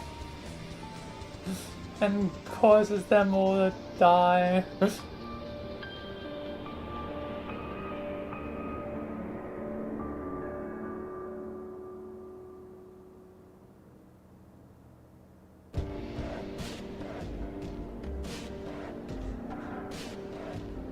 Many are dead, but they have the tumor. Come on, you gotta destroy that damn sun.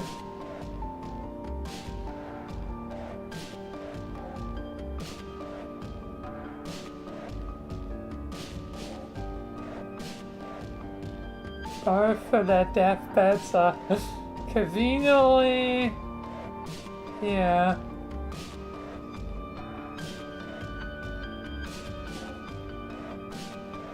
They have a bomb of red and blue.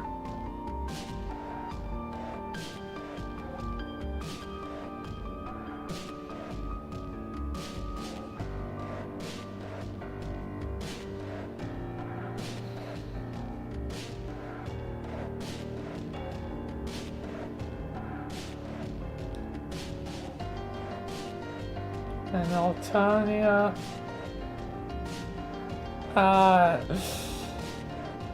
Snow Woman and Slick. What are you waiting for? Draw spades.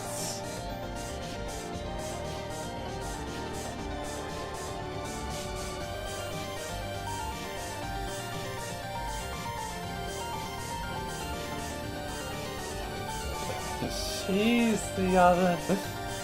I think you know that.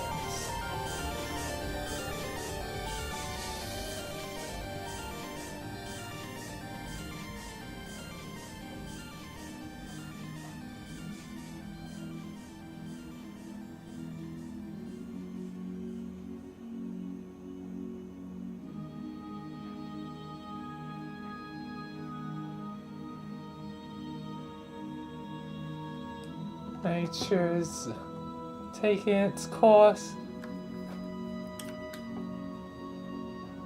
Jade's on the deathbed, meaning she'll ascend to God tier, or should I say dog tier.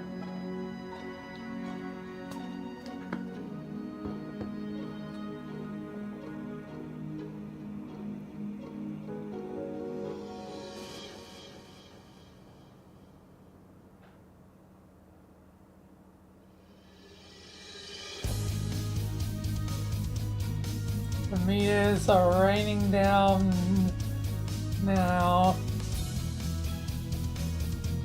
Oh, Jade's sprite and Dave's sprite are. Oh boy.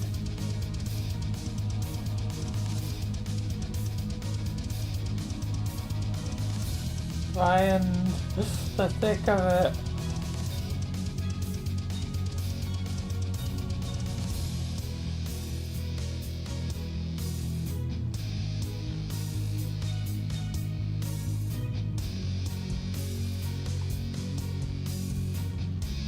Now she's the witch's spades.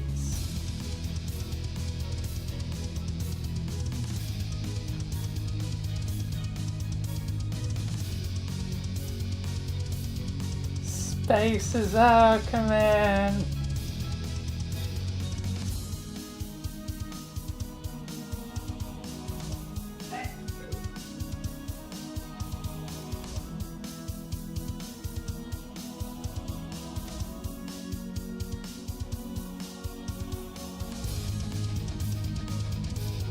Now she can fulfill her promise to save everything.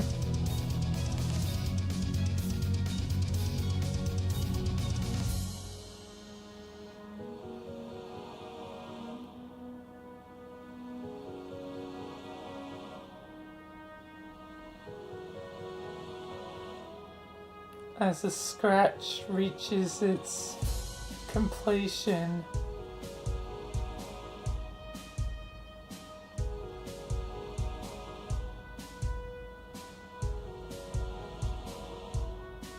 the ring, the other ring, it still holds power.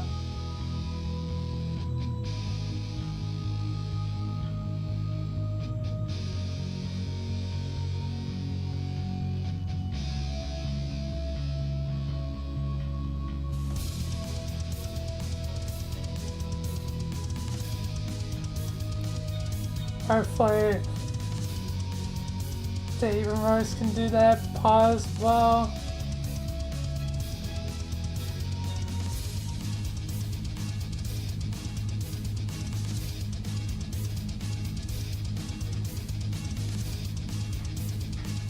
So much going on.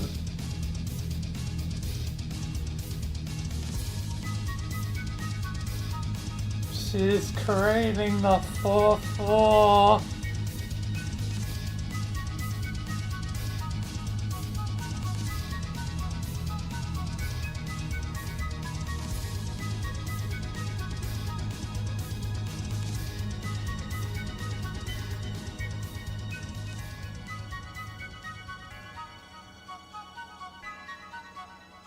Suckers.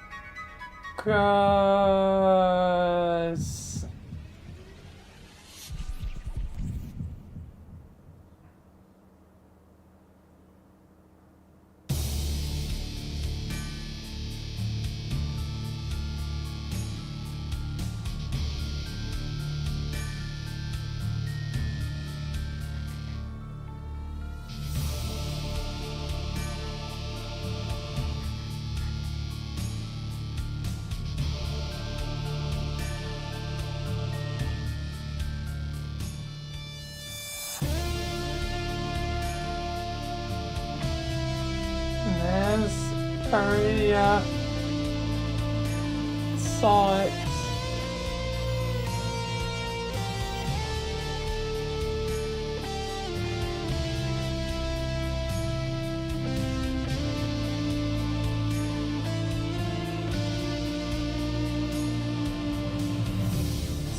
Lighting up.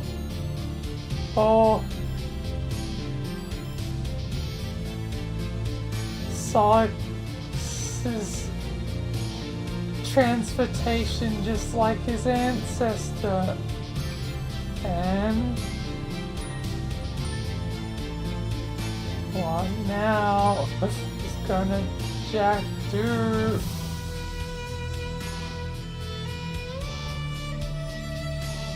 Oh, they're God tier now, both Rose and Dave.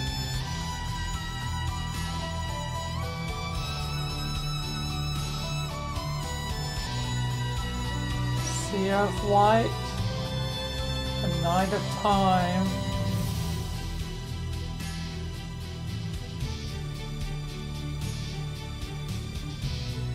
And the Mendicate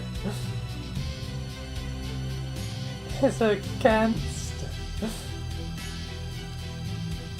Jack as their, I guess, equal and opposite.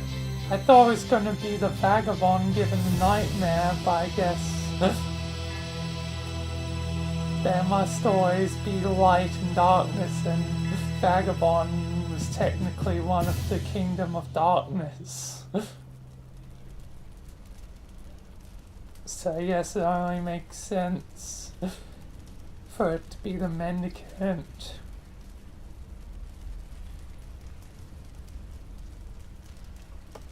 And it's all just burning.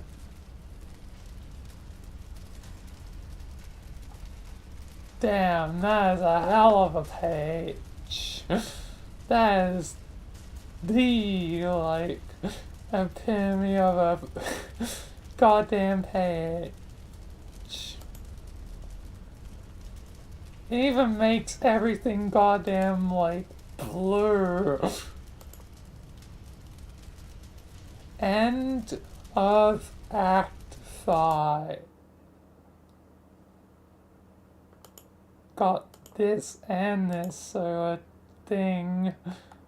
And the volume.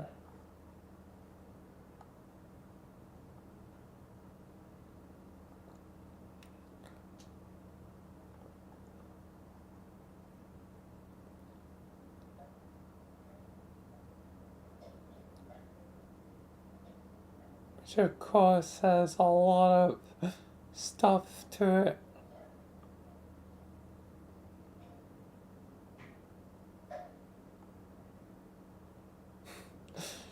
And, you know, Cascade, there's a beta version of Cascade? I'll have to listen to that later. Anyway,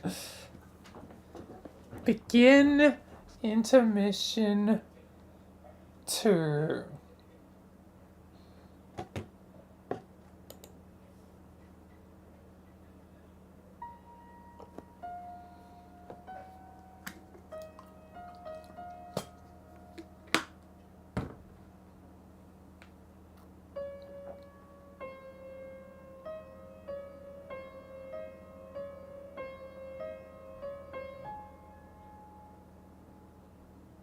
Now that the universe is dead, the excellent host will do his job.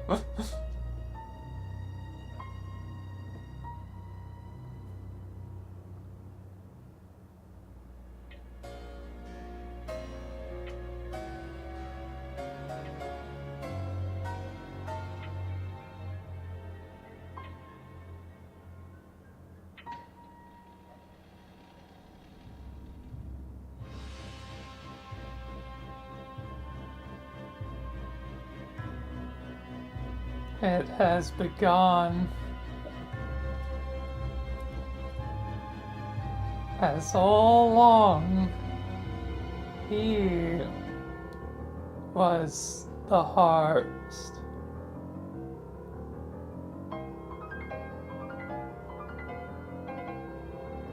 A most excellent host.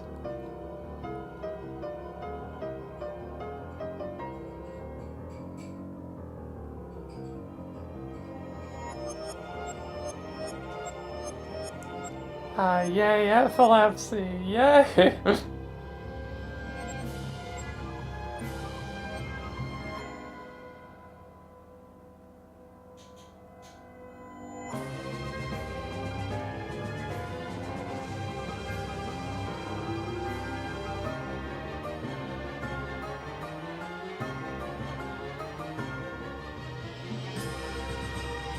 English is alive.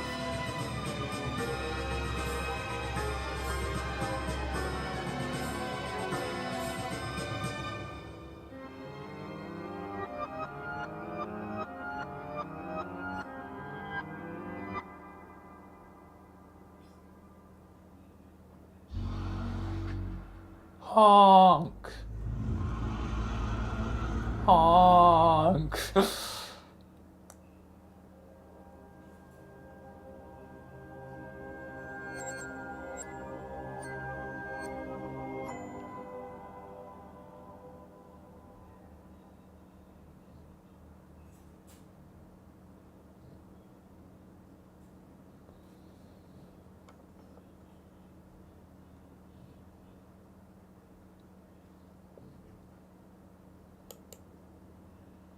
End of intermission 2. That was a lot faster than the first intermission. Act 6.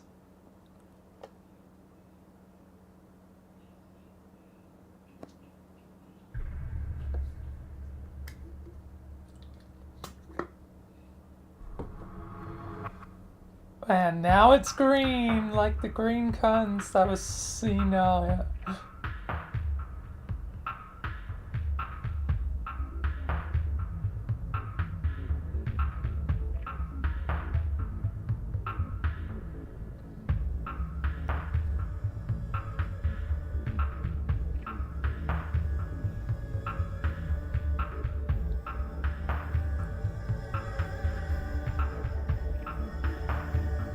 Officially entering what will be the longest act of Homestuck.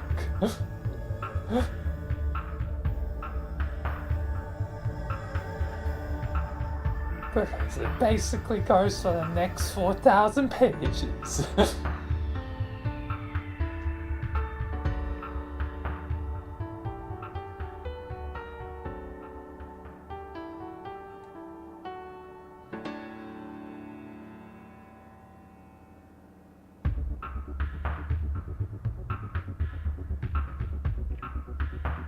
new neighborhood. Well, technically kind of an old neighborhood. And it's autumn.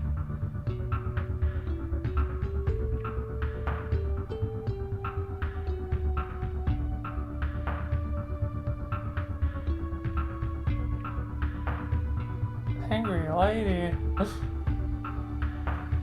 Colonel Sassacus.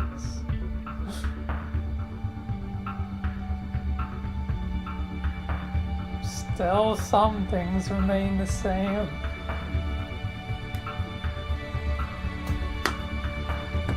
Hey, it's Martini!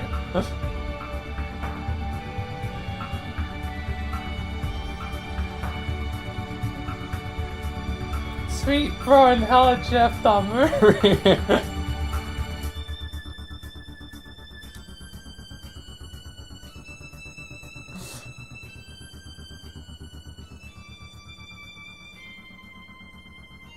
If only.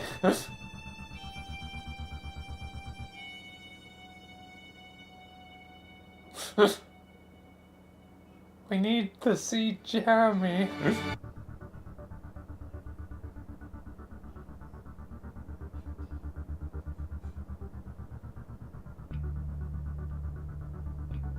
Now the new cast comes in.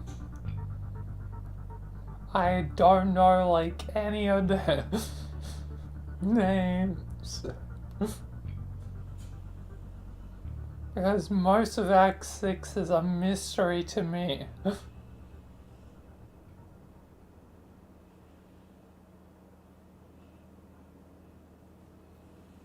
There's something written in goddamn Altonium, but I don't know what it is, so I won't be able to translate.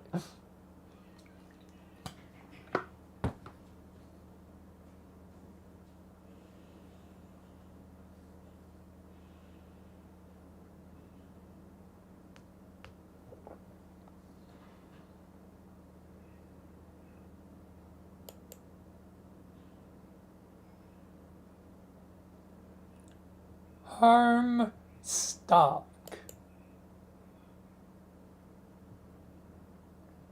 Spurb. Alpha, it's beta this time. It's red.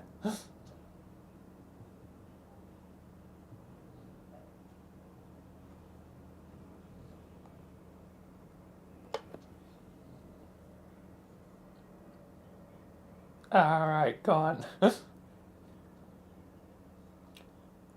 A young lady stands in her bedroom.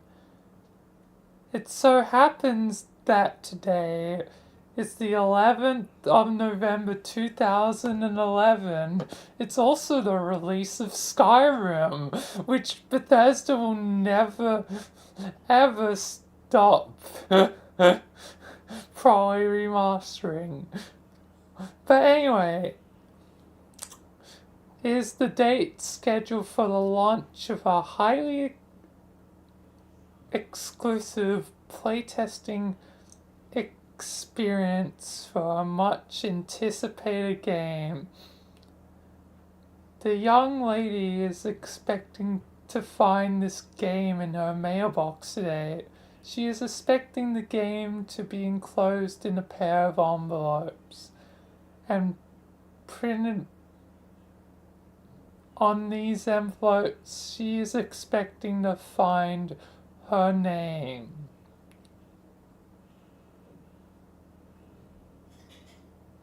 What do you suppose the name of the envelopes will be?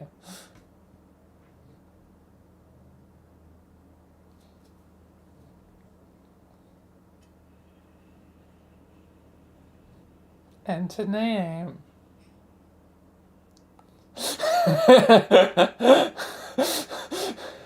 I love your reaction. Where's John? What happened to John?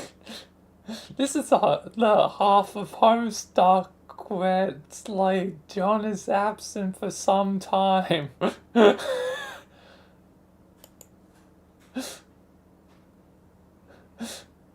Your reaction is priceless.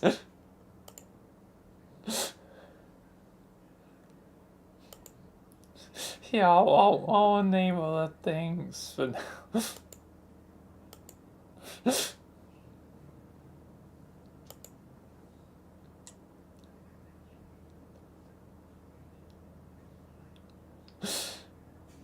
But yeah, John's kind of gone for now.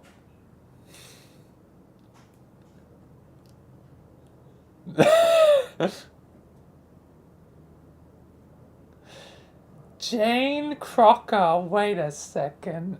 She's Betty Crocker.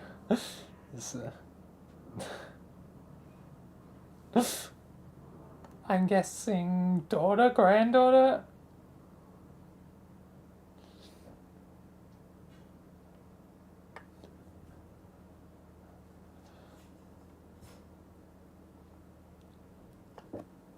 You cannot enter her name.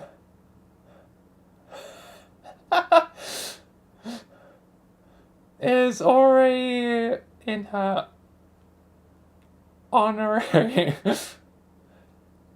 fulcrum on her 13th birthday.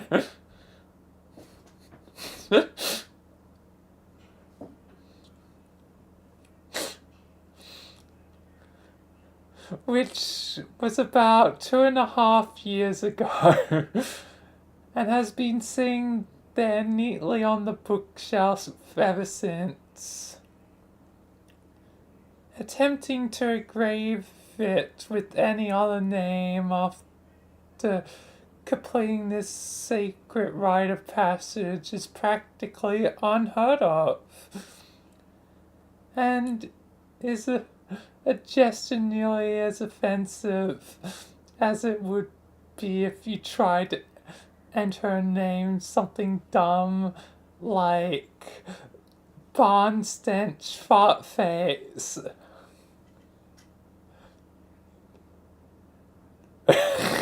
You really want John back.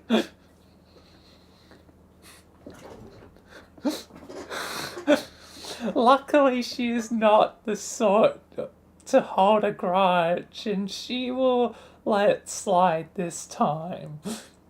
As long as you hurry up and get her big day started.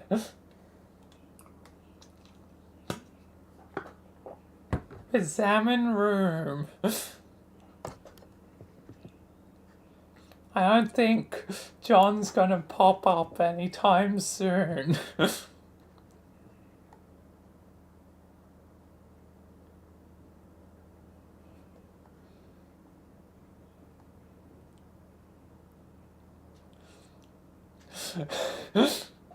Karkaz also missing in action for the time being.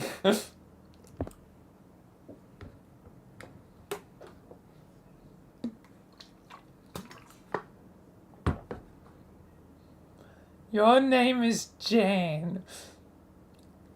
As was previously mentioned, you are poised for an elite opportunity to test the Spurb Alpha. It is so elite. In fact, you are the only of your kind invited to play tests.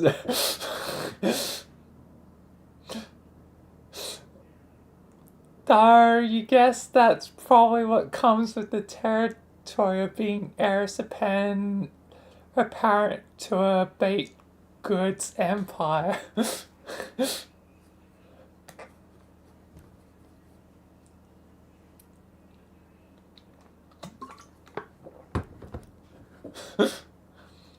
You don't suppose it hurts that you said you're Empire's #1 fangirl either. It should come as no surprise that you enjoy baking, but you also adore reading detective stories. Boo! Only I can be the detective.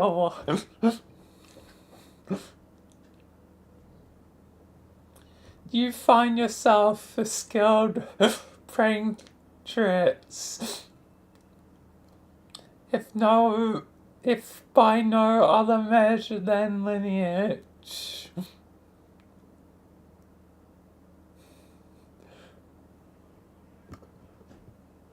Yeah, exactly. We want terrible movies, John. Tell us about your... well, technically, our terrible Earth movies.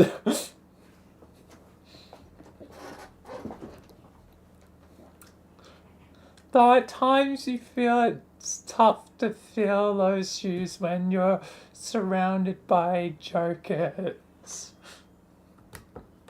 Seriously, the shenanigans preparated by your pals make your old school japes feel kind of pedestrian sometimes. But oh well, you love them anyway.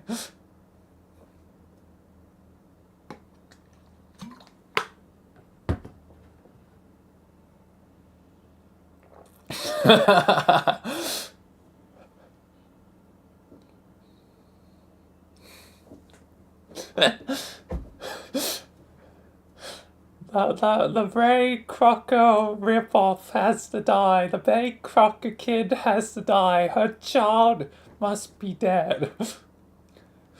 You once dabbled in amateur Barney, but found it too frustrating. See, Jade did botany fine. You're sucking on all fronts.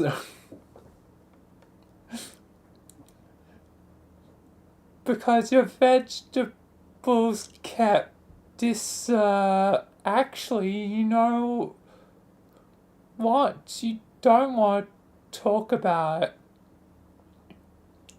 You love situation comedies whilst holding particular affection for mustached funny men. You know your Foxworths, your Funks, your Swansons, but not necessarily your Gallagher's per se.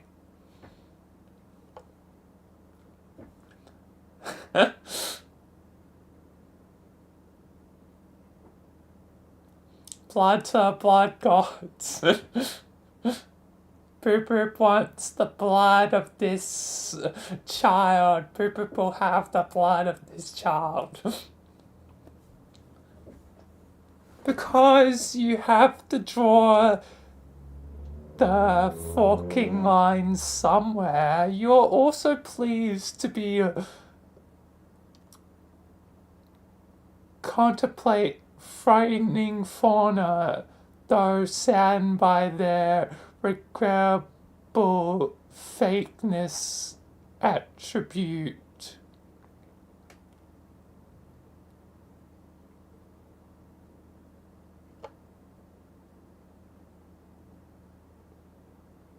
Okay, I'll read it fully.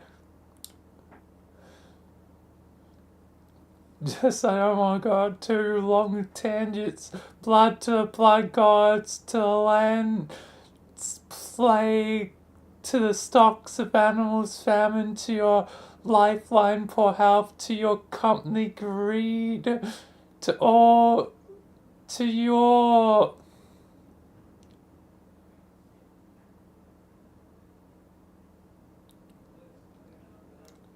But none of that's on your mind now because you are psyched about this special date, 11/11/11, which yet again Bethesda will never let go. i.e. 2 times 3 prong day, whatever that means.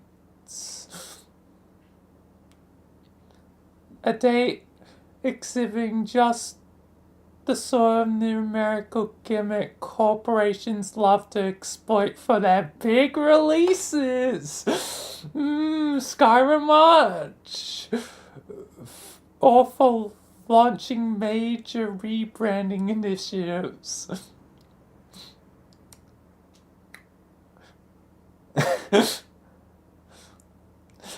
I don't think John's gonna be returned for some time. I'm honestly not certain how long we'll go without John.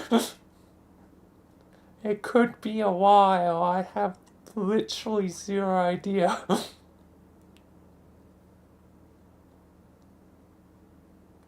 In the case of your cherished multi-global empire, both such events are slated to happen today.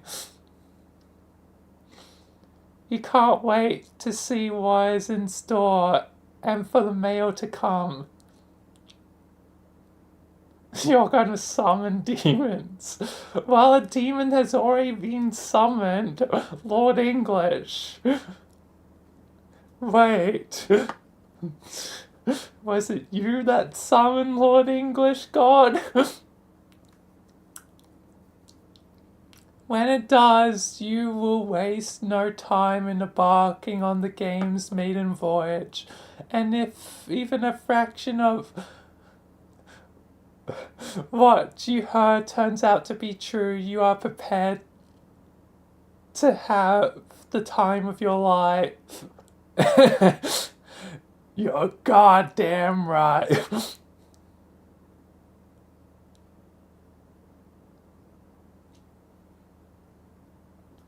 What will you do? Quickly retrieve arms from chest. Well, at least it's clear who made English. Oh, speaking of English, Jane is not empowered to rehash this tired running gag because of Aura's son. She is too busy being the other guy. We need to figure out what this fella's name is pronto. Enter name. Jake English.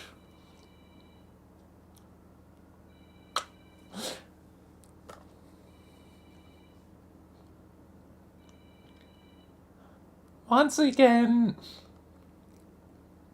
you make the incalculable blunder of attempting to engrave an already allocated plagiarism.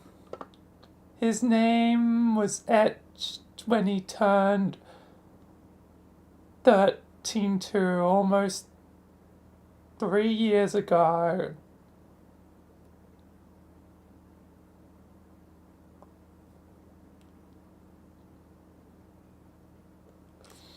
It's been sitting here messily in this unbelievable deadly pile of guns ever since.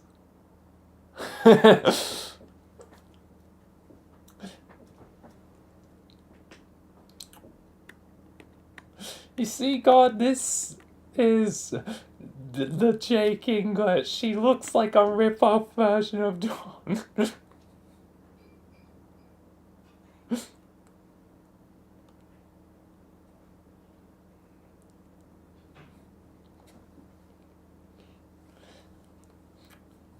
What vulgar choice Monkina were you going to stick this poor bastard with? Bath breath smirk? It doesn't even matter, just tell him what to do. Examine room.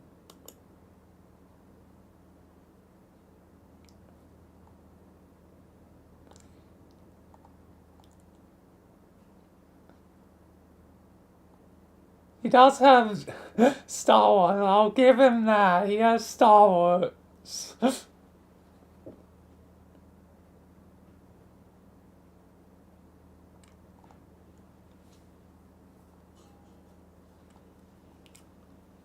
Your name is Jake.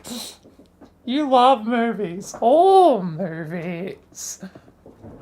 We only want the terrible movies, though.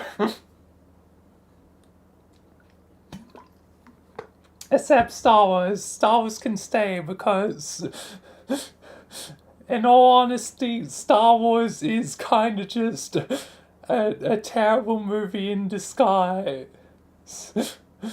Mainly the prequels. In like a good trench coat, and the sequels in a actually bad trench coat, and I hope it burns. The original trilogy is good though. Just purely good. Just a bit old.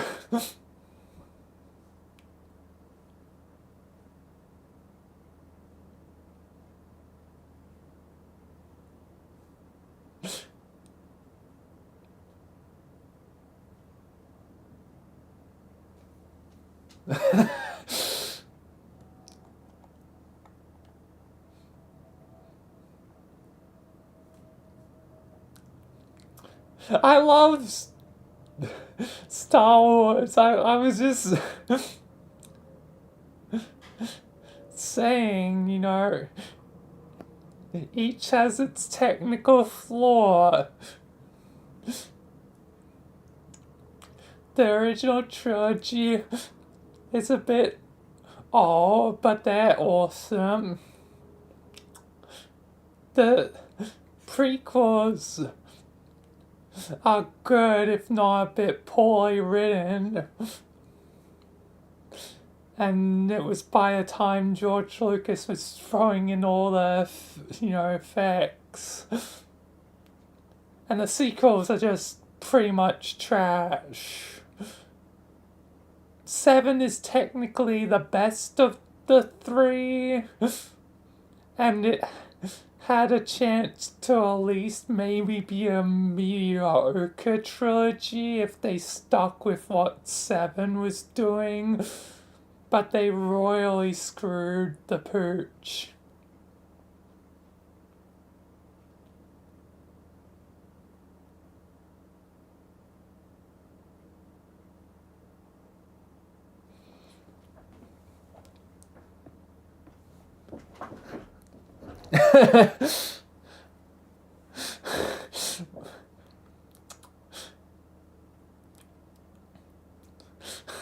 You have my tongue for treachery. I'm just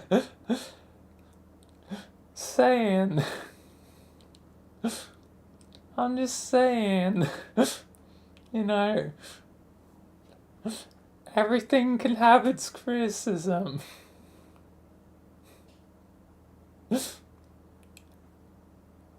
But yeah, the ones with Rey are definitely the worst. Especially when it focuses on Rey. Everyone else is kinda good. Finn, I relatively like. Poe, I relatively like. Basically, anyone but Rey, I kinda like. Hell, even Kylo Ren. I kinda like them.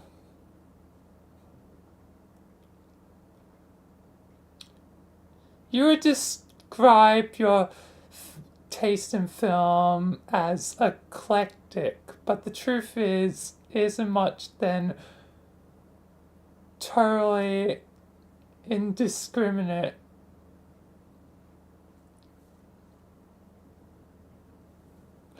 You busted frequently off the brace of firearms and fisticuffs and adventure.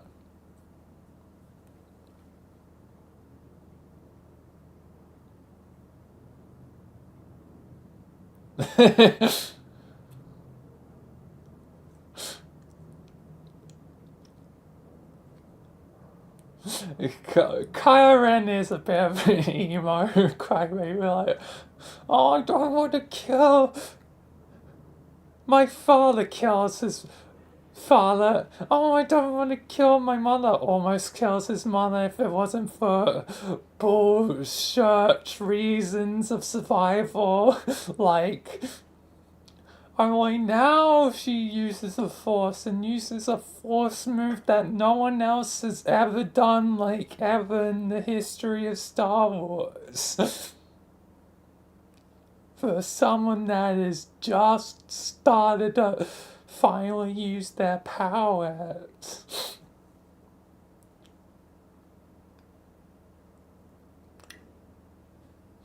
But anyway,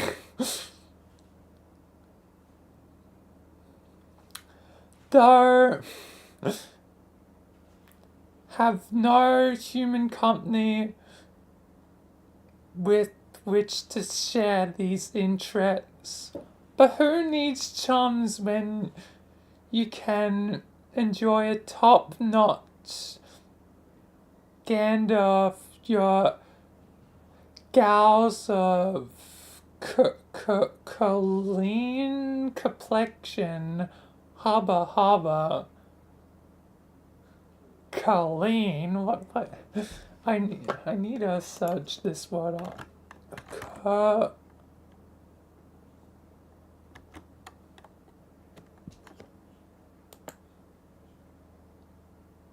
Oh, deep blue.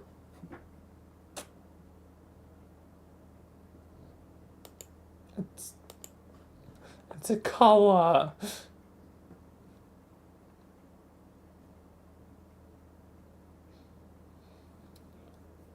Which would definitely explain Ayla Secura. And other blue ladies like the Avatar lady and that lady from X-Men. I don't know like either names. So he has a thing for blue ladies. You know, you're known to be found with your nose in a comic book or two. Not that makes you a nerd or anything, like you care about that.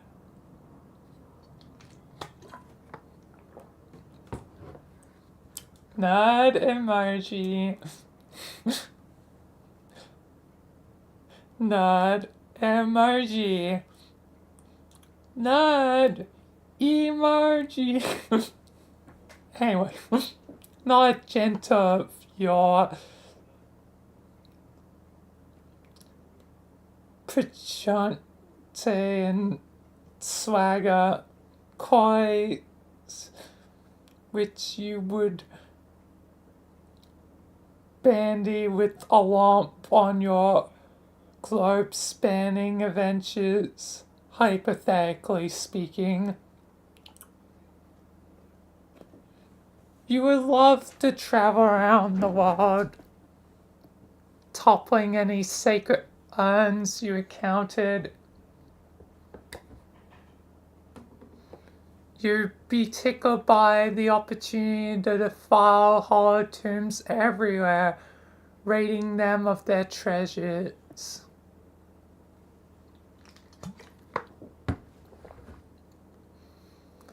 And how you would give your right leg for a shot at desecrating the short out of some real life mystic ruins for their Byzantine wares.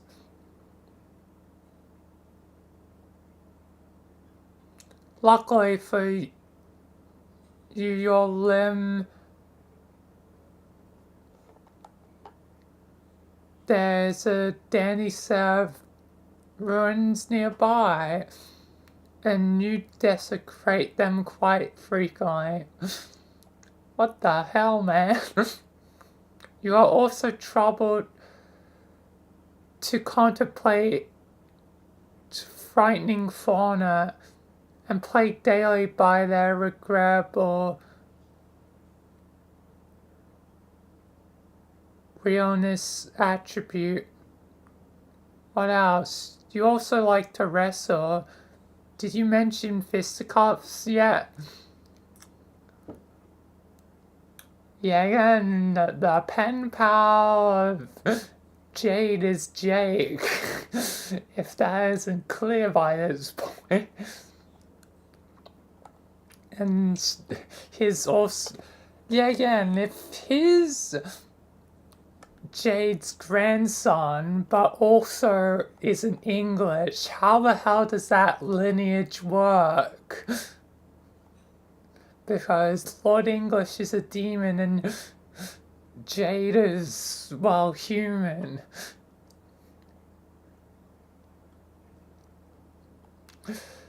I guess I'll figure it out later. Anyway, you know, scrums and whatnot. Also, skulls. Gosh, you love skulls. There's a good skull at the heart of any mystery,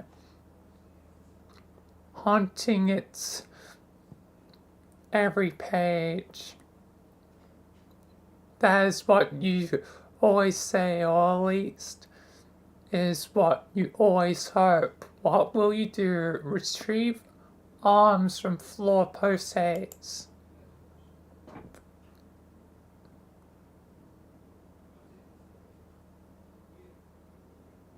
Oh, now it's a multi-choice thing.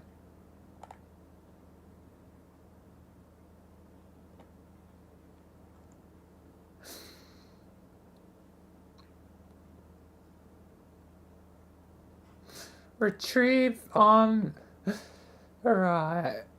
I'll read this since there doesn't seem to be a command for it yet. You make a dutiful motion towards your trusty firearms.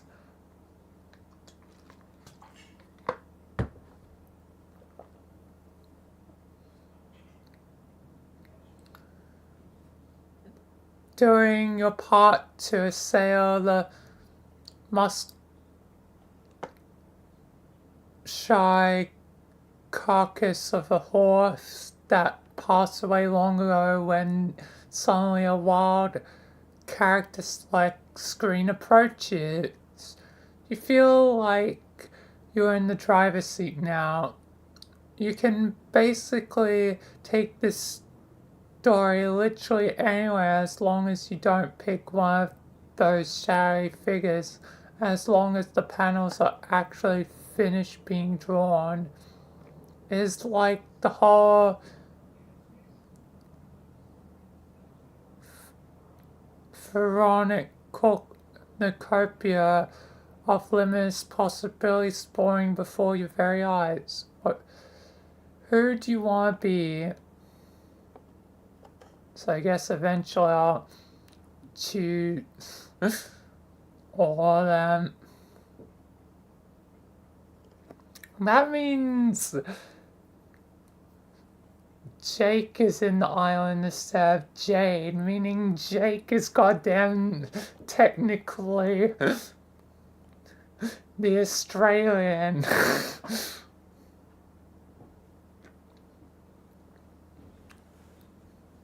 of the group.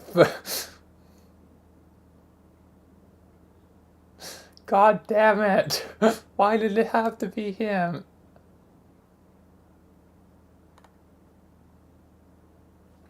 Anyway, I guess we'll get to everyone in time. Just to make certain, yeah, that is. Because I guess there's...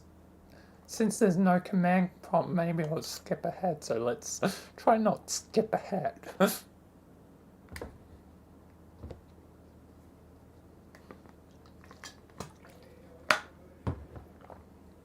You're suddenly Jane again. What was it you up to? Alright. This game you're excited about. That.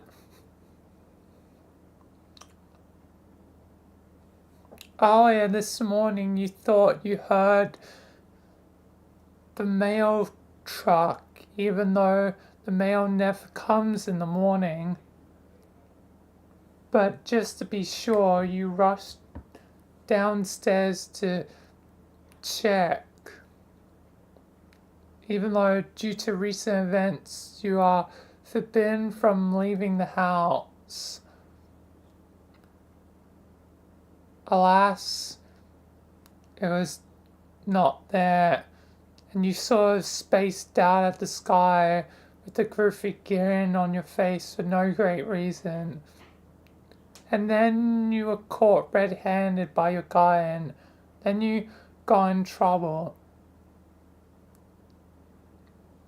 You think you might be grounded now. Whatever, Dad. Examine fetch motives.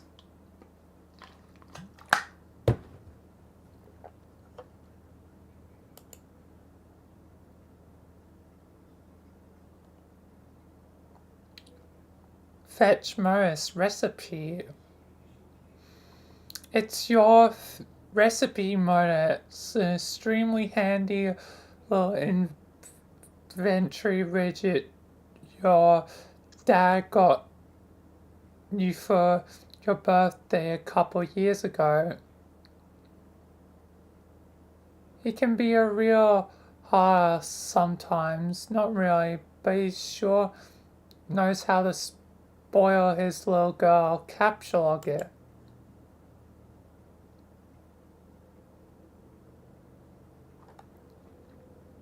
It's basically like almost like a recipe book. Or quite. Let's try. It shows the recipes or the ways to craft the things. You stick the recipe modes in your recipe modes. You flip the card over and look at the back. The thing about this Morris you think is really cool is that instead of showing you a completely useless, wobbly, garbled code on the back, it itemizes the components which could be used to create it. It's a completely hypothetical framework, of course.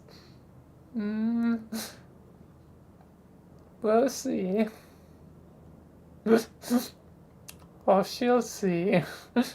Just another wonderful invention by your favorite company. It releases many products of an experimental nature, often with applicability to other kinds of technology and products which haven't hit the market yet. Of course, as the heiress, you are privy to all the sweetest gear in advance. Maybe you'll rummage through some of that stuff later. The Modus as a capsuloged object has only one simple recipe involving an array modes, snore, and a cookbook, yes. Other objects have more varied and elaborate recipes though. Get hat.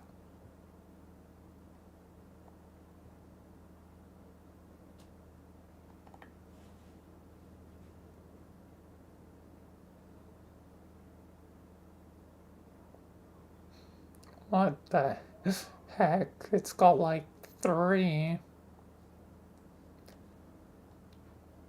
One with like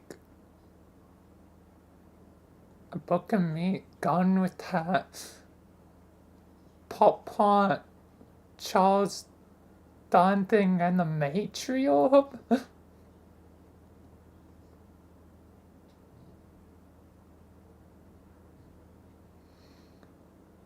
You captured your favorite hat, which is also your only hat. You spent basically your entire childhood in this hat, pretending to be a hard-boiled detective and whatnot. In public, you and your dad made quite the pair. Everyone could tell by a glance that you were your father's daughter. Stirred from his loins directly and genetically through what was undoubtedly a natural process of human procreation involving a man and a woman. Or she's a slime paradox baby sent through time. People would definitely nod and say, yep, that little lady sure did emerge from a womb on the account of that gentleman's awesome virility. As you can see, there are loads of ways to cook up a hat like this, involving many stupid combinations of random objects. Inspect post-its.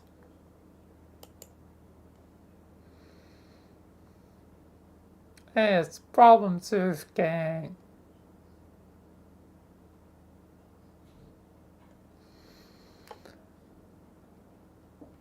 It's one of your Funnyman pin-ups, a glorious fox worthy. It's one interest that overlaps with your dad's. He thinks his corny redneck stick is just the funniest thing since sliced bread that was sliced by a hilarious clown with a laugh knife. Honestly, you don't care much for his comedy though.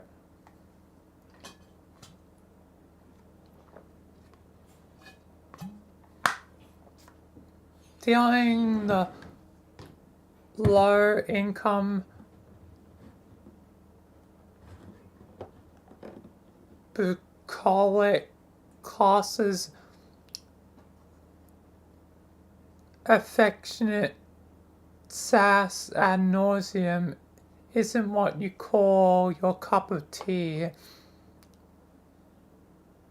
You just think he's really handsome. Every time he starts rattling off pointers on how to self-diagnose bunkenhood, you just get lost in that pair of blue twinklers and those soft bone lip bristles. You are so shy when you got the poster autographed. If you felt worthy of that fox,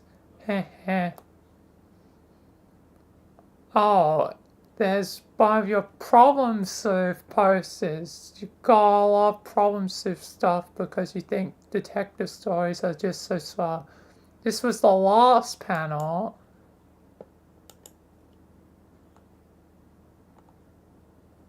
Poster as a team.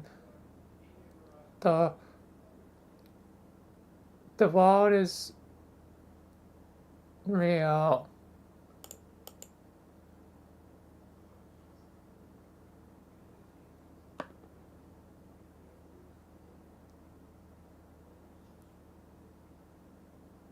What? Okay.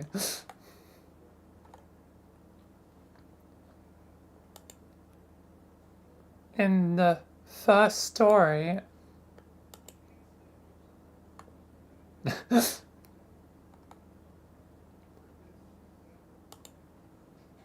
which ended a little before your 13th birthday.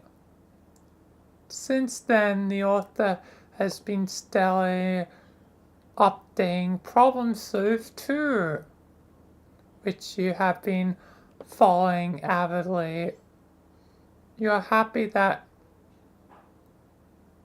he stayed in that lane and stuck with the time-tested formula. If he went in a different direction, you probably would have found it really disappointing. Check out other posters. But the other direction is homestuck.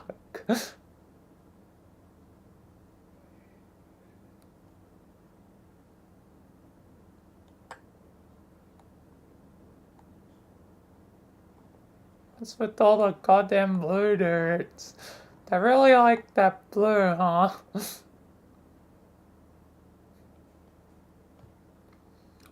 Another sleuth poster course with two of your favorite dames ever.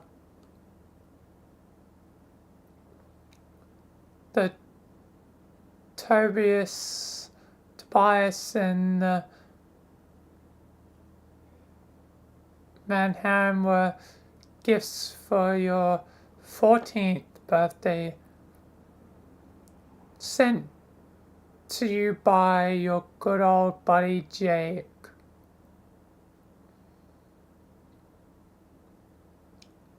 So most of them are actually like 15 to 16. So it is like they're older now.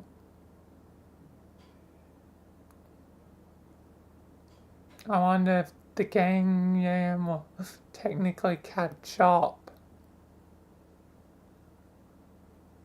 But yeah, and it's crazy that, in the first 4,000 pages, where it's basically all in one day, being John's birthday.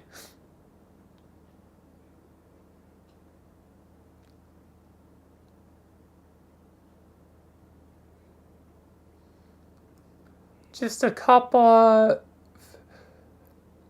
periwinkle hot throbs. Unquestionably sent in playful retaliation for the ribbon you given him over the years for his inexplicable infatuation with his Parthelo Thermes.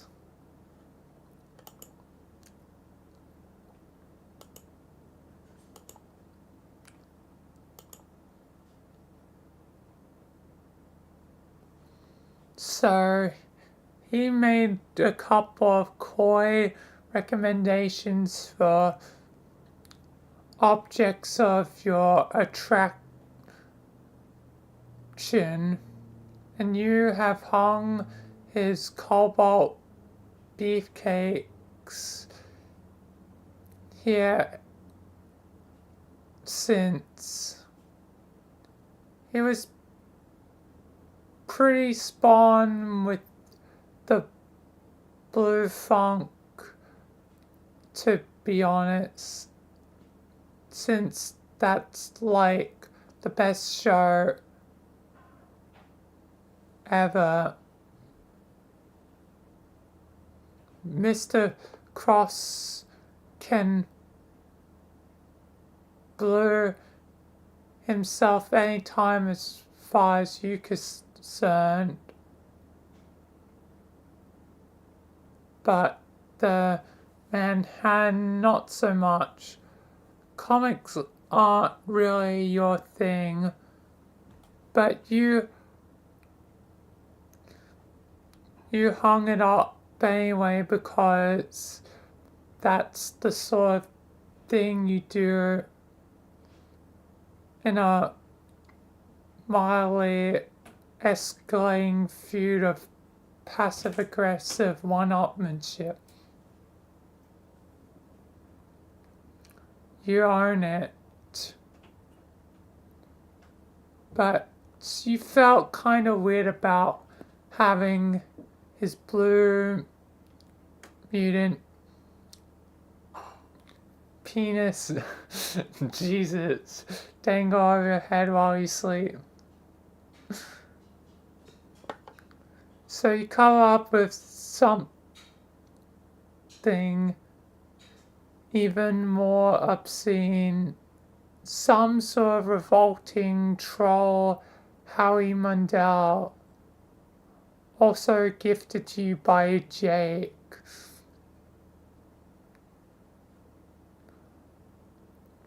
Good Lord, does that kid have some spotty taste. There's also the magnificent Swanson. Ron Swanson is the perfect man. You have tried to order all of the bacon and eggs in a restaurant on several occasions, but your dad never lets the order go beyond the joke level. What a fuddy-duddy take spoon.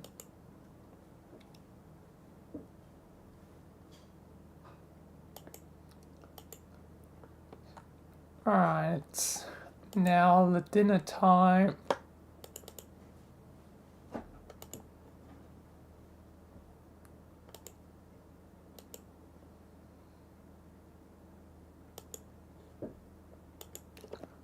So, I will be back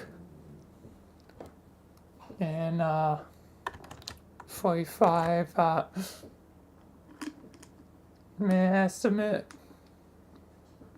Yes, it's my time for dinner.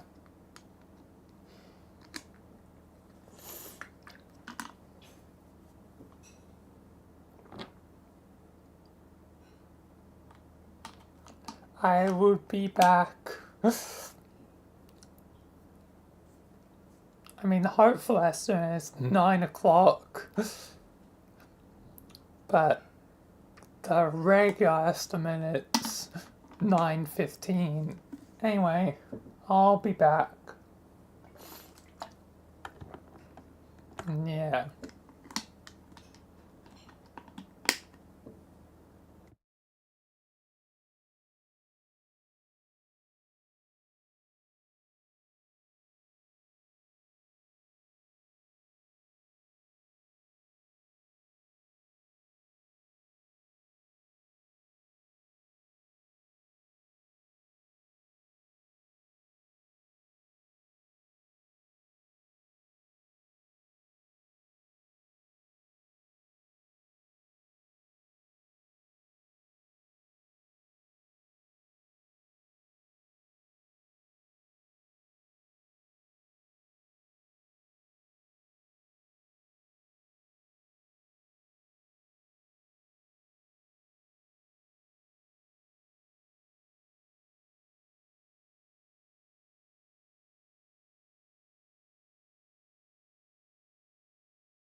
Alright.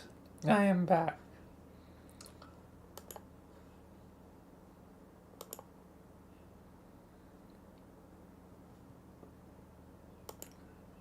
Let's continue. Strife specibus.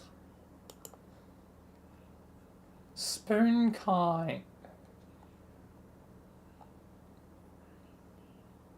You tuck your trusty junior bandmaster's bowl buster stirring solution 50,000 into your strife deck, allocated with the ever martially pragmatic spoon kind. You wouldn't have it any other way. You love your fancy spoon. It has several million recipes stored in it.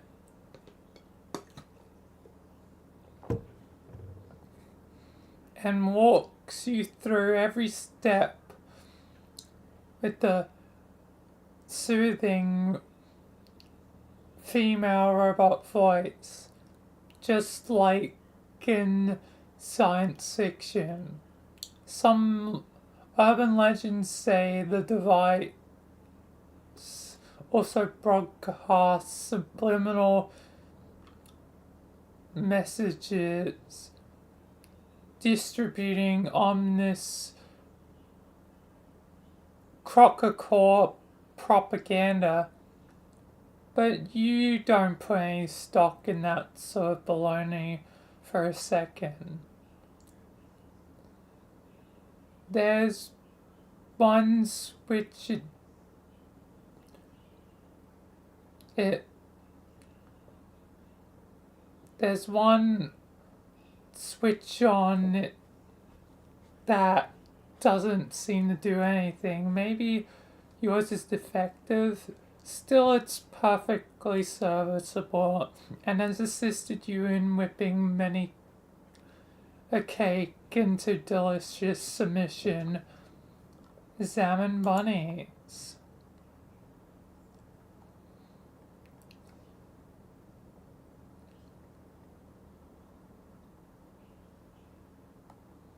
That bunny sure gets around.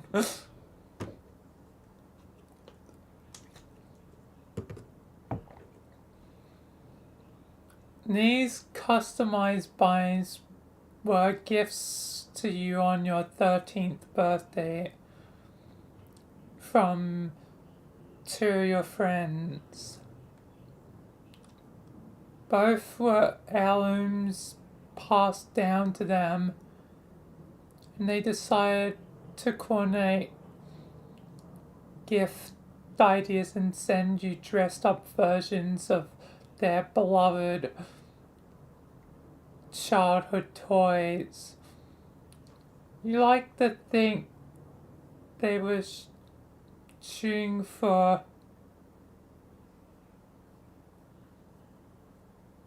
a detective bunny with the one on the left, but you know, realistically it was probably an Indiana Jones bunny,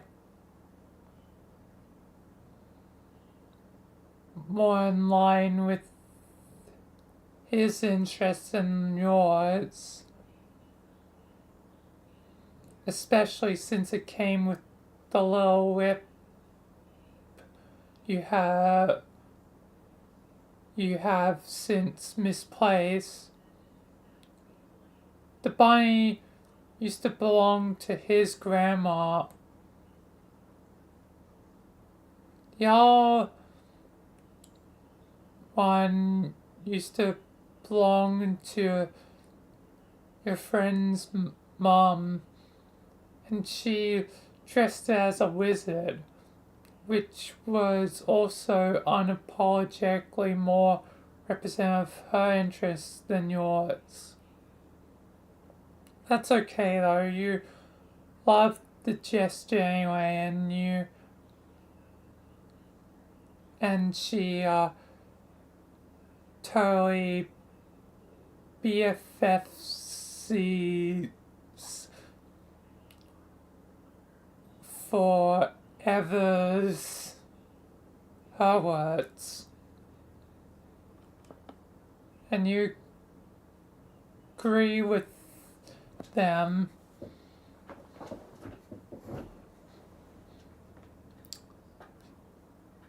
Doesn't sound like she agrees with them. Anyway, you did get one more bite from your other pal.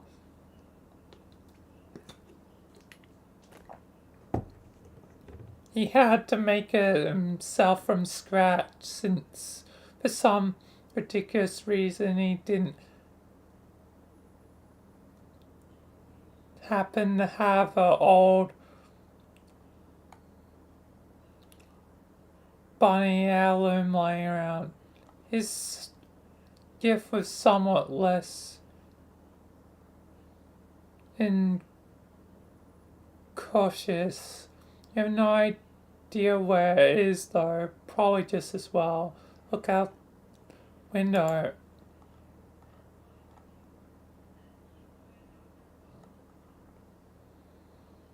You've been fidgeting around your room all day, making little observations about your various belongings, checking the clock. When will the dang mail get here? You take another peek out the window just in case. You're not gone. It's still not there. But there's your dad. What is he up to? That's Dodge! That's Dad Egbert. That's not your father. In no world is he the father.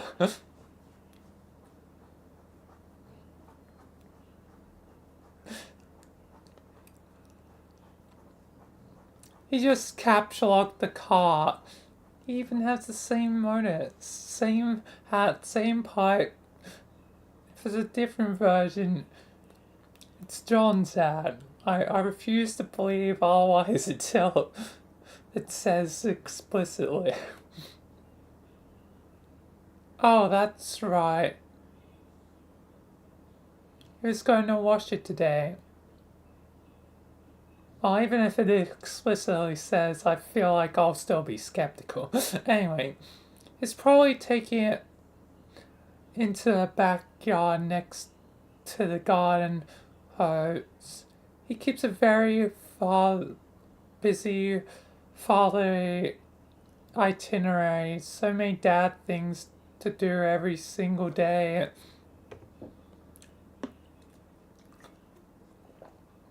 If the mail arrives soon, this would be a great opportunity to sneak out and get. Fingers crossed. Looks like someone is bothering you. You better make it quick. You've got a window to stay glued to. Go to computer.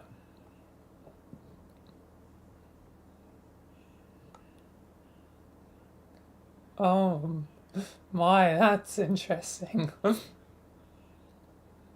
System, Herma, Pesacham, Betty, Bother.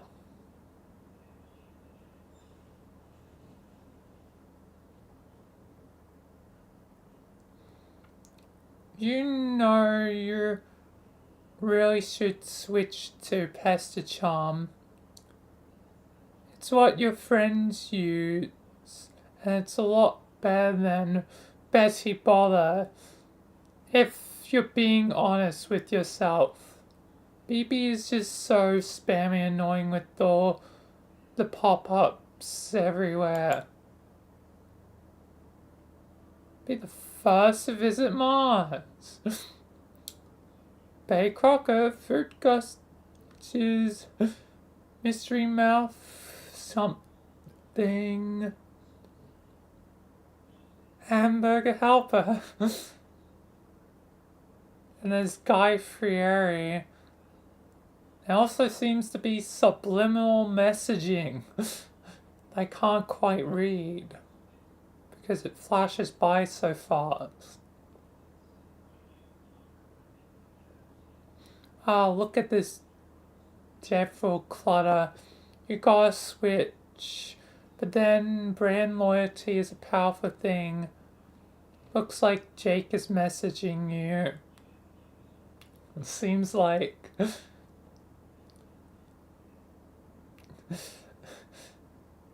that the subliminal messaging does keep her in line. I think one of them says obey. Obey. Obey. Anyway, answer Jake.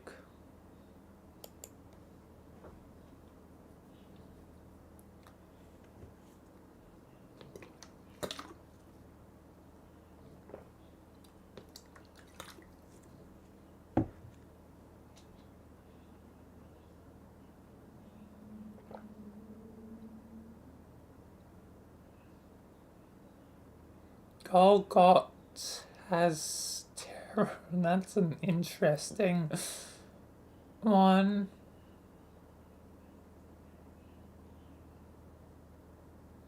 And Gusty Gumshoe.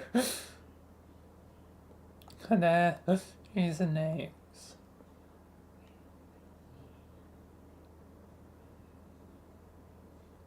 Jane, forgive my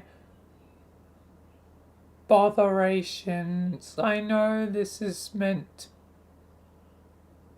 be a spanking rip snore of the day for you and all, but you happen to know where the devil forking Dickens Mr. Strider might be. So even in this timeline, the Dave, I don't know if they're called Dave, I'll learn later, but the Striders, the Dave Strider of this world is still a Strider. But yes, might have a different name. All I see is just Dave Strider no matter what. No one's better than Dave Strider. I'm the coolest guy. Or not. Doesn't really matter. Because that's my ironic cool thing.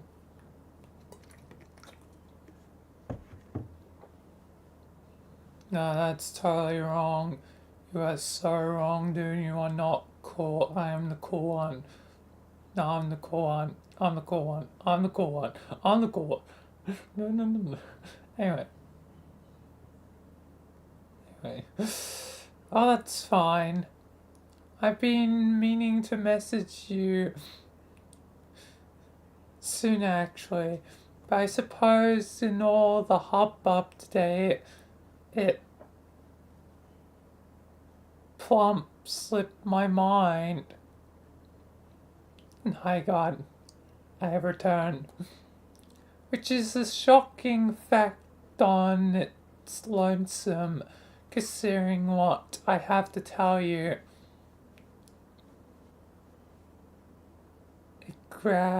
It gad loosens collar a bit. As for this Strider business, he is an elusive guy, Jake, you know that. I talked to him yesterday. That's as much help as I can be. Shoot. I really need to ask him something. But he's got his blow auto responder turned on. I love that thing. He wouldn't be pleased to hear you say that. What do you need with him?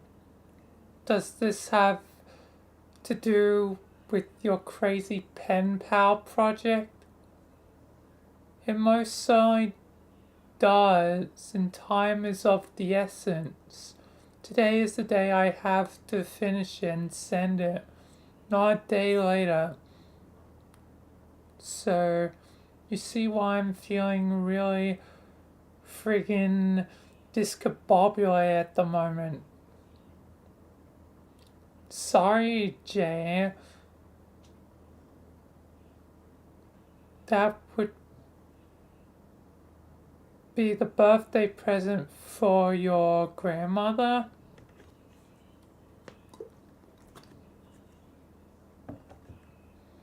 No, it's for your grandfather,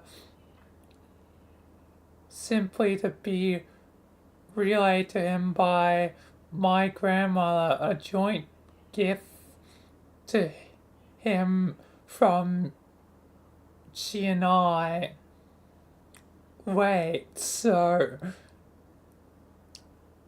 John is Jane's grandfather. Okay.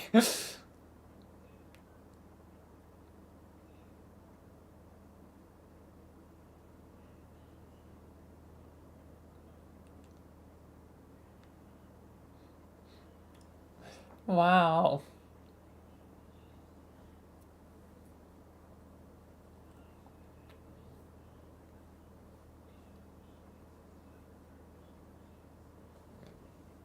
Her and me? What? Her and you now? A joint gift from her and me. Grandma Jake. Oh, for frig's flippin' sake, Jane, this is no time for your prudish pedantry. Leave your bookish malarkey in the dusty old library somewhere. I have an adventure to get on with. Does Jake not swear because he's used friggin' and then he's gone frigs flippin'? Like he's actively trying not to swear. I guess I share some things in common with Mr. Jake.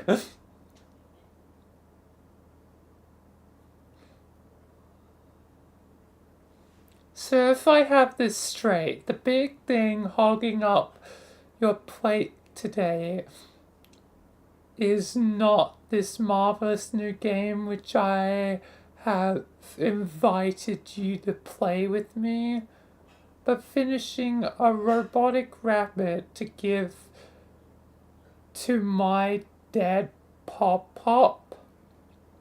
Bingo! Double pistols and a wink.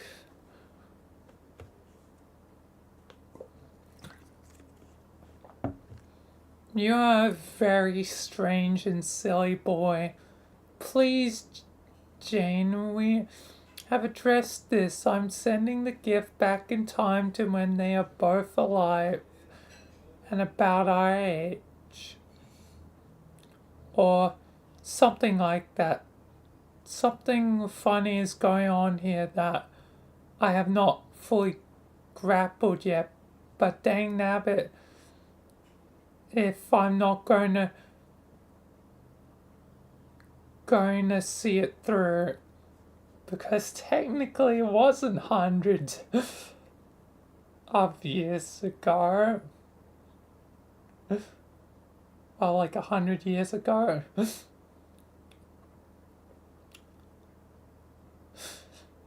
It was like relatively yesterday.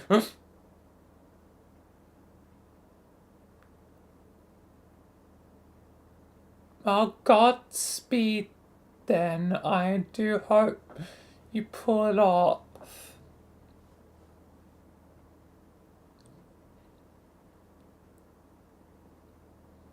Are you being fresh with me now? No.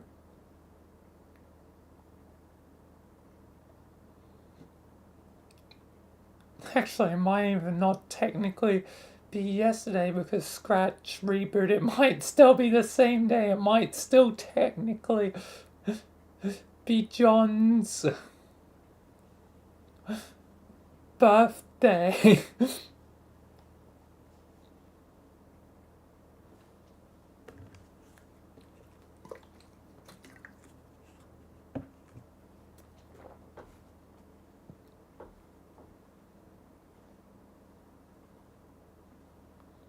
Look, Jane, I know you have never believed me and you think everything I say is some big cockamine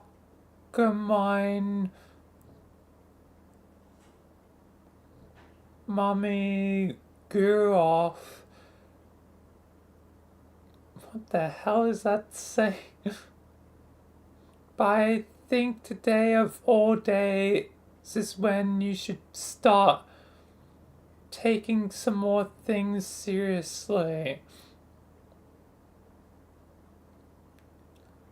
Especially since I have always had your back. I always believed in you.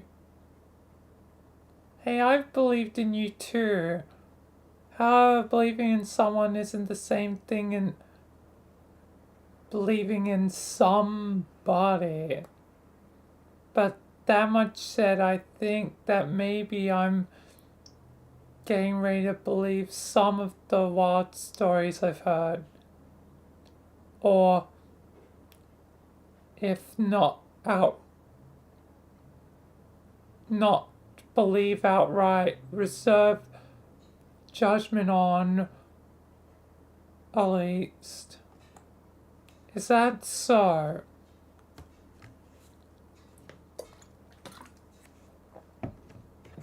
I don't know. I'm still not sure what to think, but I want to tell you this morning was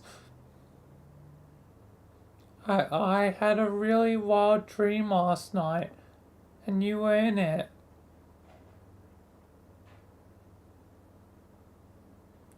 Oh my, glasses fog up, fumbles for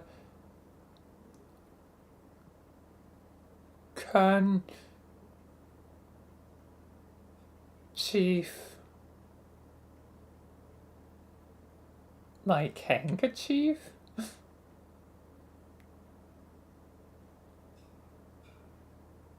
Shh, not like that. It was so real. I think we were in the game, even though we haven't started playing it yet. I don't know what to make of it, whether it was just the vision of the future or something that exists now, or if it was something like I really lucid dream due to excitement. What was I doing there? Not a heck of a lot.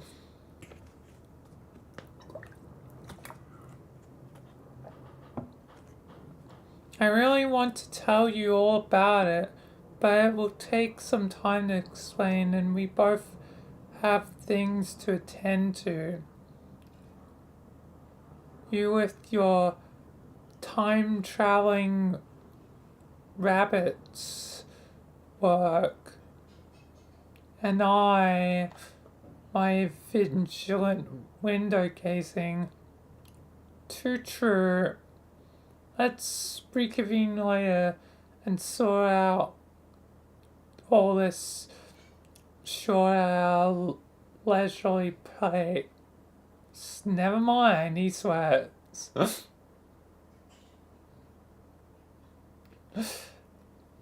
Yes, okay, good luck, Jake. Okay, you too, Jane, bye. Check clock. It's getting close to 11, 11, 11, 11. I just read another one of the words. One of the other words is submit. Hold the phone. 11:10. You also got 1 minute till the Empire's rebranding launch. You wonder if you will live up to the hype. Guess you'll find out. Wait a minute.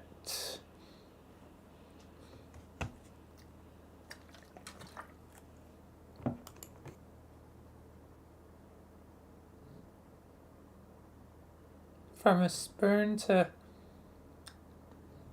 like a pitchfork.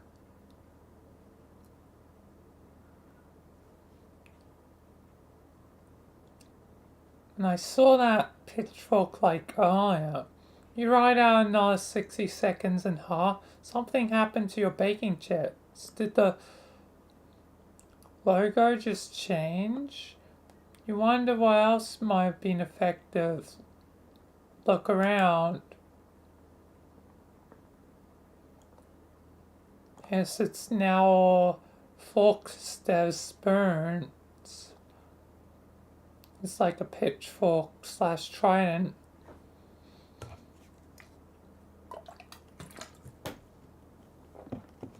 Yep. This one changed too. Crocker Corp is nothing if not thorough with its branding tactics. I guess it's pretty cool. It's just a fork instead of a spoon. Not the most awe-inspiring logo you've ever seen. But who are you to judge, aside from the future owner of the company?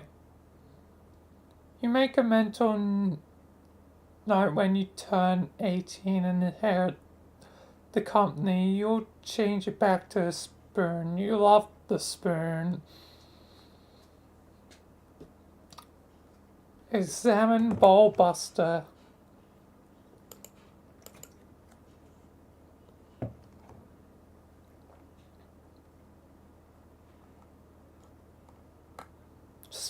Strive specimens 4 kind. Sure enough, the Junior Bowmaster's Bowl Buster stirring solution has been affected too, along with your specimens. Try flipping switch.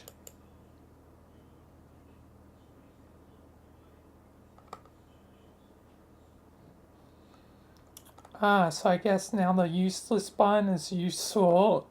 You try the broken switch again. Hey look, it does something now. Toggling your trusty bowl buster between a stirring solution and a poking solution. Neat. Back to the window. Why is it gonna next be a knife?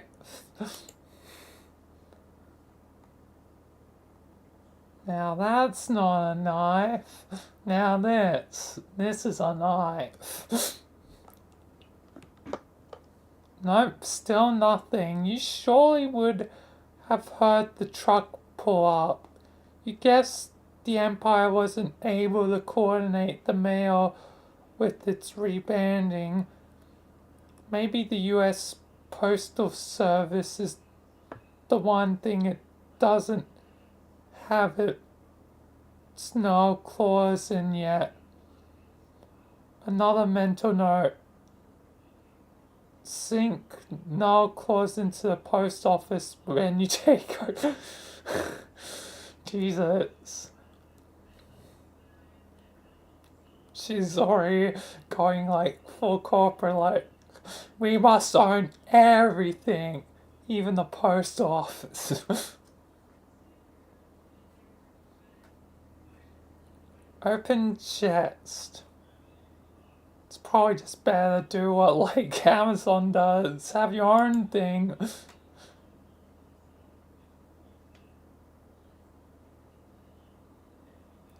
Hey, is that a picture of John by all? Grandpa John? How is John's dad here? And still as young. Is he immortal? You decide to pass the time by rummaging through your baking chest and hang on. Maybe later. Answer.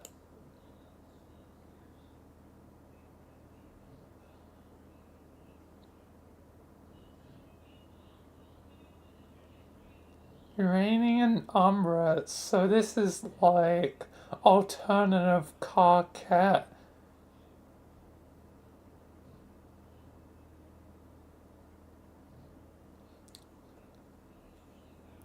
Are they a lady? I don't know. I'm gonna assume for the moment they're a lady because I have heard the joke of like femme car cat thrown around at times. So I'm gonna assume this is basically just female car cat for the time being. Good morning, lovely. Why, hello. So I guess today is finally the day you make everything better.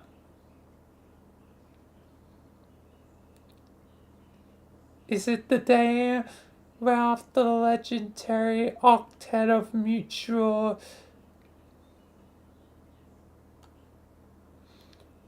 progenitority will come together and heal a great breach in paradox space? A day delivered through 8 billion years and 4 distinct universal instances worth of unfathomable turbulence. Why are they just like right on the ball with everything?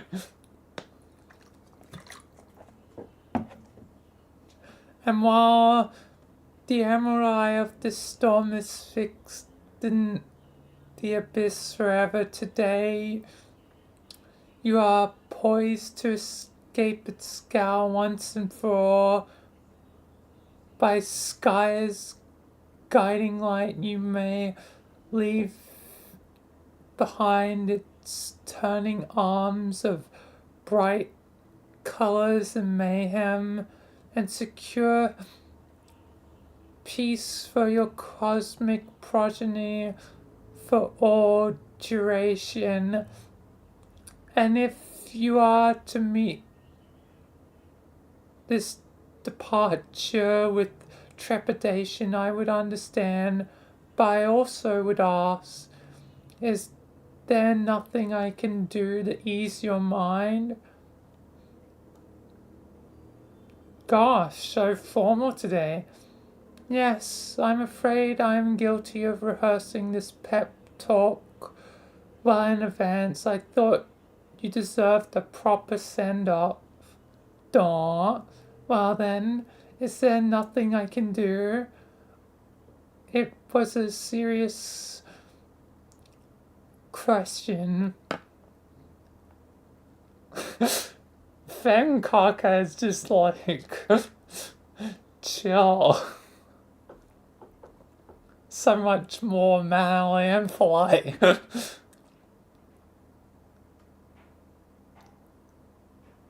You needn't worry about easing my nerves.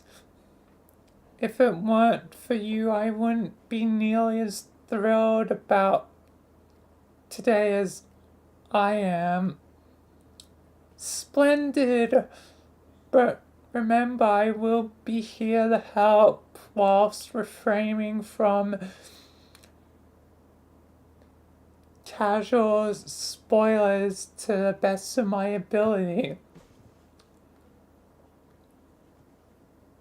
That is reassuring.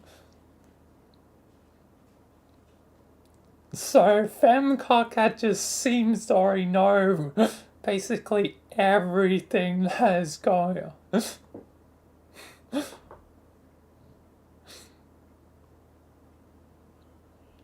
Have you corresponded with your first designated co-player yet?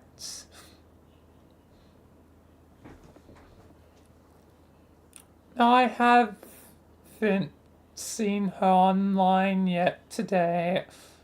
I'm hoping Lalonde won't flake out on me this time. Have you heard from her? Yes.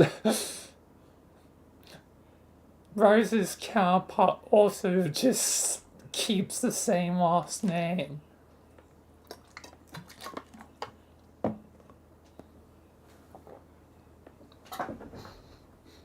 But both goddamn Jane and Jake have different last names. One is related to Betty Crocker and one's related to Lord Bloody English.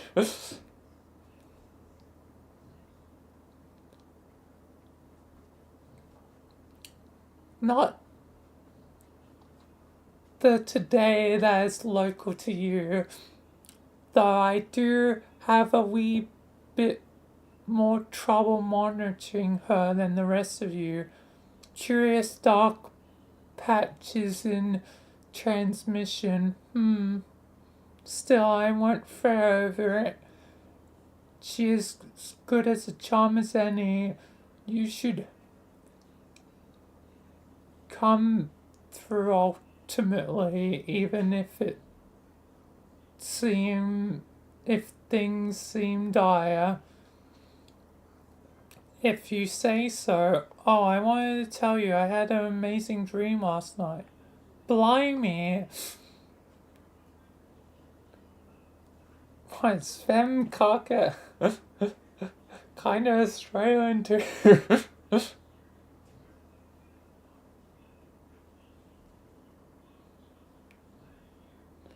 Because I've only seen Americans use blame me when goddamn using it for like for Australians.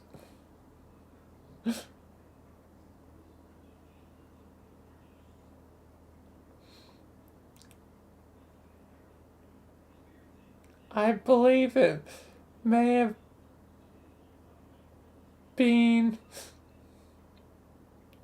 of the sort you describe, the dream of awakening, presuming I haven't just flat out lost my marbles. Indeed, I'm sure it was. I knew you would wake up soon.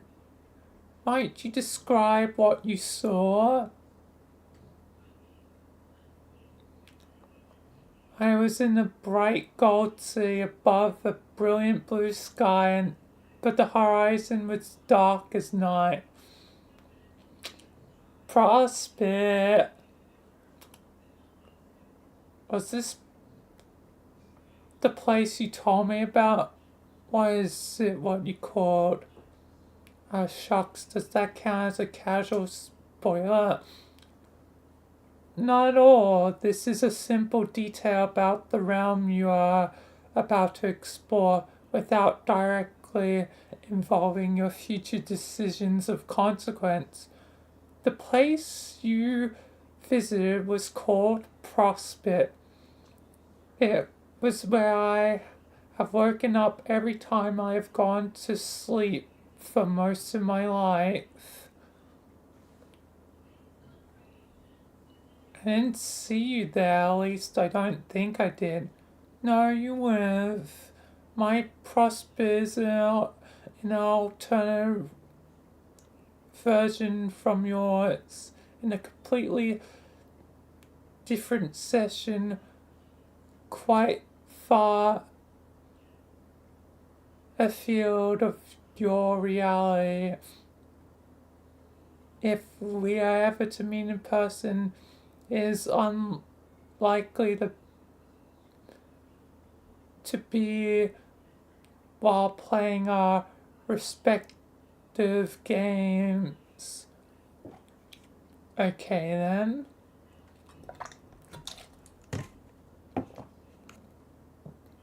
I mentioned this briefly to Jake, and he didn't have much time to say before we parted ways. I will gather that if this is all true, then it means Jake had not awoken yet. I think this is for you to determine in time. What is your hunch? I don't know. But there was one thing about the dream that was very troubling. I'm becoming nervous to consider what it might mean.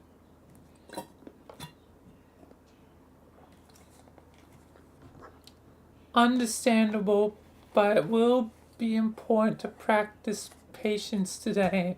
You have a long road ahead of you. 4,000 more pages. And maybe, and many questions will be answered in time. But we can talk it over later. Now we both have games to prepare for. I know you could never fully appreciate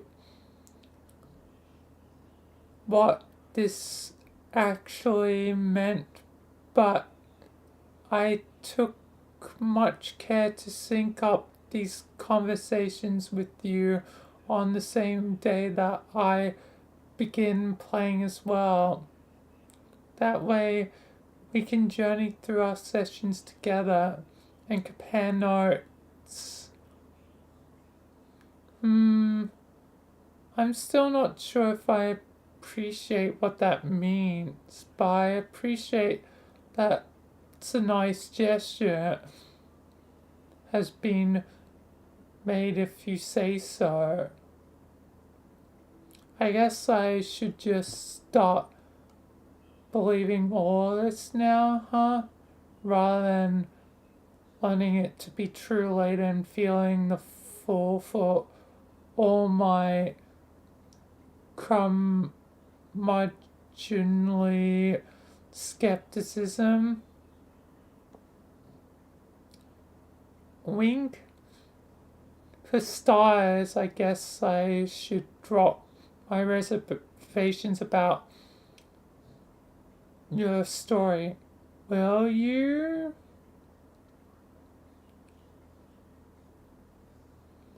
I can write off much to tomfoolery,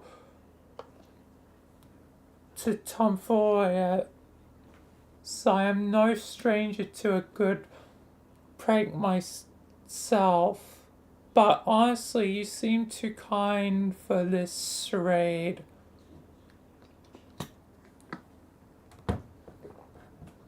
Not the type I expect to try out such persistent falsehoods beyond their humorous welcome. So, what do I know? Sonnet. Maybe you are an alien girl from Uranus. Or Uranus, whatever. And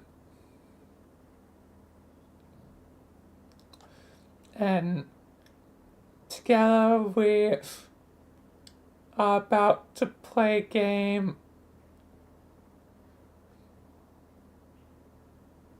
which determines the fate of existence. Sign me up. Oh, hee hee. But I never claimed to be from a planet, from that planet, which is only in the far reaches of your solar system. In fact, I'm much further away, a different universe altogether. But if you truly mean it, thank you for believing me. Now, Jane, my lovely, let us prepare for this adventure. Remember what I said about the need for patience. Patience with your friends. Patience for your growth as hero of life. And patience for the coming of the other four of legend.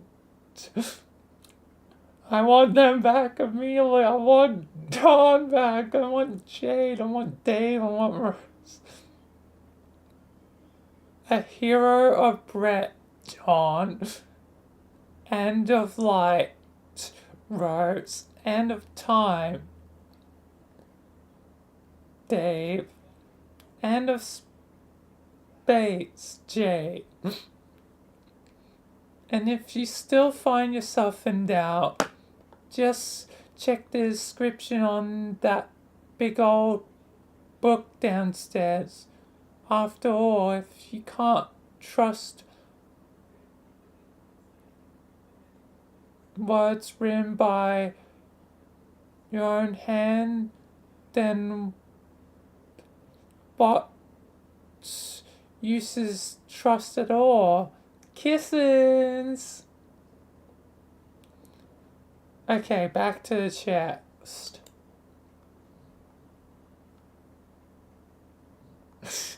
It's definitely John. It's doing the same funny, awkward way. It's Grandpa John. But wait, if he's coming here, then how the hell does that work? There's some weird time shenanigans going on here.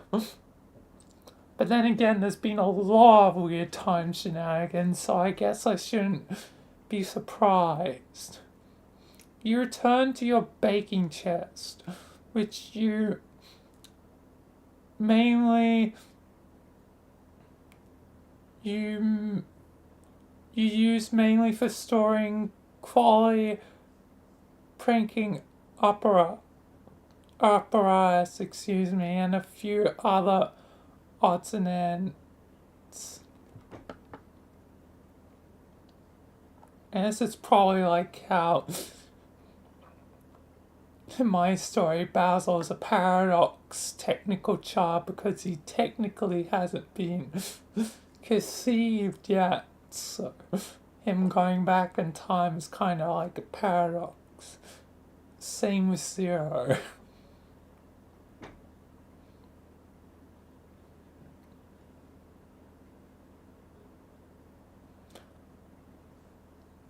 Oh, hello, Pop-Pop. His friendly face is there to greet you every time you open your chest.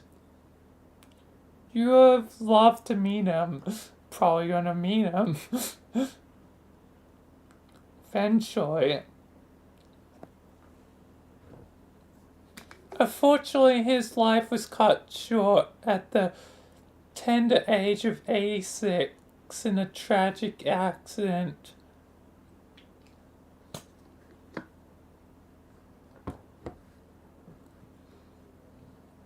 Coincidentally, on the same day you were born. Damn, John got to live a long life then. That's pretty good. 86 is a good age. Or so your dad tells you. Yeah, I feel like her dad is not her dad, but John's dad, who's somehow still the same age. I have many questions, and I guess eventually they'll be answered.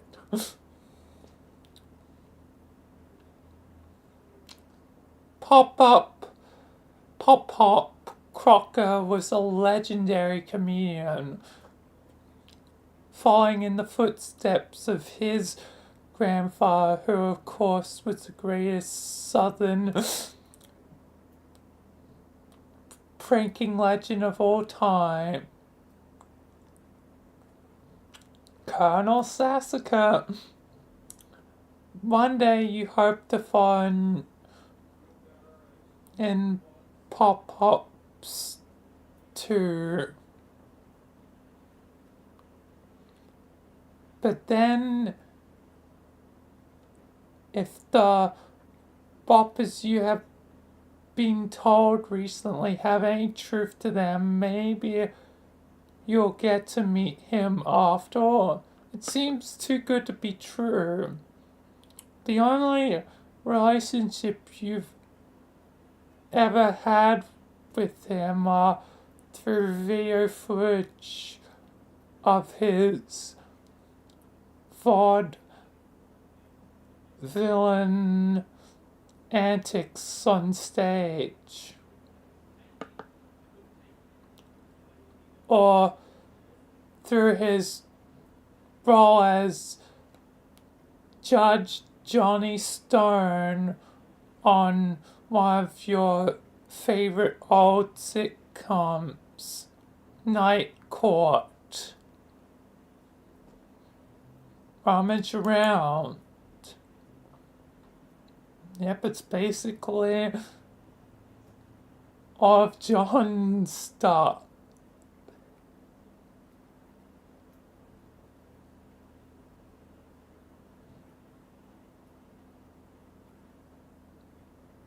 And some other stuff as well.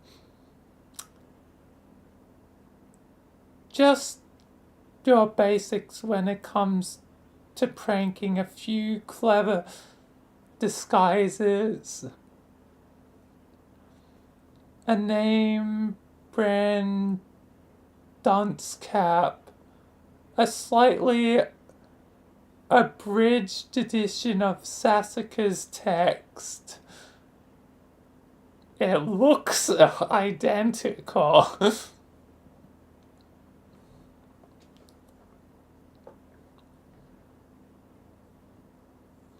Update for the modern prankster, scrub of a few of the more egregious drip-fueled racial slurs.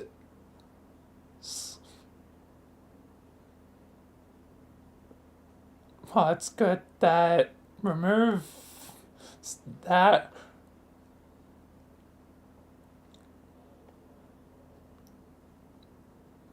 Several other stray books. Your company's prototypical model for the Christ widgets, 12,000.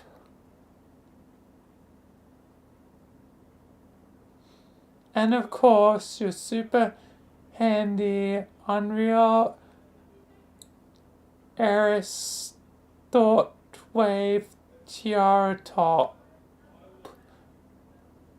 for the young go-getting junior bowmaster on the go. Dump chest.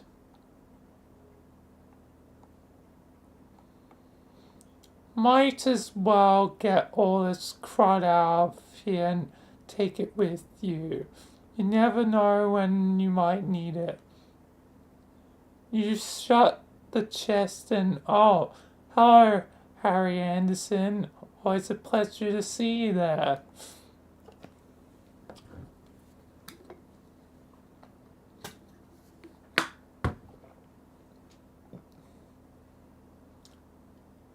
He is also one of your idols, and as it happens, has a bit of history with your Pop. They were rivals on the Vanderbilt Korean Magic Act circuit. Eventually, the less competent Anderson was shamed out of the industry and went on to greener pastures in the private dicking bits. He became one of the hardest boiled detectives on the mean streets of the Big Easy, and later made a fortune off his memoirs, Ghost, written by Mike Cabernet.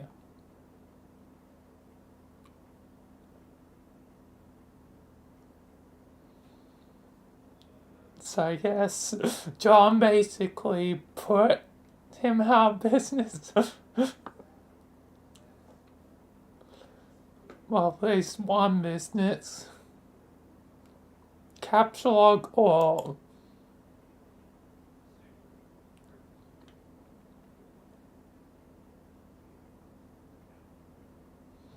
Your Silex is so great. You started to remember some of the old shorty fetch mode I used to struggle with when you were younger. Still learning the capsule logging ropes. Fibonacci heap. Lol at the effing noob. Inspect books. So there's a Fibonacci Silex? How would that work? Because, you know, the Fibonacci sequence is a sequence where it's like, you know, it increasingly becomes a larger number. So does that mean you have to order it, the stuff in an order that relatively fits the Fibonacci sequence? So either it has to be numbered or maybe sizes, like small objects count as one, but larger objects count as a higher number, so you need them to basically fit the Fibonacci sequence. That'd be a nightmare.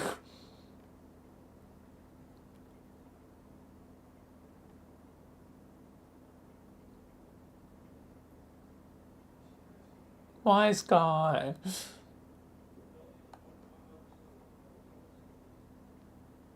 Pony Pals, Detective Pony.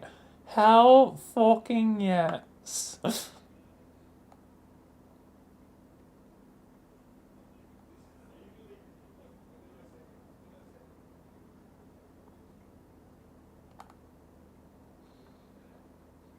Is that from Dane's Try? Oh yeah, I think I know what the other one is called. I think I've heard it before. I think the other one is called Dirk Strider.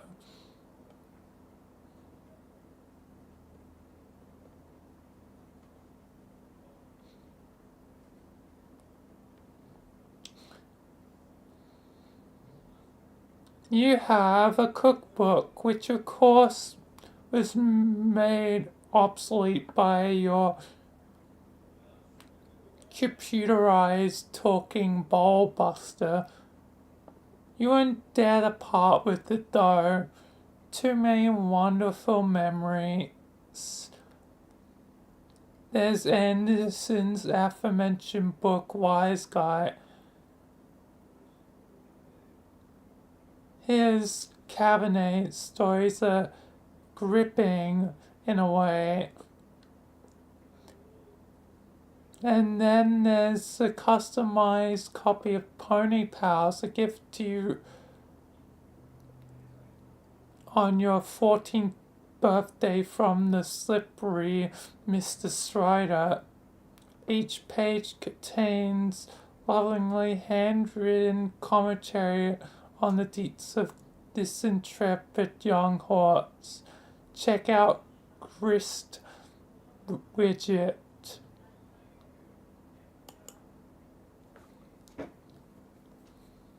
Alright. I guess that's where I wanted to reach. I'm really hoping it's not complicated later down the track, because technically I'm on a multi-choice page because of this character select. But I'm assuming that'll loop back, just it's long, I think. I honestly have no idea. I guess that's another question that'll have to be answered.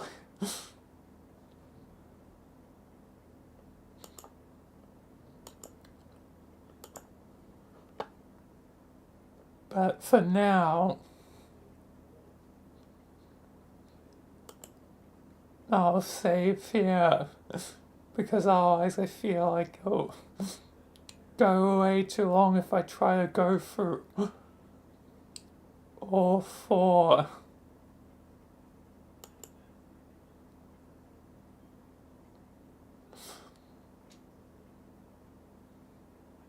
Otherwise I have to basically go from Cascade and get back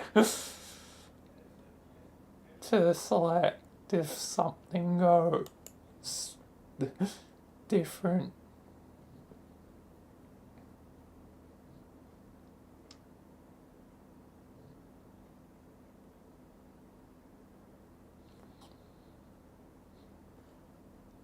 Anyway,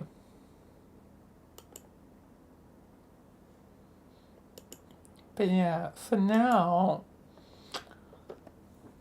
that'll be it for the homestuck. Tomorrow will be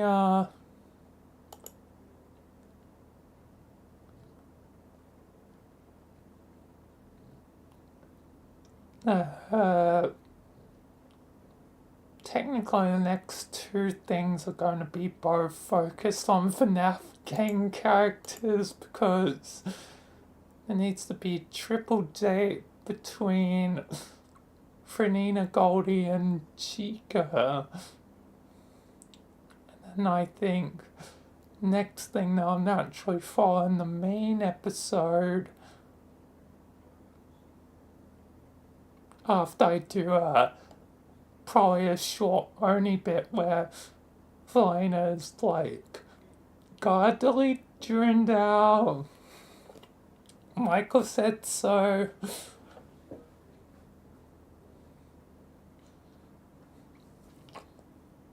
So yeah.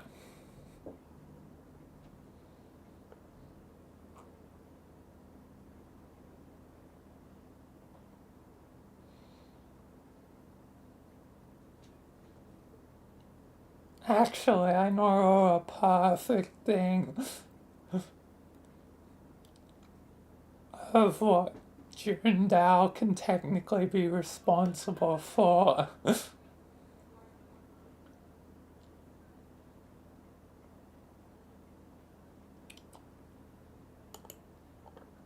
I'll get to, that later. I obviously do it.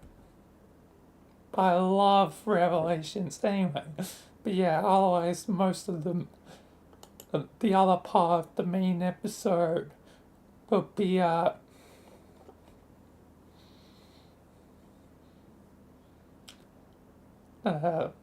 Bonnie Bella Day. Anyway, that will be it though, so thank you all for watching. Thank you if you follow or subscribe. And thanks to members, and that'll be it. So, Peace, thank you, and goodbye.